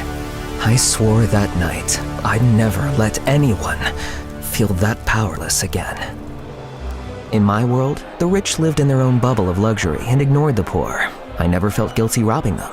The noble women were no different, lost in gossip and gowns, and unaware of the struggles beyond their lavish walls. That's just how it was, until I met Marian. Disguised as a beggar in the bustling marketplace, I kept my head down. The sheriff's men had plastered wanted posters of me everywhere. Amid the usual chaos, a desperate cry caught my attention. A frail old man who had been caught stealing bread was pinned to the ground by one of the sheriff's brutes, ready for the usual harsh public punishment. Just as I prepared to intervene, a confident voice interrupted. Stop that! The crowd parted, and she stepped forward. At first glance, she seemed like any other noblewoman. A public beating of an old man for stealing bread? Have you no mercy? Kindly go about your business, milady. I am Lady Marian of Beaumont, and I will not let this man go. Lord Beaumont was a powerful man, the sheriff's top tax collector and the reason the poor starved. But besides being beautiful, his daughter also had a spark and kindness I'd never seen in a noblewoman before. My heart beat faster than a fiddler's strings. The guard, unsure of what to do, let the beggar go. As she turned to leave, I saw her look at one of my wanted posters. Be warned, he's one of the most dangerous criminals in all of Nottingham. He says he steals from the rich, but the poor pay the price.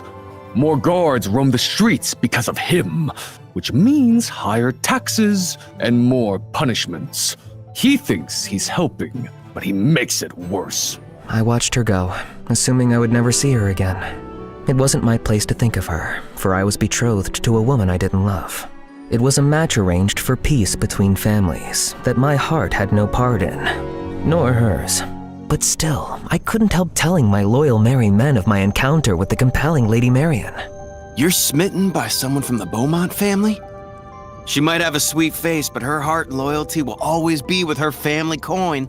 He's right, my friend. Temptation comes in many forms. She'll lead you to heaven first, and then straight to your doom. Trust me, Robin. I've seen it before. Her world and ours, a distant shore. Despite my friend's warnings, I couldn't shake her from my thoughts. That very night, as fate would have it, I would see her again, and everything would change. It was an ideal night for stealing. The sheriff's grand party would keep the nobles busy, the perfect place to show off their riches. I sneaked through the back of a grand estate into the kitchen and quietly took what I could. But upstairs, as I reached for an ornate necklace, I sensed someone else was in the room. You're Robin Hood, aren't you? The dangerous criminal? I turned slowly and knew exactly who it was. And there she stood, Lady Marian, bow drawn, an arrow pointed at my chest, the same fire in her eyes that I'd seen in the marketplace. I put my hands up. I mean you no harm, and I am no criminal. I steal back what they've already taken from us. I knew you'd come. I was waiting for you or one of your merry men. I knew the banquet would be the perfect distraction. Clever. Well, I hope the reward is worth it. You think that stealing trinkets and silverware is helping your cause? Maybe in the short term, but you need a better, longer plan if you are to win. I don't remember asking for your advice, my lady. Go back to your silks and oysters where you belong. This is not your fight. It's only a matter of time before the sheriff catches you. And then what will the poor do? Ever thought of that? I couldn't believe her cheek. But deep down, I knew she was right. Well, it looks like I've been caught. So you tell me. I don't want to turn you in, Robin. I have a plan. You're stealing from the wrong places. The real wealth isn't in these houses. It's in the vault beneath the castle. The taxes collected from the poor. Now I see it. You're insane. How am I supposed to get into a steel vault? Why, Robin, it's simple. I'll get the key. I was shocked. Her plan was bold, yes, and brilliant. But I was hesitant. And why should I trust you? Because it's my fight, too. I've watched my family grow fat while others starve. I've seen food wasted on dogs while people beg for scraps. I've seen the sheriff's men drag families from their homes, beat them for a few missed coins, and I've had enough. But if you get caught, you'd be an outlaw, and your betrayal will never be forgiven. I don't want forgiveness. I want change. Her words struck me hard, as if she had shot me in the heart with her arrow. I saw my own past flash before my eyes, the night my family was thrown out by the sheriff's men. The fields burned, our home reduced to ash. Marian wasn't just a noblewoman playing rebel. She meant every word. Then so be it. Finally, she lowered her bow, and for the first time, we smiled at each other. I was captivated by her, and knew it wasn't just her plan I was falling for. It was her. Together, we could ignite a change far greater than anything I could ever achieve alone. We arranged to meet the next night that night, and I ran straight to the merry men, eager to explain my plan. But they were less trusting. She's not here for the people, Robin. This is just her rebelling against her father. Her heart's burning with anger, not justice. The fire can consume us all if we're not careful. It's a clever plan, I'll grant you, but don't easily place your trust. When it's her or your head, she'll leave you for dust. It took me a while to convince them, and even then, I knew they were placing their faith in me, not Marian. And my heart believed in her, but my mind couldn't silence the doubts. What if it was all a setup? But I decided to brush all negative thoughts away and focus on the task ahead. Marian planned to steal the vault keys from her father and leave them in the sheriff's castle library. We'd sneak in at dusk, steal the treasure, and vanish without a trace. But before I set out that night, I wanted to see my betrothed. It didn't feel right committing to her when I couldn't shake Marian from my mind. I'm sorry, but we can no longer wed. I will ensure your family is provided for. You'll never want for anything, I swear it. But she was outraged. This wasn't about love. It was about pride, the humiliation of being cast aside. I thought I'd done the right thing, but I had no idea what her wrath would lead to. Later, the merry men and I arrived at the estate. We crept through the garden toward the library. My heart pounded in my chest, not just from the risk of the mission, but because I was placing all my trust in Marian. But when we reached the library and looked where she told me to, my heart sank. The keys weren't there. Had something gone wrong? Suddenly, we heard footsteps. Voices. We ducked behind a heavy curtain just as the door swung open. It was Marion and her father. I must say, Marion, this is a pleasant surprise. You've never shown much interest in my line of work before. Yes, Father. I thought it was time to understand more about our holdings. See things through your eyes. Was this all part of her plan? Did she need more time? But then, the unmistakable sound of clanking armor echoed down the hall. The door burst open. This time, guards flooded the room. Start the search! We've received word that Robin Hood is in the castle. My heart dropped. I was desperate to believe Marion hadn't betrayed us. But it wasn't long before they ripped back the curtain and found us. I was dragged out in front of Marion and her father. As the guards bound my wrists, I caught her eyes. I begged her silently. Say something. Do something. But she just stood there. Marion, you're witnessing history. The most notorious outlaw in all of Nottingham, finally caught. You'll never have to worry about this scum again once you take over from me. Isn't it magnificent? I held my breath, waiting for Marion to intervene. But she just looked away. Yes, Father. Justice must be served to criminals. And may I have your coat, please? I'm cold. Her words hit me like a dagger to the chest.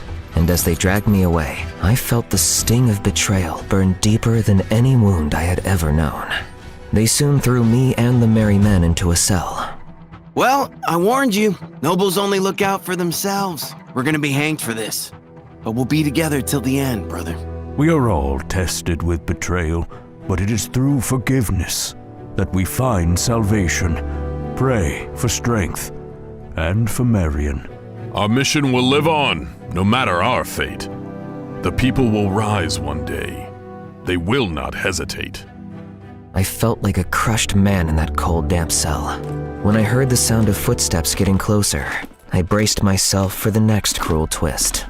But there before us stood Marion. Before I could speak, she threw a set of guard uniforms at us and started to let us out. Put these on, now! We all dressed, and the merry men soon fled, disappearing free into the night. My heart was pounding as I followed her down a corridor to follow them out the castle. I thought you handed us over. No, you were followed to the castle. I saw it happening but couldn't warn you. Then I realized you getting caught was the only way to distract them. They'd celebrate your capture and leave the vault unguarded. It's the perfect opportunity. No, Marion. We need to leave now. You'll be free from all this. We came here to take back what belongs to the people, and I have the keys. She lifted the keys she'd taken from her father's coat, the very same she'd asked for warmth in the library. This is our chance, Robin. We can't let them win. But if they catch us... The poor have no one else. Her words pierced my doubt, and I followed her, deeper into the belly of the castle. We reached the underground chamber, which was unguarded just as Marion had said, and she unlocked the door. We walked over to the vault door at the back, and she unlocked that too. I turned its handle, but it wouldn't budge and kept slipping from my grasp. As I struggled, Marion stepped forward and placed her hands over mine. Your hands are trembling. Here, let me help you. Our eyes locked briefly as we pushed down on the handle together, and the door clicked open. We soon filled sacks with coins and gold, our hearts racing. But just as we were about to leave, laughter and voices carried down the hall. And it was none other than Lord Beaumont and the Sheriff of Nottingham. Let us take what we can before the celebrations end.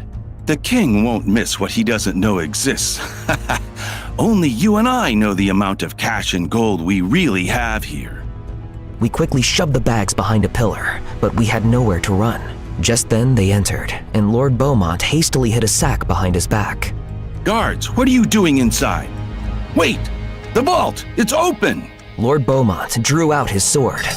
Show yourself! I was thinking about how to tackle him and the sheriff when suddenly, Marion stepped forward calmly. I had no idea what she was doing. Then she lifted her visor, and the color drained from her father's face. Marion? What in the world is this madness? What are you doing here? It's obvious, is it not? How dare you steal from the king? Isn't that what you were both about to do? But Father, you have it all wrong. I was stopping the robbery. My heart plummeted. Would she really do this to me? But when she pushed me down to my knees and handcuffed me, I knew my fate was sealed. Is that so? But why are you in armor? Looks like a disguise to me. Father, look at how he doubts my loyalty. I knew all the guards would be drunk and busy in celebration, so I came here in armor to do my duty. And I found this thief here in armor too, which he stole from a guard he attacked earlier. You should be thankful I caught him, because it's none other than Robin Hood. Marion pulled off my helmet to reveal my face. The sheriff and Lord Beaumont looked shocked, then started laughing. Marion, I always knew you had the mettle of a true Beaumont. Well done. Excellent work, my girl. You see, Robin Hood, no matter your cunning, you cannot outwit true loyalty. I desperately tried to make eye contact with her, but she didn't meet my gaze. Guards! Guards! Suddenly, Marion kicked my back, and I fell face forward. No need for them, Father. Look at how pathetic he is. He's in handcuffs and can do no harm. Why don't you check the vault first and reassure yourselves that everything is in there? I hope I've made you proud. The sheriff and Lord Beaumont walked towards the vault as she quietly unlocked my handcuffs. And the second they were inside, we both rushed to the vault door and pushed all our weight against it, slamming it shut. As we heard the muffled shouts and cries of the two men inside, Marion quickly locked the vault door, and we walked out of there with the bags of riches and big smiles. That was close. You really had me thinking this might fail. It was never meant to fail. Not for me. What do you mean? The vault was empty days ago. What we loaded into these bags? Fake painted rocks. Tonight wasn't about gold. It was a final farewell to my father and my soon-to-be fiancé. The sheriff? So this was... A trap. I knew the sheriff couldn't resist a quiet raid. I hoped my father would follow. He never trusts anyone with the money. Lucky me, caught red-handed in an empty vault, with no one to blame but each other. The royals will handle the rest. You played them. I played everyone, but I chose you. She wasn't just escaping her world. She tore it down, piece by piece. Oh, and tell Friar Tuck he was wrong. I didn't fall from grace. I burned the palace down first.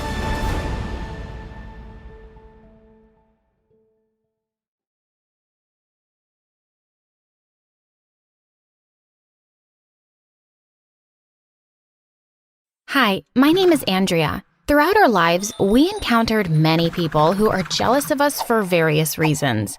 For me, it was, unfortunately, my mother. I know it sounds weird, but it's true. She never liked me because she was jealous of how pretty I was. When I was 13, Mom was taking me on a train somewhere. We changed cities and jobs often, sometimes in less than a year. Oh, and there was one other thing. She had never told me who my dad was. At the train station, this lady came up to me when Mom had just left to buy snacks and asked if I'd ever thought about modeling. When I shook my head, she gave me a card and explained that she was a talent manager and saw potential in me. I'd been called pretty before. I was very attractive also. When Mom saw her with me, she snatched the card away from the woman and asked what I was doing with her. I tried to explain, but she was too angry. She literally pushed the woman aside, grabbed my hand, and marched away. When we got to the train, she asked me if I had told the woman anything about me. I shook my head and said she only wanted to ask me if I wanted to model. "You're not even pretty enough to be a model," Mom said. But I knew this just wasn't true, as I've heard many people tell me I was the prettiest girl they'd ever seen.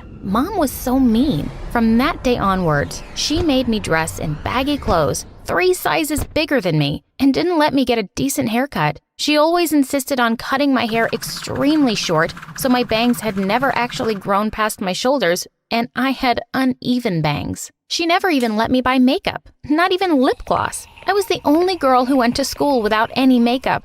She didn't even let me have my own phone or have any presence on social media. With the ugly clothes Mom wore, she was hardly noticeable. Sometimes I would catch her looking out the window with tears in her eyes, but when I asked her about it, she never said anything. But even though I dressed like a total homeless person, Boys huddled around my locker to get my number just to talk to me. Some of the girls envied me while others wanted to be my friend, but it was for all the wrong reasons. They thought they would get more popular if they stuck with me, but those friendships didn't last when they realized that I rarely left my home during the weekends because of my strict mother. In my sophomore year, a senior guy named Daniel asked me to the town ball. He was a football player. A few of the girls in my class were jealous of me since getting invited was a big deal as it was a televised event with news coverage. They told me not to bother going to the dance since I couldn't afford a nice dress anyway. I knew this was true, but I had always been good at creative things. I quickly looked up tutorials on sewing and then went down to the local thrift store and bought meters of lace and satin among other things. The next few weeks,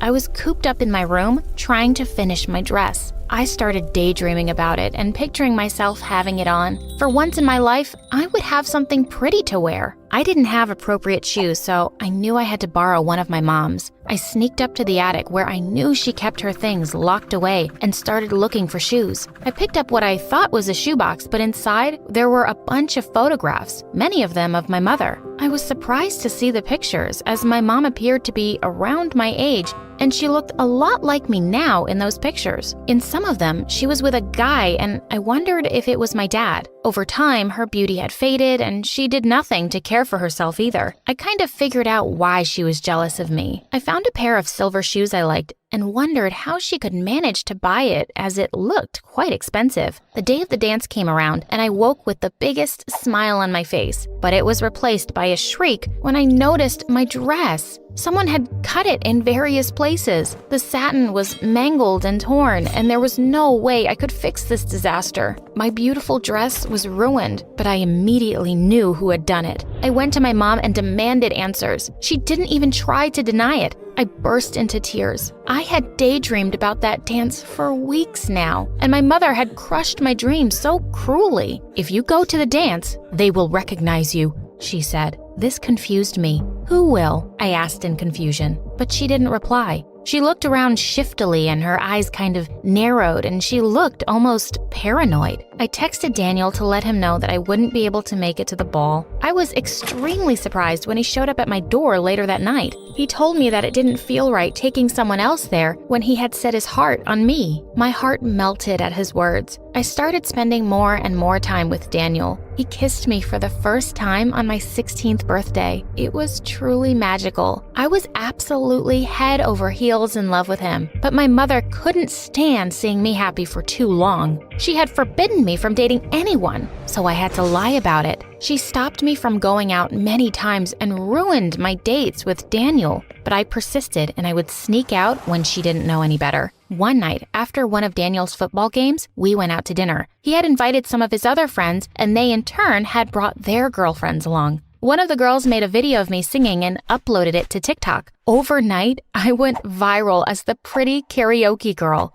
Unfortunately, Mom too eventually found out. When I came home from school that day, she asked me to explain the video and knew I couldn't hide the truth any longer. I told her everything. She looked almost afraid. But why? She started scolding me, but I couldn't understand what I had done to set her off like that. Eventually, I just couldn't take it anymore. "Can you not be jealous of me for once?" At that point, she completely shut up and locked herself in her room. That night, I heard her crying from her room. I felt guilty, but I also knew that it was time that I took a stand for myself. I wasn't too bothered to talk to her as school kept me busy. I was getting used to my school life with Daniel becoming a big part of it. But my happiness was quickly cut short when Mom announced that we would be moving away yet again. I begged her countless times not to do it and even deleted the TikTok on her demand. But she refused to listen to me. I had no choice but to leave my old life and Daniel behind. I reluctantly settled into the new town with Mom, but I still missed Daniel. Right then, I decided I would save enough money, and once I was an adult, I will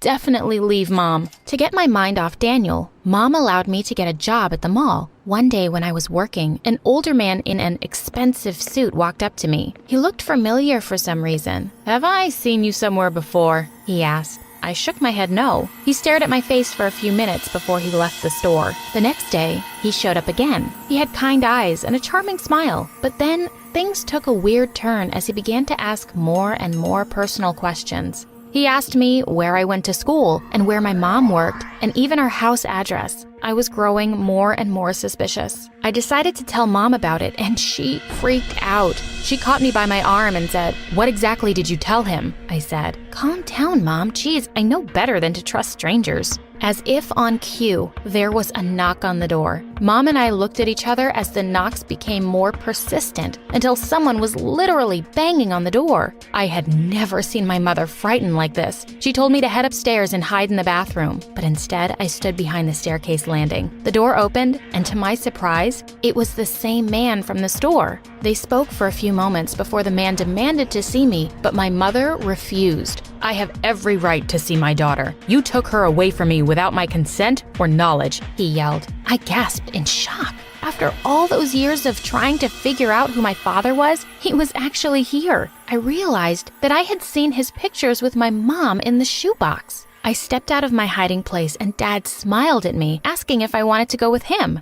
I nodded yes, with tears streaming down my face. I was finally reunited with my father, but my jealous mother tried to block my way. "You can't go with him." I was angry. "You lied to me about everything," I yelled. "You're just jealous of me because I get to go live with Dad and you don't." I went to my room and packed my clothes and other stuff. I was finally free of my evil, jealous mom. When I left with my dad, to my surprise, she didn't try to stop me. Dad told me that he had been trying to track us down for years, but for the longest time, he thought we were dead. But then he realized me from my TikTok video because of how much I resembled Mom when she was a teenager. He explained that he had followed me home from the store today to figure out where I lived. We drove for a few hours before pulling up to this huge mansion. It was true. My father was a rich man. He showed me around and told me I could have any room I wanted. I was on cloud 9. This was the life I had always dreamt of, one with a loving parent and no hardships. We had a large pool in the backyard where I swam in the afternoon. The food was amazing, and I could eat to my fill. Besides, I had my own walk-in closet and vanity. Basically, everything Mom never let me have. I asked Dad what he did for a living, and he said he had a big business empire. I wondered why Mom had left him in the first place, since growing up, we never had money. Besides, Dad was so nice.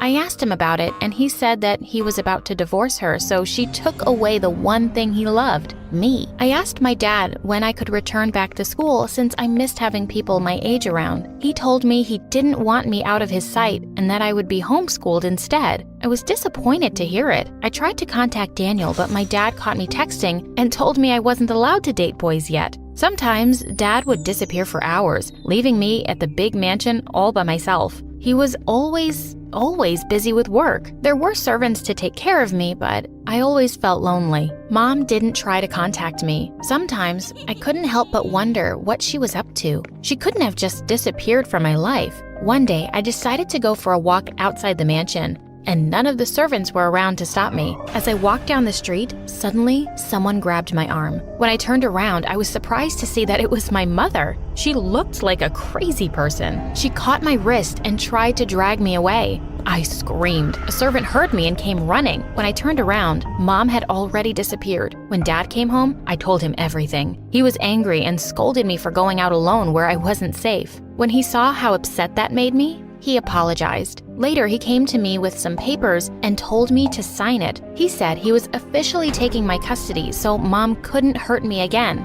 I was so happy that I signed away the papers without reading them. It's true that Dad wasn't perfect, but living with him was way better than living with Mom. A few nights later, I went downstairs to drink water when I saw my dad in his study, but he wasn't alone. He was speaking to another man, and what he said made my blood run cold. He was ordering them to kill my mother. Apparently, she had gone into hiding after he brought me home, and he was trying to lure her out. None of it made any sense to me. Why would he want to kill Mom? They saw me outside the door, and before I could run away, Dad seized me. That's when I saw his true face for the first time. "Why are you doing this?" I asked. He didn't answer me and instead dragged me to my room where he snatched my phone. "Call your mother now," he demanded, "and ask her to meet you at this address." I had no choice. I dialed Mom's number. When she picked up, I kept my voice neutral. "Mommy, "Can you come pick me up at this address? I ran away from Dad. I know he's evil,"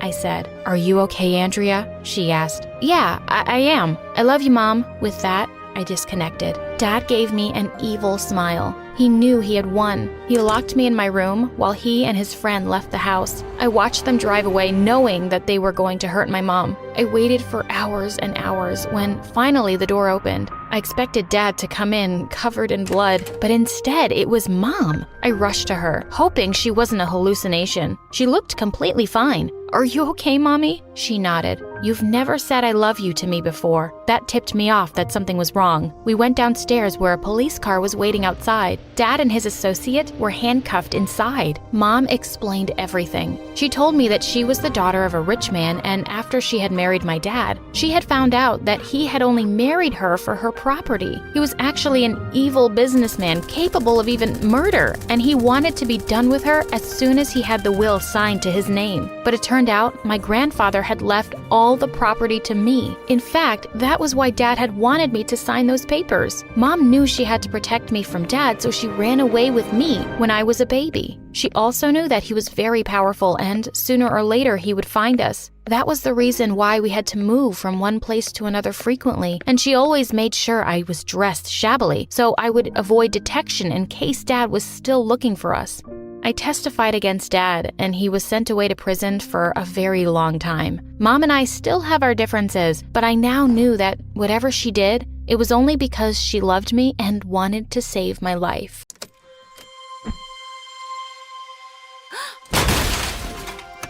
Sorry about that, guys. Is the setup back up? I hope no one's hurt. Can you also move this vase and this coffee cup away, please? I'm kind of clumsy, but you already know that. So, we're here to talk about my life, huh? It's quite a roller coaster, let me tell ya. Anyway, I'm Maisie, and before I continue, please like and subscribe to MSA. My story starts in a small apartment in Washington, D.C., where I lived with my dad, who worked as a computer expert with the government. Dad and I were close, mostly because we both loved computers and would spend hours chatting about codes, algorithms, applications. Well, let me tell you something interesting. There are over 700 computer languages, and the first bug found in a computer was an actual bug. Okay, that's not interesting. I can see you're yawning. That's because you took my coffee away. I would have broken that cup. I was 6 when I accidentally broke the toilet because my butt was too fat to fit inside. And then at 10, I went to a wedding, tripped on my own foot, and crashed into the wedding cake. You should have seen the bride. Some crying mess she was. So, you're clumsy and annoying? Do you want the story or not? Yes, please continue.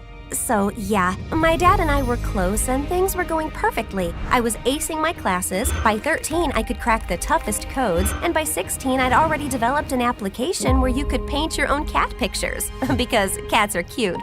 Life was good. But then I turned 17 and everything changed. Dad and I were working in his lab when his screen started glitching, and suddenly it went blank. Dad sprung into action, but it was too late. And then minutes later, out of nowhere, the FBI crashed open the lab and handcuffed Dad. You're under arrest for leaking important government files. You have the right to remain silent, and whatever you say will be used against you in the court of law. No way, my dad is innocent. Tell them, Dad. Maisie, I'm sorry. Take care of yourself, and I promise you everything will be fine. The FBI dragged Dad away, and a week later his case went to trial. I used all our savings to hire the best lawyer for Dad, but it was useless. The evidence against him was stacking, and he was sentenced to 20 years in jail. Do you want a tissue? Yes, thank you. Oh, sorry. I just get really overwhelmed. It was a tough time. Anyway, the day Dad went to jail, I couldn't sleep a wink. And the next morning, news of his arrest spread like wildfire. My friends turned their back on me, and everywhere I went, people whispered all kinds of things about Dad that made my blood boil. I was losing my mind. So that week, when I met Dad, I told him everything, and he suggested I move in with his sister Gina to New York. But I'd only met Aunt Gina once when I was 6, and it wasn't a pleasant experience, mostly because her daughter Claire was such a prude.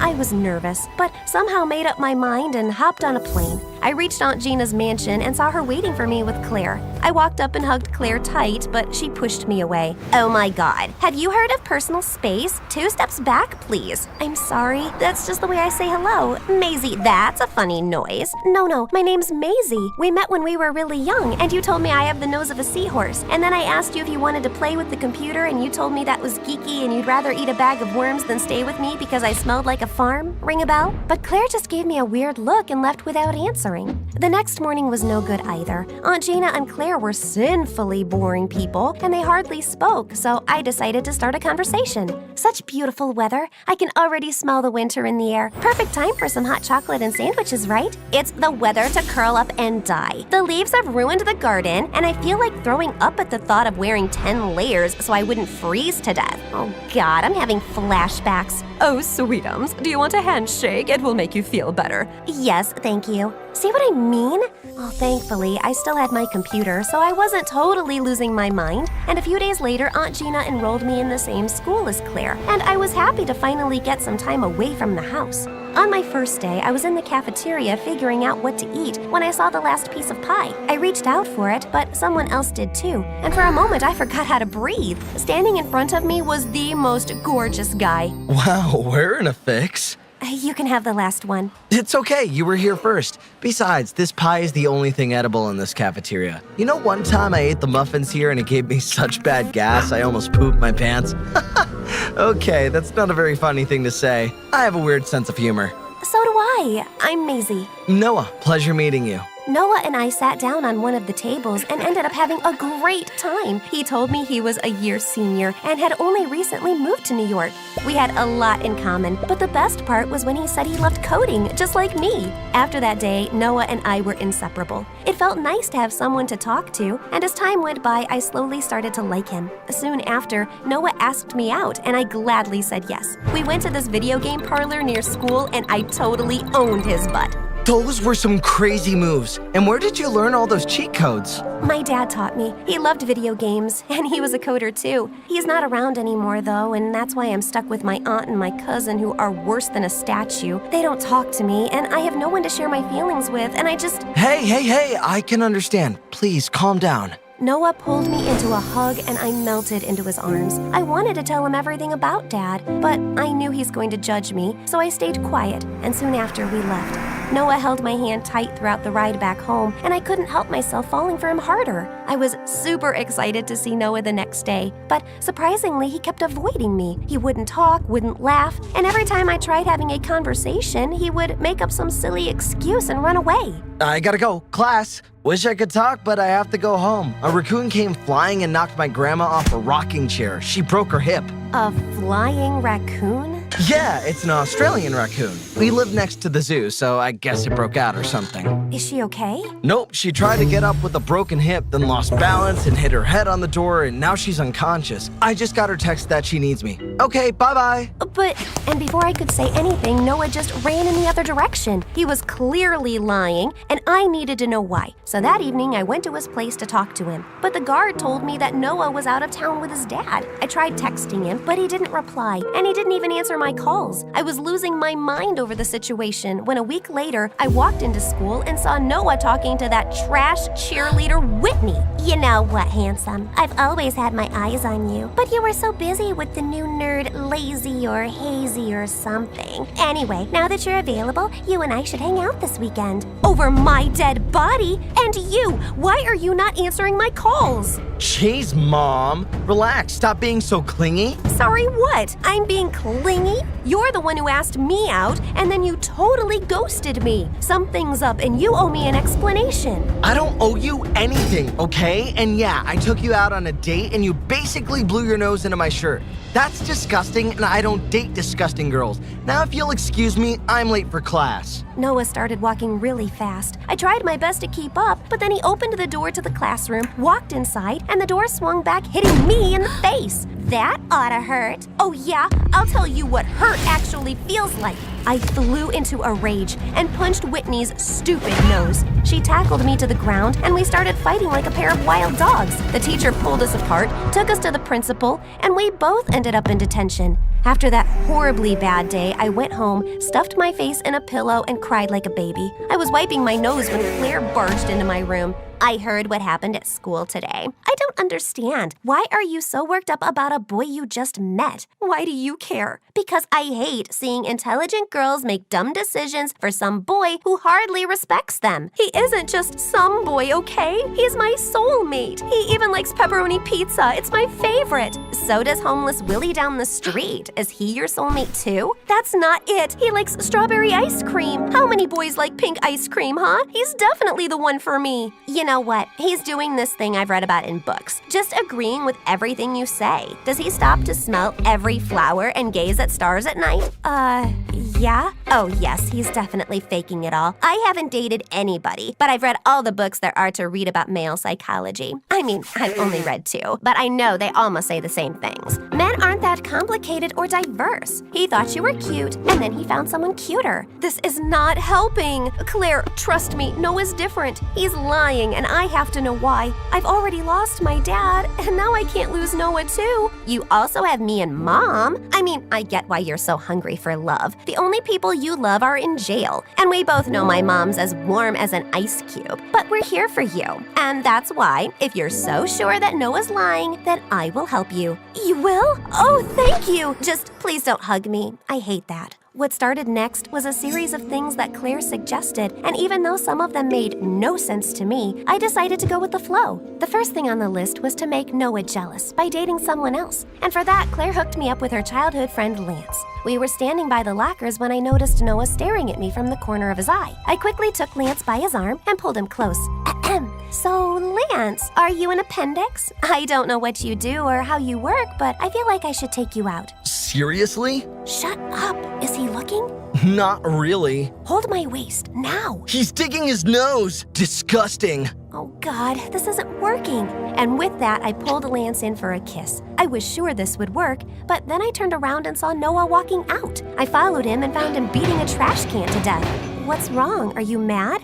Why? Why would I be mad? You can kiss any random jerk you want. I don't care. Then why are you turning red? Because of the heat. Duh. Stop asking stupid questions. You're giving me a migraine. Saying that, Noah just turned around and left. But that whole day in school, he kept giving me death stares, and I could tell that my little trick worked. I updated Claire on the progress that evening, and she suggested we take our game up a notch. So the next day at school during lunch, just as Noah walked in the cafeteria, I let out a huge scream and fell to the ground. Noah came running towards me and started rubbing my cheeks. When I didn't wake up, he lifted me in his arms and took me to the school infirmary. As he laid me down on the bed, our faces were so close. I just wanted to grab him and kiss him, but Claire walked in and spoiled the moment. Get away from her, you creep! You're the reason she's so stressed, that she hasn't eaten anything in 3 days. You know she has Lavaria? What? It's a rare disease where if the patient loses their appetite, their brain turns into mush, their heart starts beating rapidly, and they can even lose their life. This is all your fault.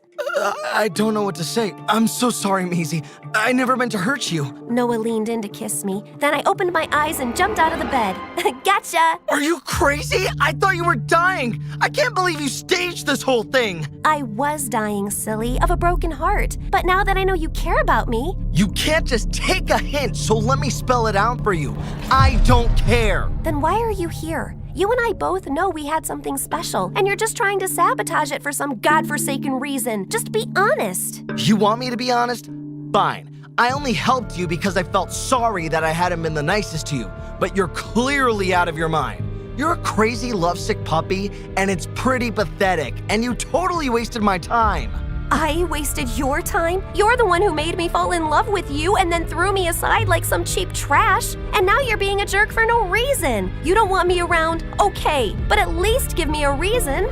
I just don't like you, and I have nothing more to say. Fine, then you won't see my ugly face ever again. And I just covered up my face with a sheet as Noah walked away. I spent 2 days in my room crying and stuffing my face with ice cream. Every time I saw Noah at school, my stupid heart fluttered. Then it would break again the moment he was out of sight. I didn't want to feel like that, so I plunged myself into studies and applying for college, but it still wasn't enough. Then one evening, Claire thought it would be a good idea to go out and clear my mind. But on our way to the restaurant, I saw Noah talking to some shady-looking men. And then one of the men punched Noah in his stomach, and the other pushed him in the back of a van. I have to go. No, Maisie, this is not your problem? He's in trouble. I have to save him. Who do you think you are, Rambo? Did you see the size of those two men? They would crush us with their pinky fingers. Then you stay here, but I'm going. I took a cab and asked the driver to follow the van. Minutes later, we stopped in front of an abandoned building. The shady-looking men dragged Noah inside, and I was right on their tail. I hid behind the pillar, totally confused, when I saw a middle-aged man walk in. What is this I'm hearing? You don't want to work for me anymore? Have you forgotten why I adopted you? No, I know you only need me for my skills, but I've done enough already. I can't hurt Maisie anymore. Well, my little boy is in love, it seems. I wonder what your girlfriend would say when she finds out that you're the reason her dad's in jail. If you wouldn't have hacked into her dad's computer and leaked those files, he'd still be home with his dumb daughter. I did what I did to save your butt. Maisie's dad knew that you were supplying confidential information to enemy nations, and if I wouldn't have leaked those files, he would have outed you and you'd be rotting in jail. So be thankful. And I will be once I get rid of you. The old man snapped his fingers and a bunch of bodyguards surrounded Noah. One of them held Noah's arm and the other was about to punch him when I flung my bag at him and hit him smack in his face. Bullseye! Maisie, why are you here? I followed you and shouldn't be asking me questions. How dare you lie to my face? Watch out! Noah ducked a punch and ran towards me while I picked up a stick and started hitting people with all my strength. But it wasn't enough. There were too many. Just then we heard police sirens, and seconds later a team of officers barged in with Claire right behind them. It's okay, you can thank me later. Let's just get out of here first. The police surrounded the building, and Noah's testimony was enough to get everyone arrested, including himself. But just as they were taking him away, I asked if I could talk to him and went to the side. Why didn't you just tell me the truth? And say what? That I'm the reason your dad's in jail? The day you told me your dad was a coder, I went home and checked you out on the internet. After I found out who you were, I couldn't be around you. But I couldn't let you go either. I know I messed it up, but can you forgive me? No, Noah, I can't. I lost my home, my family because of you, and nothing can compare to that pain. I can understand. Have a good life, Maze. God knows you deserve it. Noah turned around and left, and I never heard from him again. Claire took me home, and a week later, Dad was released. Dad got his old job back, and I went back to being the computer nerd I was. Developed 100 applications, got rich, famous, gave interviews, but Noah always remained in the back of my mind. So you never met him again? Nope, but I still miss him a lot, and I wish I could have said that to his face. Let's see if we can help with that. What are you doing here? When did you get out? Last week, I helped with the investigation, so they reduced my sentence. The crew got in touch with me an hour back and sent me the address, and here I am. And I'm glad that you're here. Maisie, I'm sorry. You know that when you're away from someone for so long, you make a mental image in your head about how they would look, and you think that no one can be that perfect. Well, you are. You are perfect, and I wish I could have said that sooner, but... Can we not talk at all? And let's just agree that we've both been stupid? I'd like that. And can you also just pull me closer and...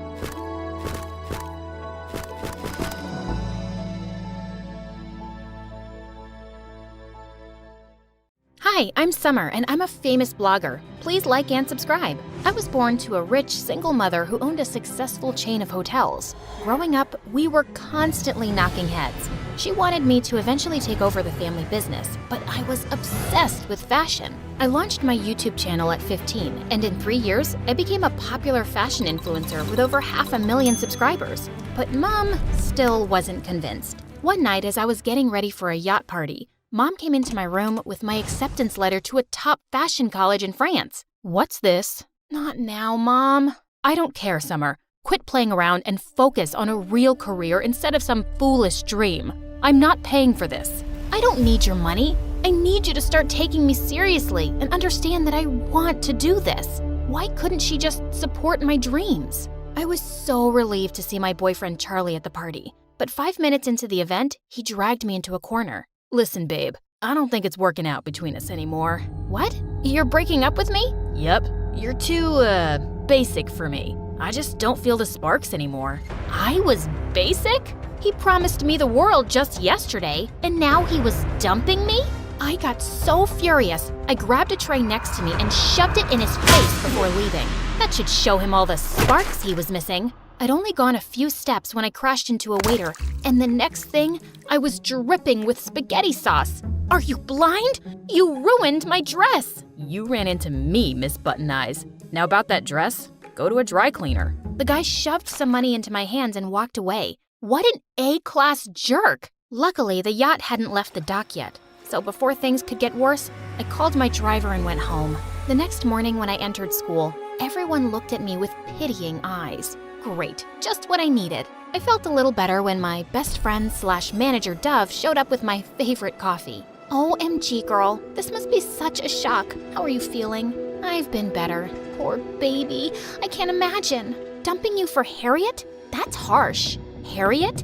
As in my arch nemesis, Harriet? She and I never got along, and when she copied my ideas for her YouTube channel, I knew she was a good-for-nothing witch. I spotted her minutes later, ready to give her a piece of my mind. First my ideas, and now my boyfriend? Is anything about you original? It's not my fault that Charlie would rather be with me. And it's only a matter of time before I take your sponsors too. And then, all your followers.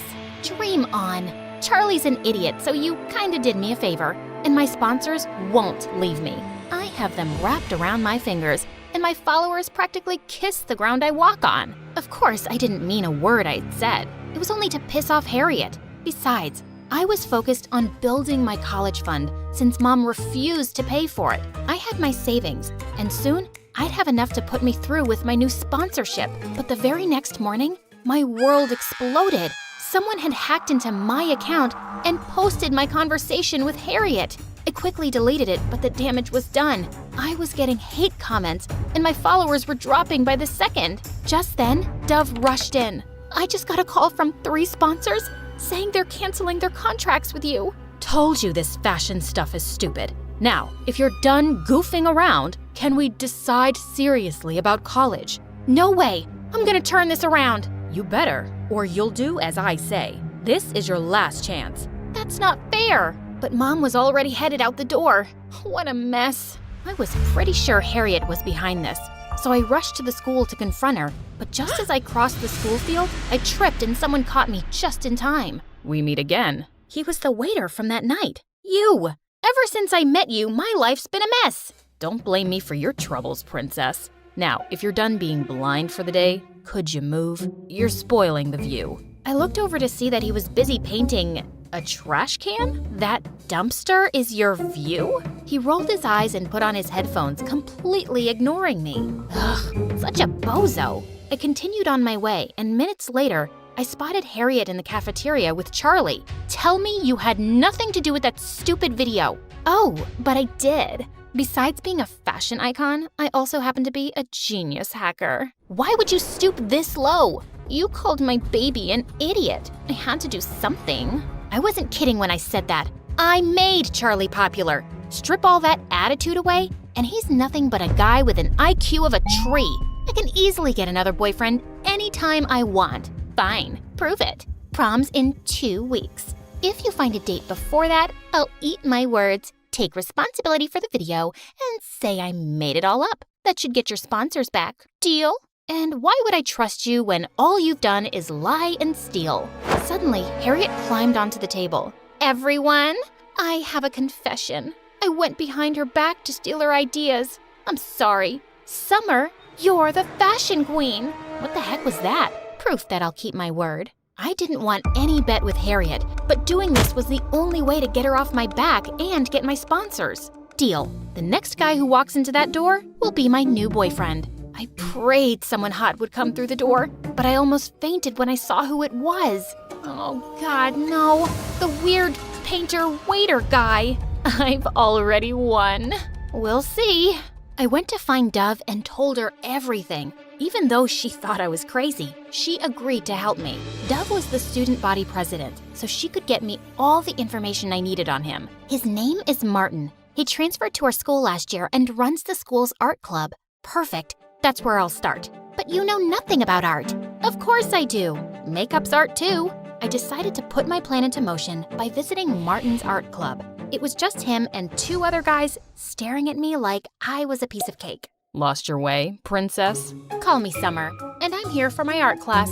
Wow, did you paint that? It's amazing. It's a dot. It's the prettiest dot I've ever seen. Why are you really here? Fine. I was looking for you. Why? I want you to go out on a date with me. The boys in the room fell silent. I know you think we're all pathetic, so please go and bug someone else with your jokes. I'm not interested. Before I could say anything, he just packed his stuff and stormed off. So rude. I'm available. Ugh, as if. Later that day, Dove and I spent hours planning my next move. Just follow him around. You'll find something that you could use. I took her advice, and later when I saw him leaving the school, I followed him. I saw him park his bike near a cafe. I got down and peeked from the window to see him hugging a girl my age. Was he already dating someone? This could ruin my whole plan. I saw her leave for the bathroom and went in. You know, stalking is illegal in all 50 states. What? I'm just here for some coffee. That's not illegal, right? I'll have a latte, please. Martin made a face and left me to get my order. Just then, the same girl he was hugging approached me. She said she was a huge fan and wanted to say hi. Her name was Jane, and she was Martin's younger sister. Oh, thank God.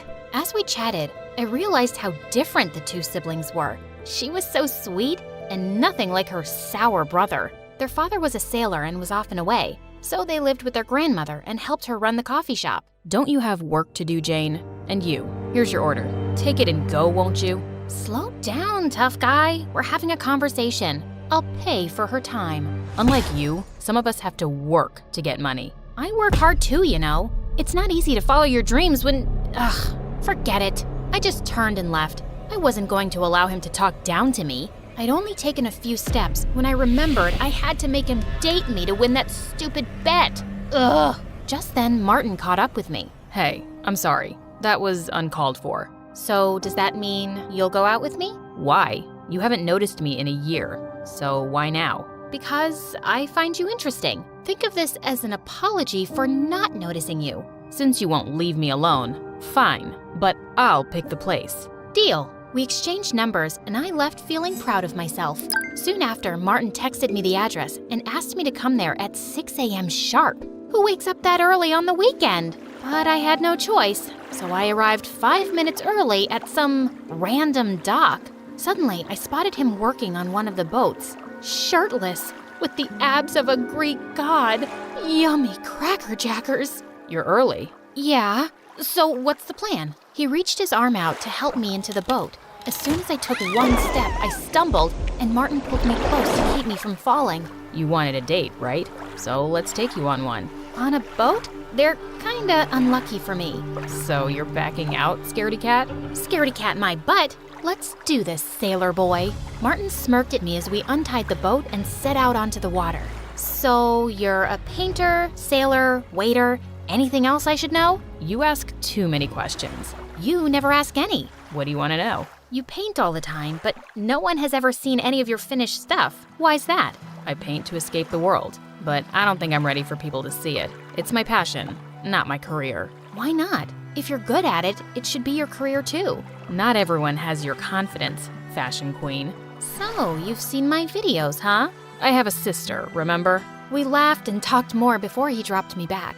That entire night, I couldn't wait to go to school and see him again. He was nothing like I'd imagined. Soon after, Martin and I were always together. We would talk for hours, and once, he even agreed to paint me for one of my videos. My followers couldn't get enough of him. Is he your new boyfriend? He's so much cuter than Charlie. I didn't confirm the rumors, but my numbers were rising, and Harriet was not looking happy. A few days later, we had an art exhibition in our hotel, and I invited Martin. I was over the moon when he agreed, but when I saw him, I was blown away. Wow, you clean up well?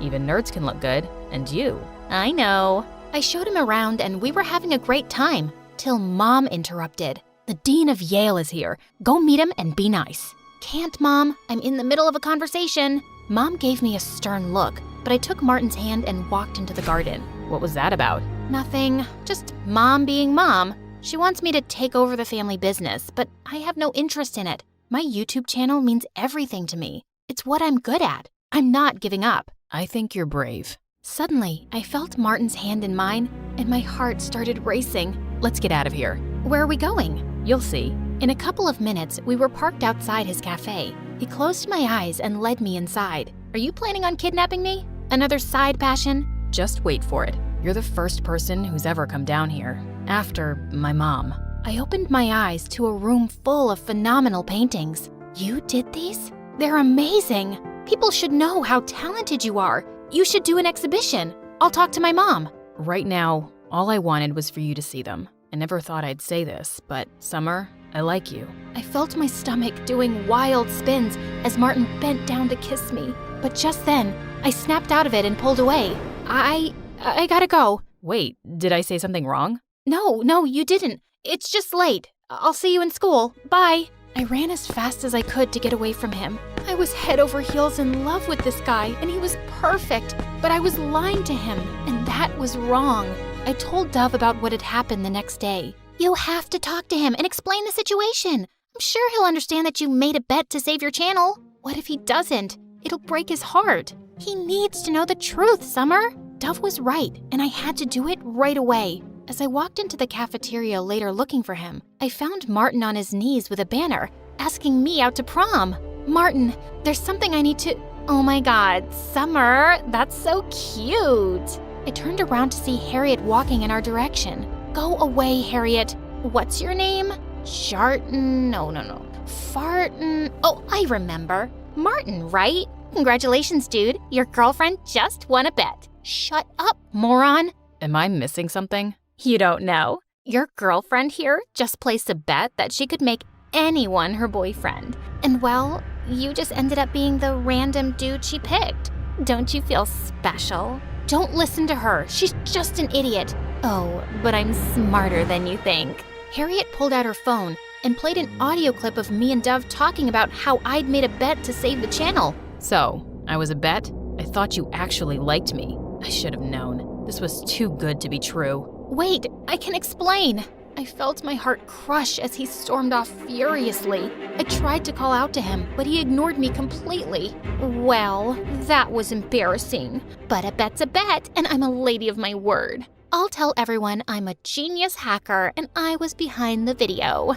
I felt like I didn't even care. All I cared about was losing Martin. Harriet actually kept her side of the bet, and I got almost all of my sponsors back, but nothing made me happy anymore. I even planned on skipping prom, but Dove forced me to get dressed. Just then, Mom walked in. So, guess you got your sponsors back, but not the right time, Mom. I just came here to tell you, I'll pay for your fashion school. You've worked hard, and you deserve a shot.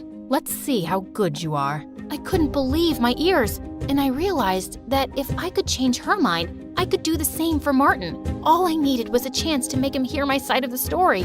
I hugged Mom tight and rushed to his cafe, but it was closed. I called his house, and his grandmother told me that his father had shown up and they were leaving for a sailing trip for a year. It'd be too late by then. I rushed to the docks and was just in time. Wait, you can't take that. That's my portrait. I made it, so it's mine. What are you even doing here? Don't you have a prom to get to? Not without my date. Too bad. You should have thought about that before lying to me. I know, but I was afraid to lose you. I thought it mattered what people said, but after meeting you, I only cared about how you felt. I'm sorry, I was stupid, but I love you, Martin. You really mean it? Of course. I love you, you weird waiter painter guy. Then I guess I'll stay. He pulled me in for a kiss, and it was worth the wait.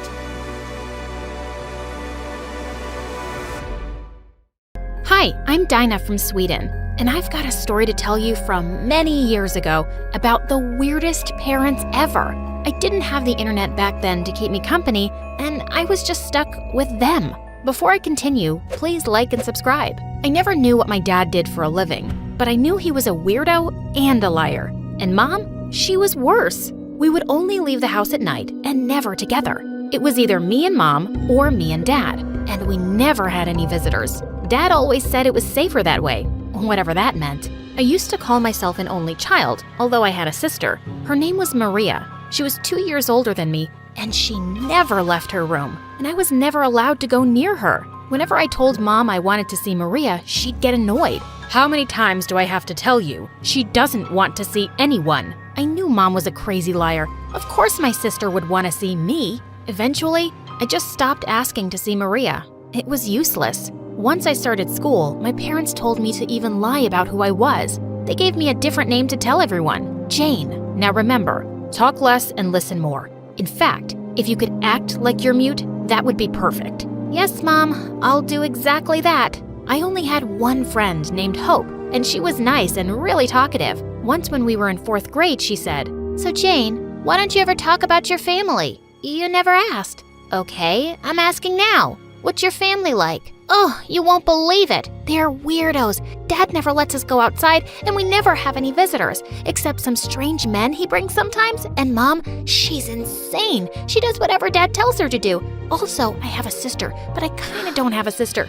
How to explain this? Okay, let me start from the beginning." And I told her every single thing about my weird family. And the next day, Hope was gone. I asked the teacher about her, and she said that she and her family had moved to another city. I was furious. That day, I screamed at my parents and blamed them for sending Hope away. They acted all innocent and said they had nothing to do with it, but I didn't believe them one bit. I didn't talk to them for days, until one night, I sneaked into the lounge and found my parents watching TV. The news channel was showing a picture of my dad with big words on the screen like liar, hypocrite, and fraud. And even worse, my picture and my mom's were also being shown.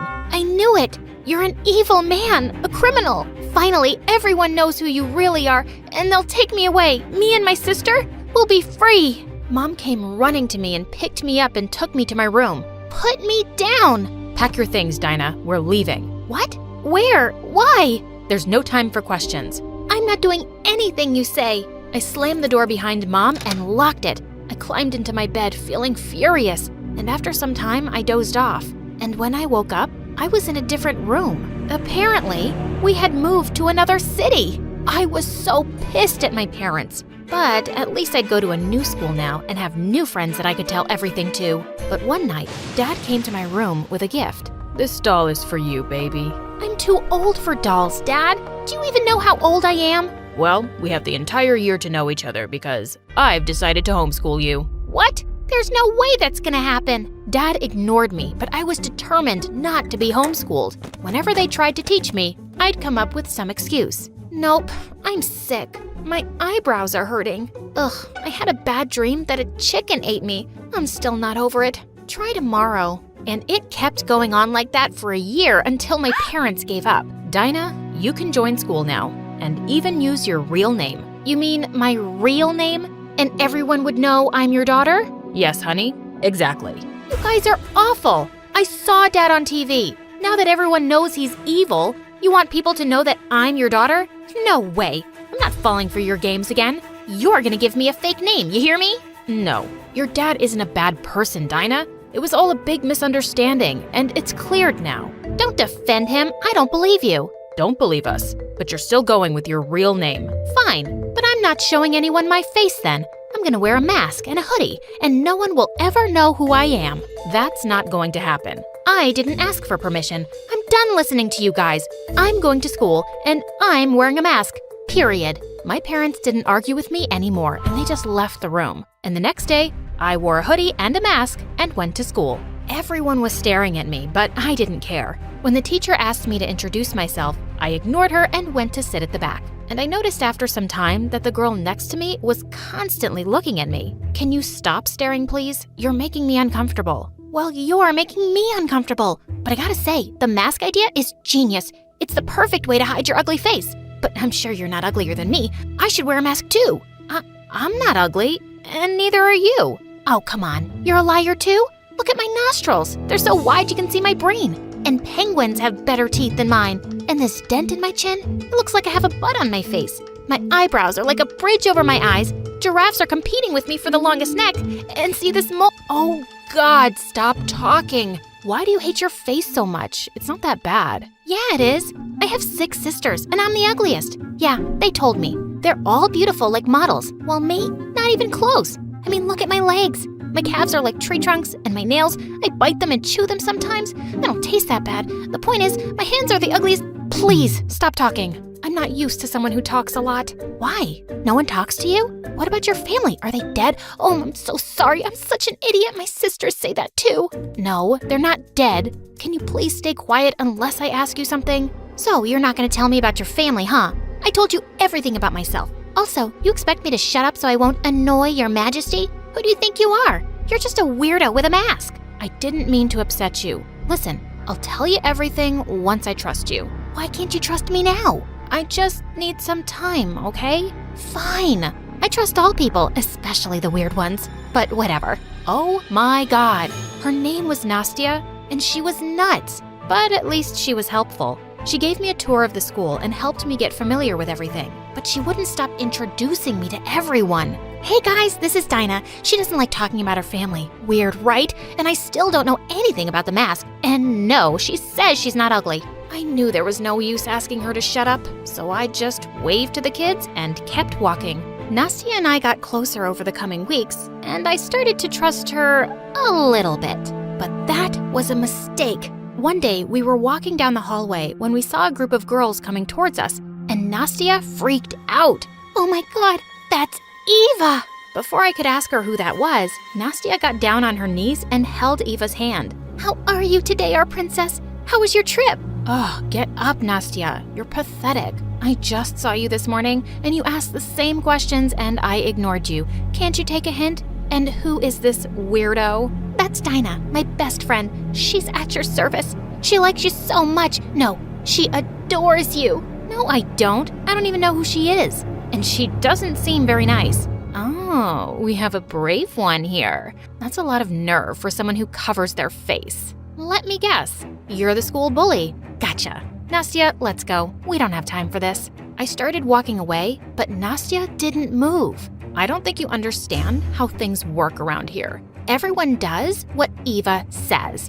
Girls, catch her and take her to the bathroom. You too, Nastya. Now. The girls started approaching me, including Nastya. I couldn't believe it. No, Nastya, are you crazy?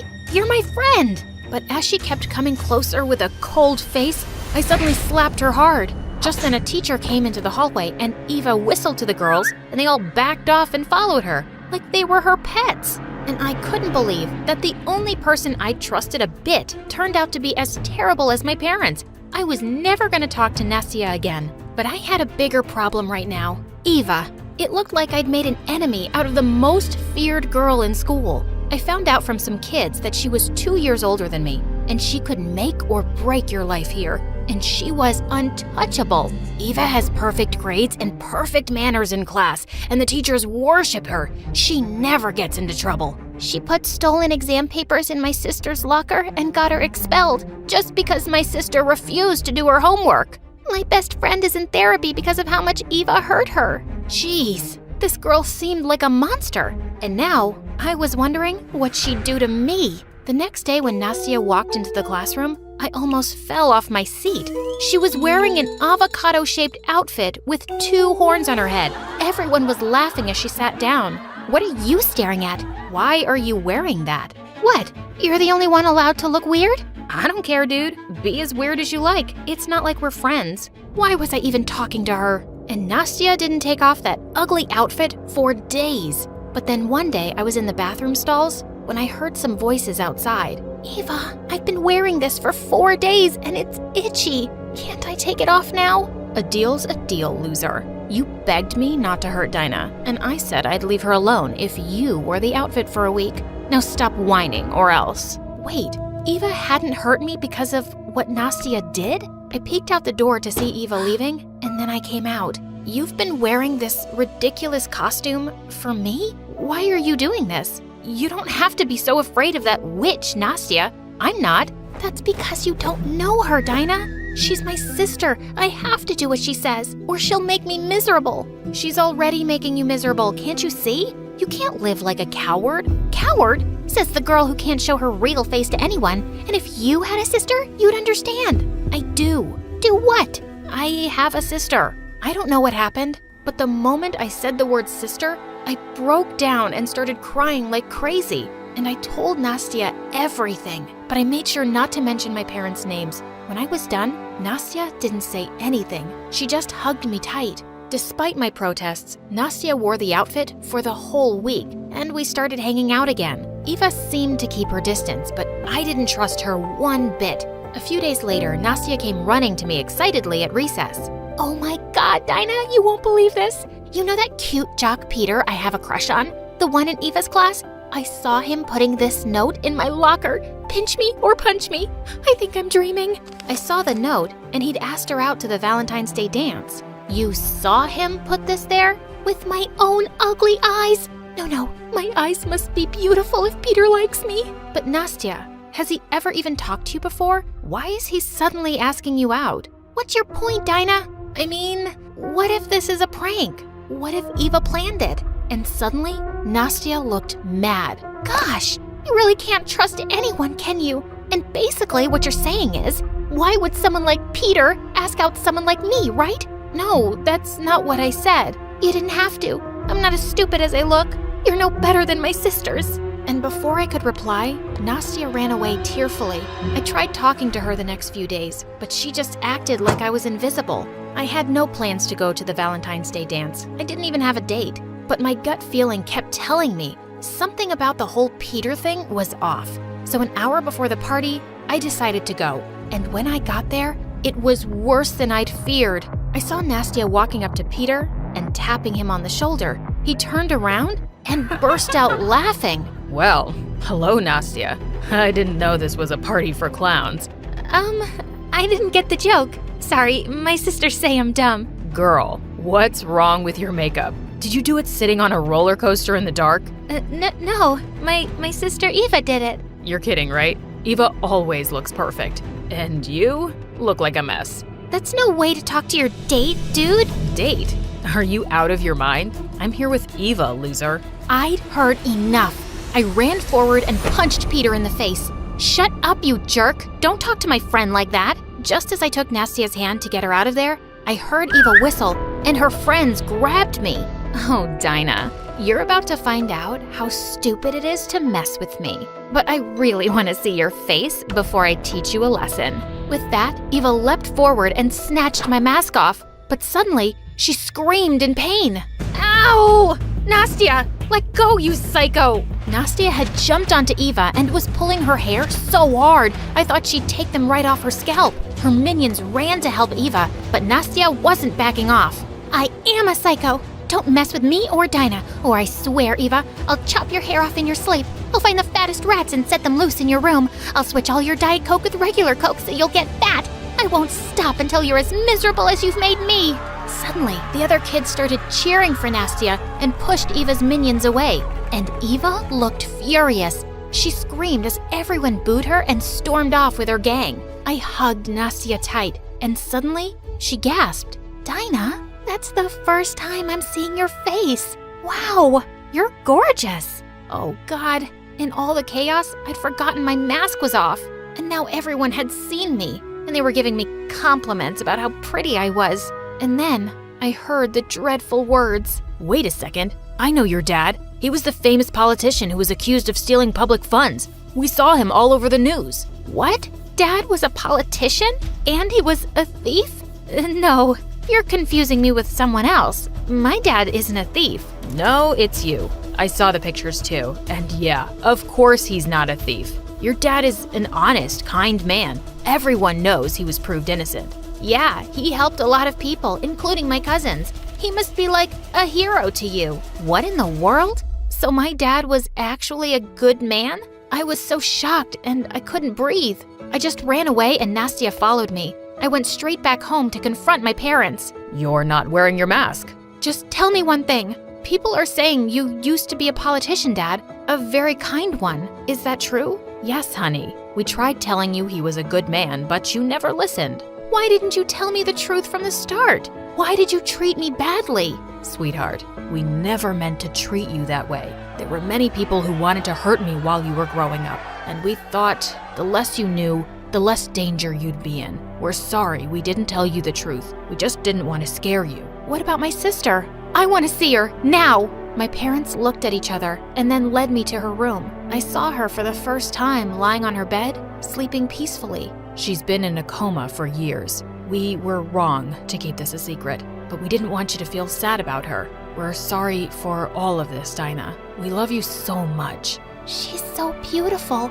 just like you. I turned around to see Nastya and I hugged her. Guys, I think it's time for you to hug your daughter. Such weirdos. My parents joined our hug and I whispered, I'm sorry. It's okay. We love you. I love you too.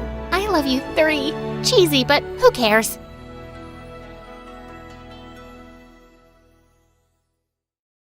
Most people have a person in their lives that they can go to with their problems. Not me. It's just my mom and I don't even like her much. It wasn't always this way. When I was young, we were close. My mom, dad, and I were always goofing around. Mom and dad were always together. The hardest memories are when I think about how happy we all were. That changed when I was 10, just after my dad left. He started becoming more and more distant. He didn't show up at home until late in the evening. Eventually, he stopped coming home. He didn't say goodbye to us. I was crushed by that. All he left was a letter. I still remember my mom reading that letter to me. I was big enough to read, but she wanted to read it to me. She said that his handwriting was really difficult to read. My dearest boy, I love you. These past few weeks haven't been easy for me. I've been offered a job working for the Argentinian government. I will be in charge of keeping the country safe from bad guys. It's what I've always wanted to do, but it comes at a price. What I will be doing must be a secret to you and your mother. If people find out about my family,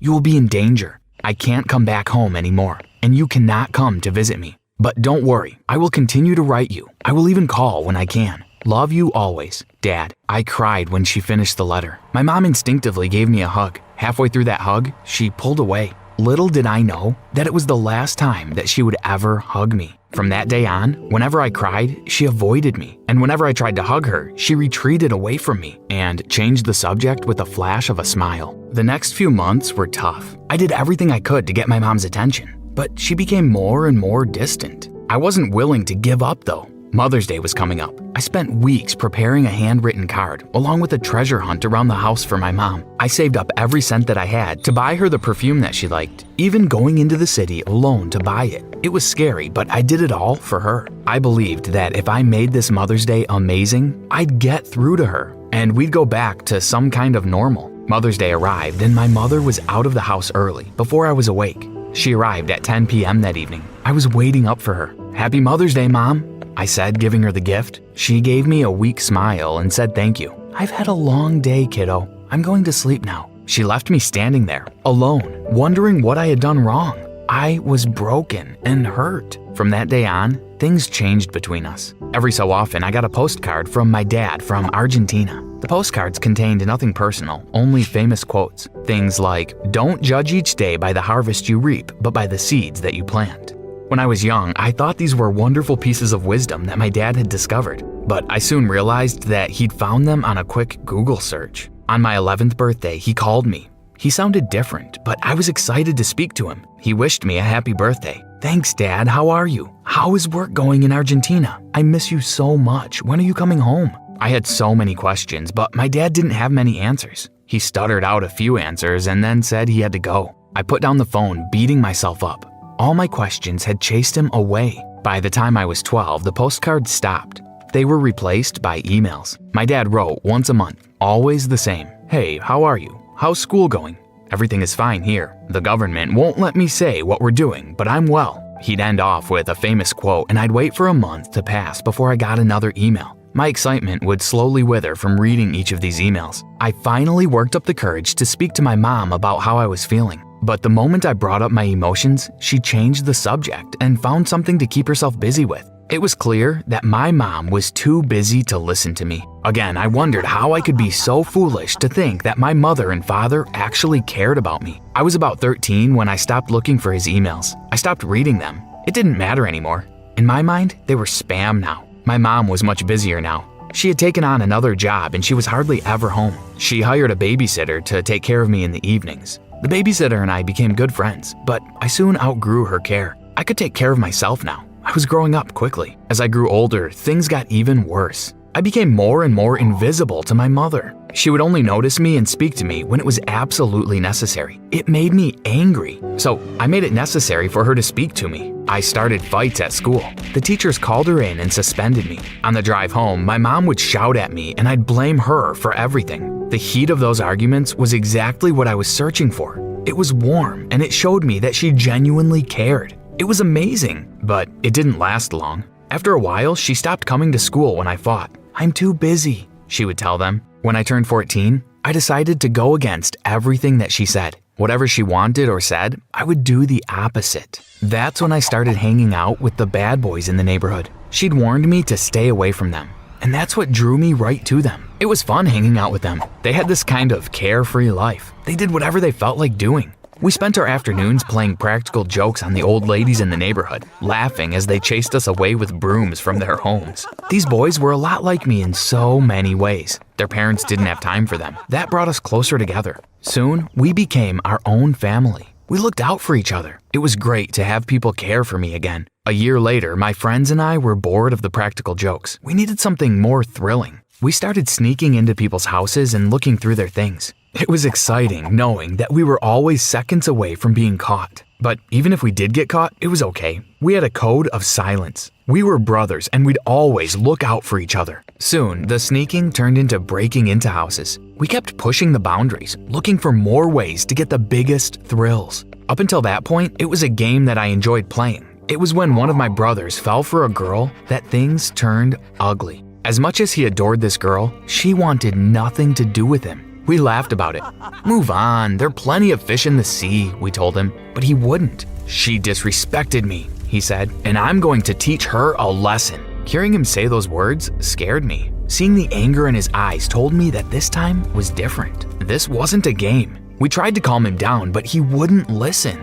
Worst of all, he wanted us to help him teach her a lesson. After reminding us of our brotherly code, we agreed. That night, I couldn't sleep. My stomach was tied up in vicious knots. I didn't want to go ahead with the plan, but I didn't want to upset my brothers. More than ever, I wished I could talk to my mom or my dad. But here I was, alone. What had my life come to? I barely made it through the school day. I was so distracted by my brother's plan. We waited for her in an alleyway near the school. The girl passed this way on her walk home. My job was to lure her into the alley. I saw her walking by and called her. She saw me and smiled, and she started to walk towards me. I lost my nerve. I couldn't do this. Run! Get out of here! I screamed. I felt relieved to see her run. But my brothers weren't happy. They made me pay. They beat me up and told me that I was dead to them. I was no longer one of their brothers. We'll get her without you, he said to me as they left me lying in the alley beaten and bruised. I didn't sleep well that night and skipped school the next day. My mom didn't know and didn't care either. I kept hearing my brother's words in my head. We'll get her without you. I knew that they were serious, and I knew that they were angry enough to seriously hurt her. I had to do something about it. I went to the police station and told them about my friend's plan. They took me inside the station and sent me over to a detective. He took my statement and asked me lots of questions about the names of my friends and the girl, where we went to school, etc. Then he asked me to give him a minute. I need a cup of coffee. The detective's desk was a mess of files. I decided to help him out. While fixing them up, one of the files caught my attention. I recognized the name. It was my father. I opened it up and there he was. It turns out he wasn't in Argentina. He was here. I took a photo of his address and finished up my interview with the detective. He told me that he'd call my brothers in and give them a good scare. I walked to my dad's house. My mind was racing with so many ideas. Why hadn't my mother told me that he was here? I knocked on the door. It took him a minute to answer, but he did. He was surprised to see me. Son, he said. He was a bit of a mess. It looked like he had just woken up. He was unshaven and his clothes were stained. It's me, Dad. What are you doing here? Did they send you back from Argentina? He was confused. Argentina? You work for the Argentinian government, I said. The work you do protects the people. My dad told me to be quiet. He pulled me into his house. It was an even bigger mess than he was. You're right, son. I escaped, and they're out to get me. That's why I'm hiding out in this dump. I'm going to need your help. Is your mom still around? I nodded. I need $10,000. Call your mom and ask her to send me the money. The more he spoke, the more I could tell that he was lying to me. I listened for a while and told him that I'd come back. I went back to the detective and asked him about my father. I'm sorry to hear that he's your dad. He's a con man. He's been pulling cons for 15 years now. In and out of jail for the last 7. I couldn't believe it. My head was a blur, filled with all the lies I'd been fed, from my mother and now my father. I felt ashamed, angry, and confused. I was waiting for my mother when she arrived home. It was after 10 p.m. and she was exhausted. She didn't want to talk, but I didn't give her an option. I told her I'd found my dad. That was someone trying to take advantage of you, she said. But I could tell that she wasn't expecting this. I'd caught her off guard. I kept pushing her for answers. Everything you told me was a lie. She tried to distract me the way she had always done. As she walked away from me, I said the one thing that had been in my heart all of these years. The one thing that I hadn't said out loud because I was too ashamed to admit it. What did I do for you to stop loving me? She stopped then and turned around. She began to cry then. The tears coursed down her face. For the first time in years, she was seeing me, actually seeing me. I never stopped loving you. I was trying to save you, she said.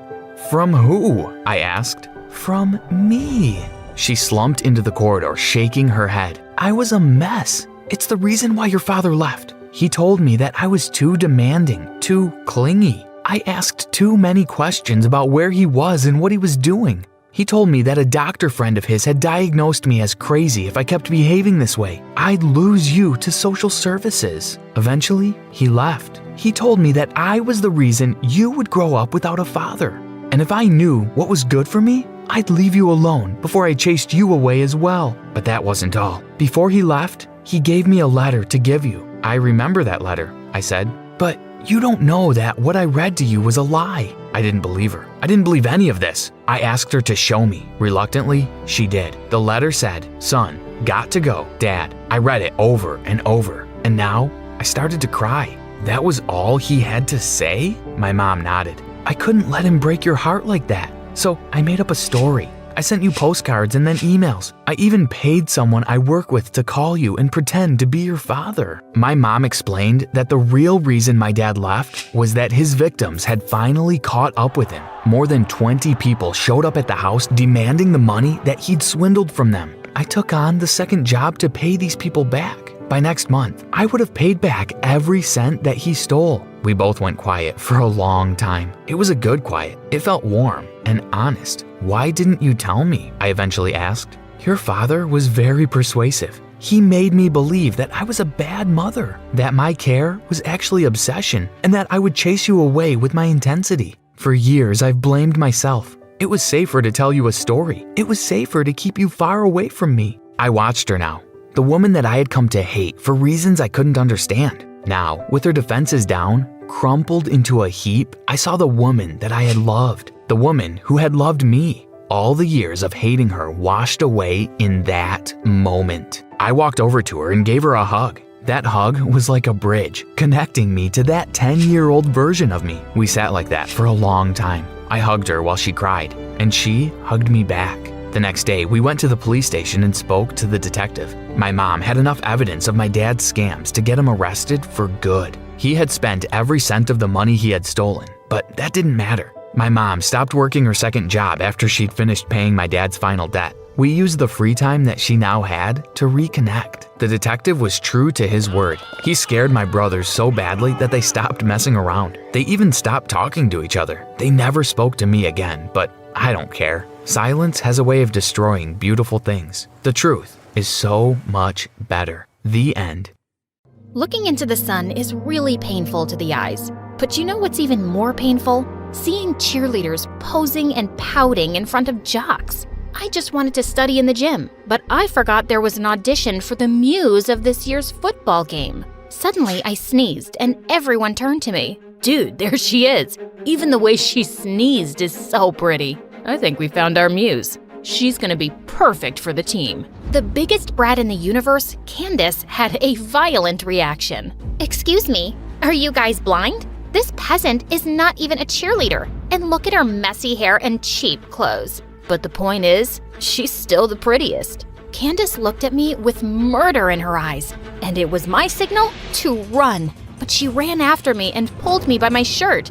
You're just our stupid maid's daughter. Always remember that. I reached for her arm and twisted it away. At least I'm prettier than you. Always remember that. And I flipped my hair and ran again. I knew I was going to pay for saying that, but it was worth it. Hi, my name is Stellar, and I just wanted to have a peaceful life with my mom. But it's impossible if you live with billionaire brats from hell. Before I continue, please like and subscribe. Mom had been working for a super rich lady, Mrs. Branson, since I was a kid. In return, she gave us a cottage next to the mansion and paid for my tuition at a private school. She might sound like a generous lady, But she actually did all of this because no maid could put up with her besides Mom. She was mean and rude, and I hated her to the core. She had twins my age, Candace and Julian, and they were as bad as their mom. Thankfully, Julian had left for boarding school 7 years ago, but I still had Candace to deal with.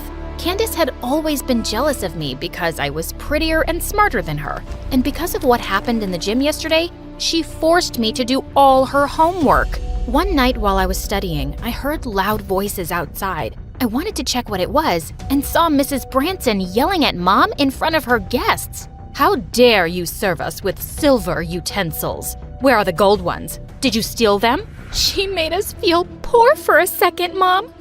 It was traumatizing. As Mom was apologizing nonstop, Mrs. Branson just kept on humiliating her in front of everyone. I so wanted to punch her fake lips, but Mom gave me a look to behave. I didn't do anything then, but the next day I sneaked into the kitchen and sprinkled the hottest chili powder in the world onto their soup. A few minutes later, I was grinning from the balcony as both witches ran around the mansion with burning tongues. I felt so pleased with myself, but Mom was furious. "Mrs. Branson fired the cook because of what you did." "I have no idea what you're talking about, Mom."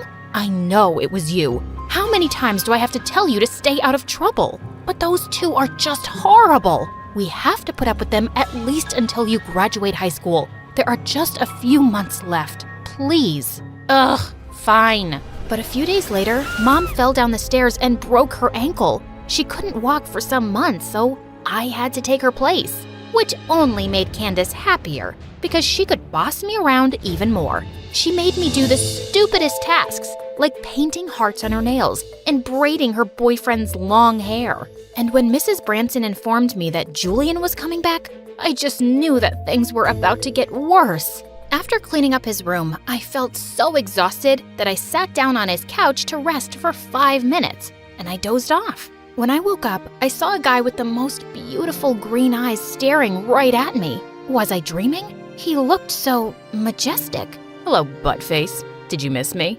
Buttface? That's what Julian used to call me. Oh, you're here. Sorry, I got so tired that I fell asleep. Seems like you were having a very interesting dream. Was it about me? Yeah, I dreamed that I was punching your liver. Still feisty as ever. Why are you in a maid's uniform? Where's your mom? She had a small accident, so I'm replacing her, temporarily. Now, if you'll excuse me, I still have a lot to do. Later that night, as I was serving their dinner, I noticed Julian's eyes following me everywhere. He even purposefully brushed his hand against mine. What was up with this jerk? And why had he turned out so fine? One night, I saw Mrs. Branson throwing out one of her branded bags in the trash just because it had a small stain. After making sure that everyone was asleep, I sneaked out and took it. But when I told Mom, she got so scared. What if she finds out that you stole it? You know that woman. She'll make our lives hell. Technically, I didn't steal it because she'd already thrown it out. If the bag was alive, I'm sure it would prefer to be in the hands of a cute owner instead of rotting in the garbage, right? I will never win against you. Exactly. The next day at school, we were in the middle of an exam when suddenly the girls started squealing. We all turned to the door to see Julian peeking with a smile. What was he doing here? Suddenly, he waved at me and blew me a kiss. My tummy did a weird flip.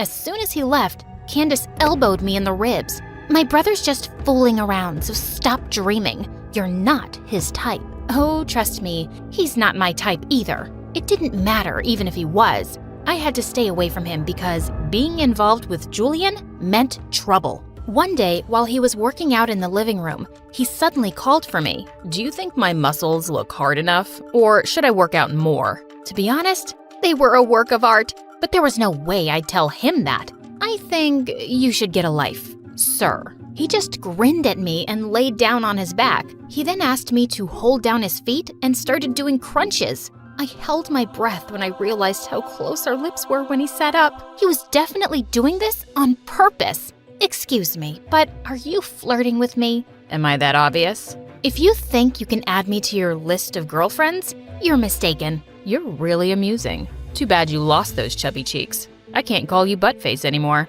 Should I call you Sweetface now? Wow, that is so cringy.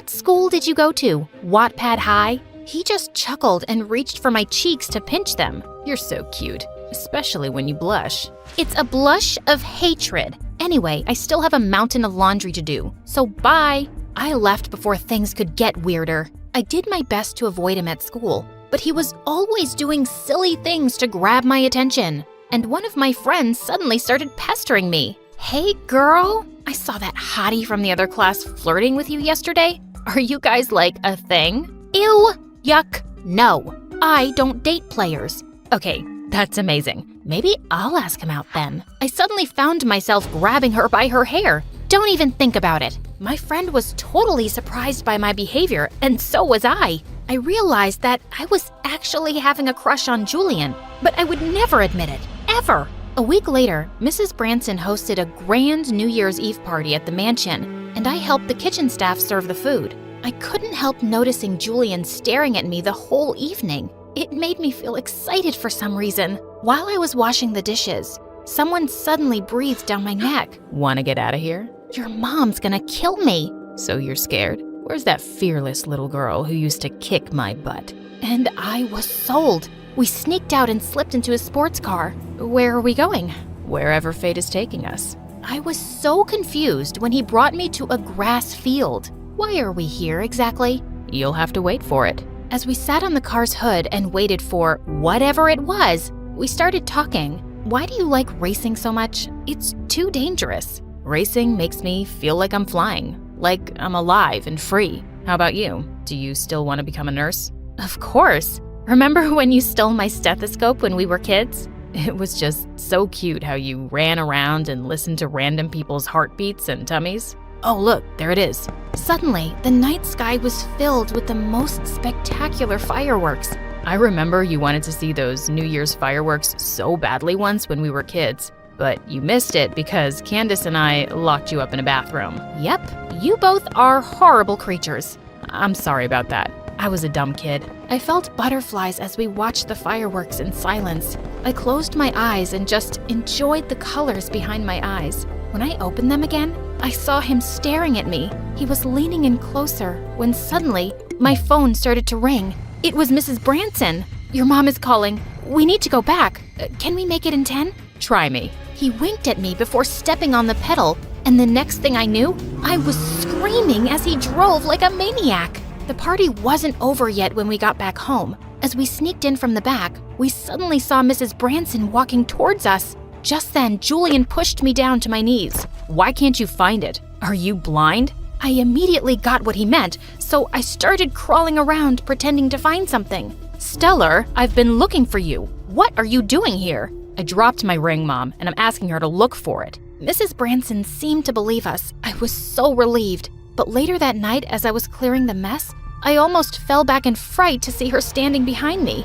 Do you really think that I have no idea what you're up to? I don't know what you're talking about, ma'am. Stop with your acting, Stellar. And don't forget your place in this house. You're a maid, just like your mom, and that's all you'll ever be. Stay away from my son. I'd already expected this to happen, and I started avoiding Julian as much as possible. I couldn't afford to get us thrown out while Mom was unwell, but it was hard, especially when I found out Julian had fallen really sick. After making sure that Mom was asleep, I sneaked into the mansion and into his room one night. He seemed to be having a really high fever, and he looked so vulnerable as he slept. I stayed by his side for hours, but just as I was about to leave, he suddenly pulled me down towards him and kissed me. I got lost for a few seconds, but then I quickly pulled away. That was a mistake. I shouldn't even be here. It's not a mistake. I really like you, Stellar, and I hope you feel the same.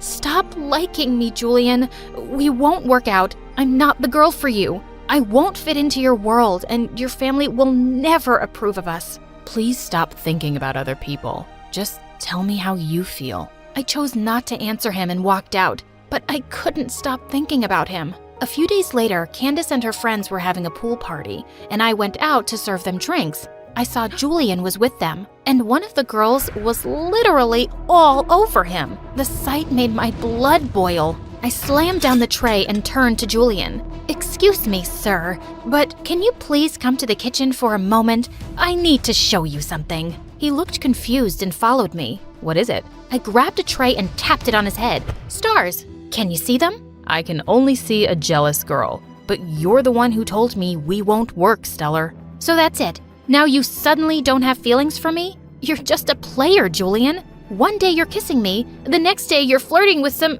Just then, he gently pushed me against the wall and kissed me. And this time, I kissed him back. I couldn't stay away from him anymore, and we began dating in secret. We started sneaking out at night and driving around, and we had the best nights of our lives. But then one day, he looked at me seriously and said, I'm tired of seeing you secretly, Stellar. I just want to let the world know that I'm dating an amazing girl like you. But I'm just a maid, and I'm sure it will be a huge problem with your family. I know it's not going to be easy, but I'll find a way. I just need you to trust me. I do trust you. A week later, Julian's dad came back from abroad, and Mrs. Branson held a huge party for him. During the event, I looked around for Julian, but he seemed way too busy with his guests and didn't look my way once. I didn't think too much of it, until Mrs. Branson stepped on the grand staircase in the hall and asked for everyone's attention. Since we're all gathered here tonight, I can't wait to share some amazing news.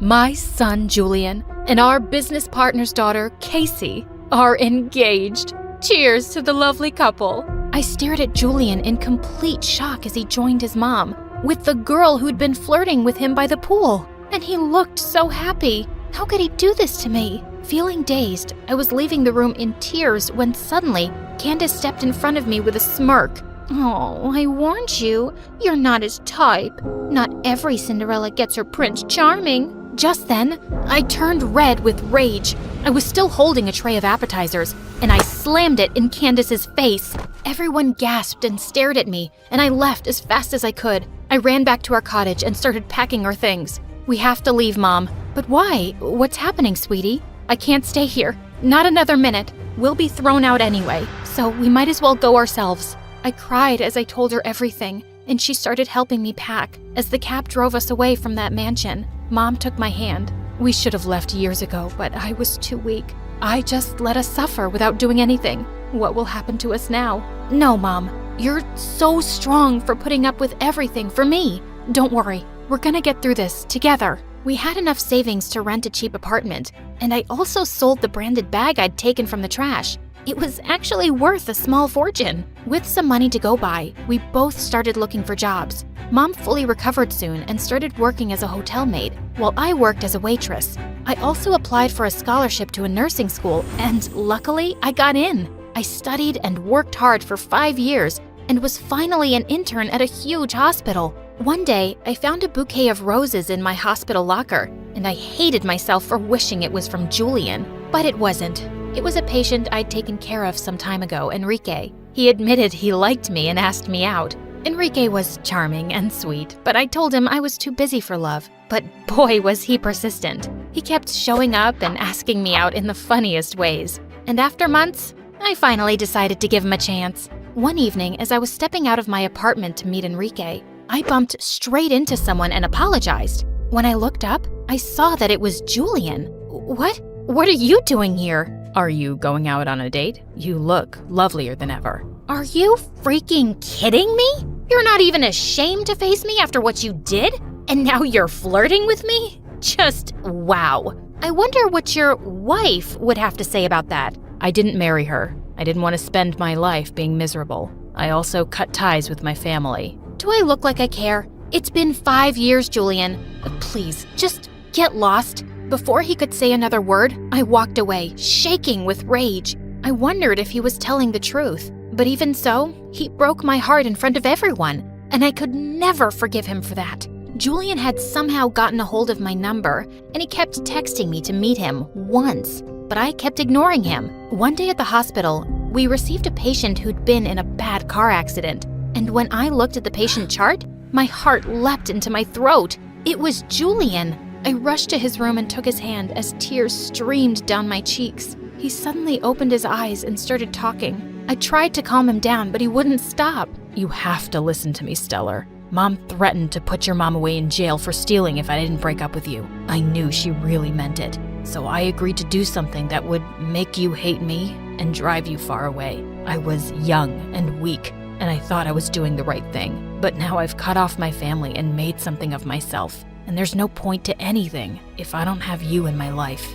Gosh, you wanted my attention? You have it. Just shut up and be strong for me right now, okay? Only if you say you love me, because I do. I'll see how I feel after a few dates. So you better get well soon, you moron. I bent down and kissed him on the lips, and his blood pressure shot up from excitement.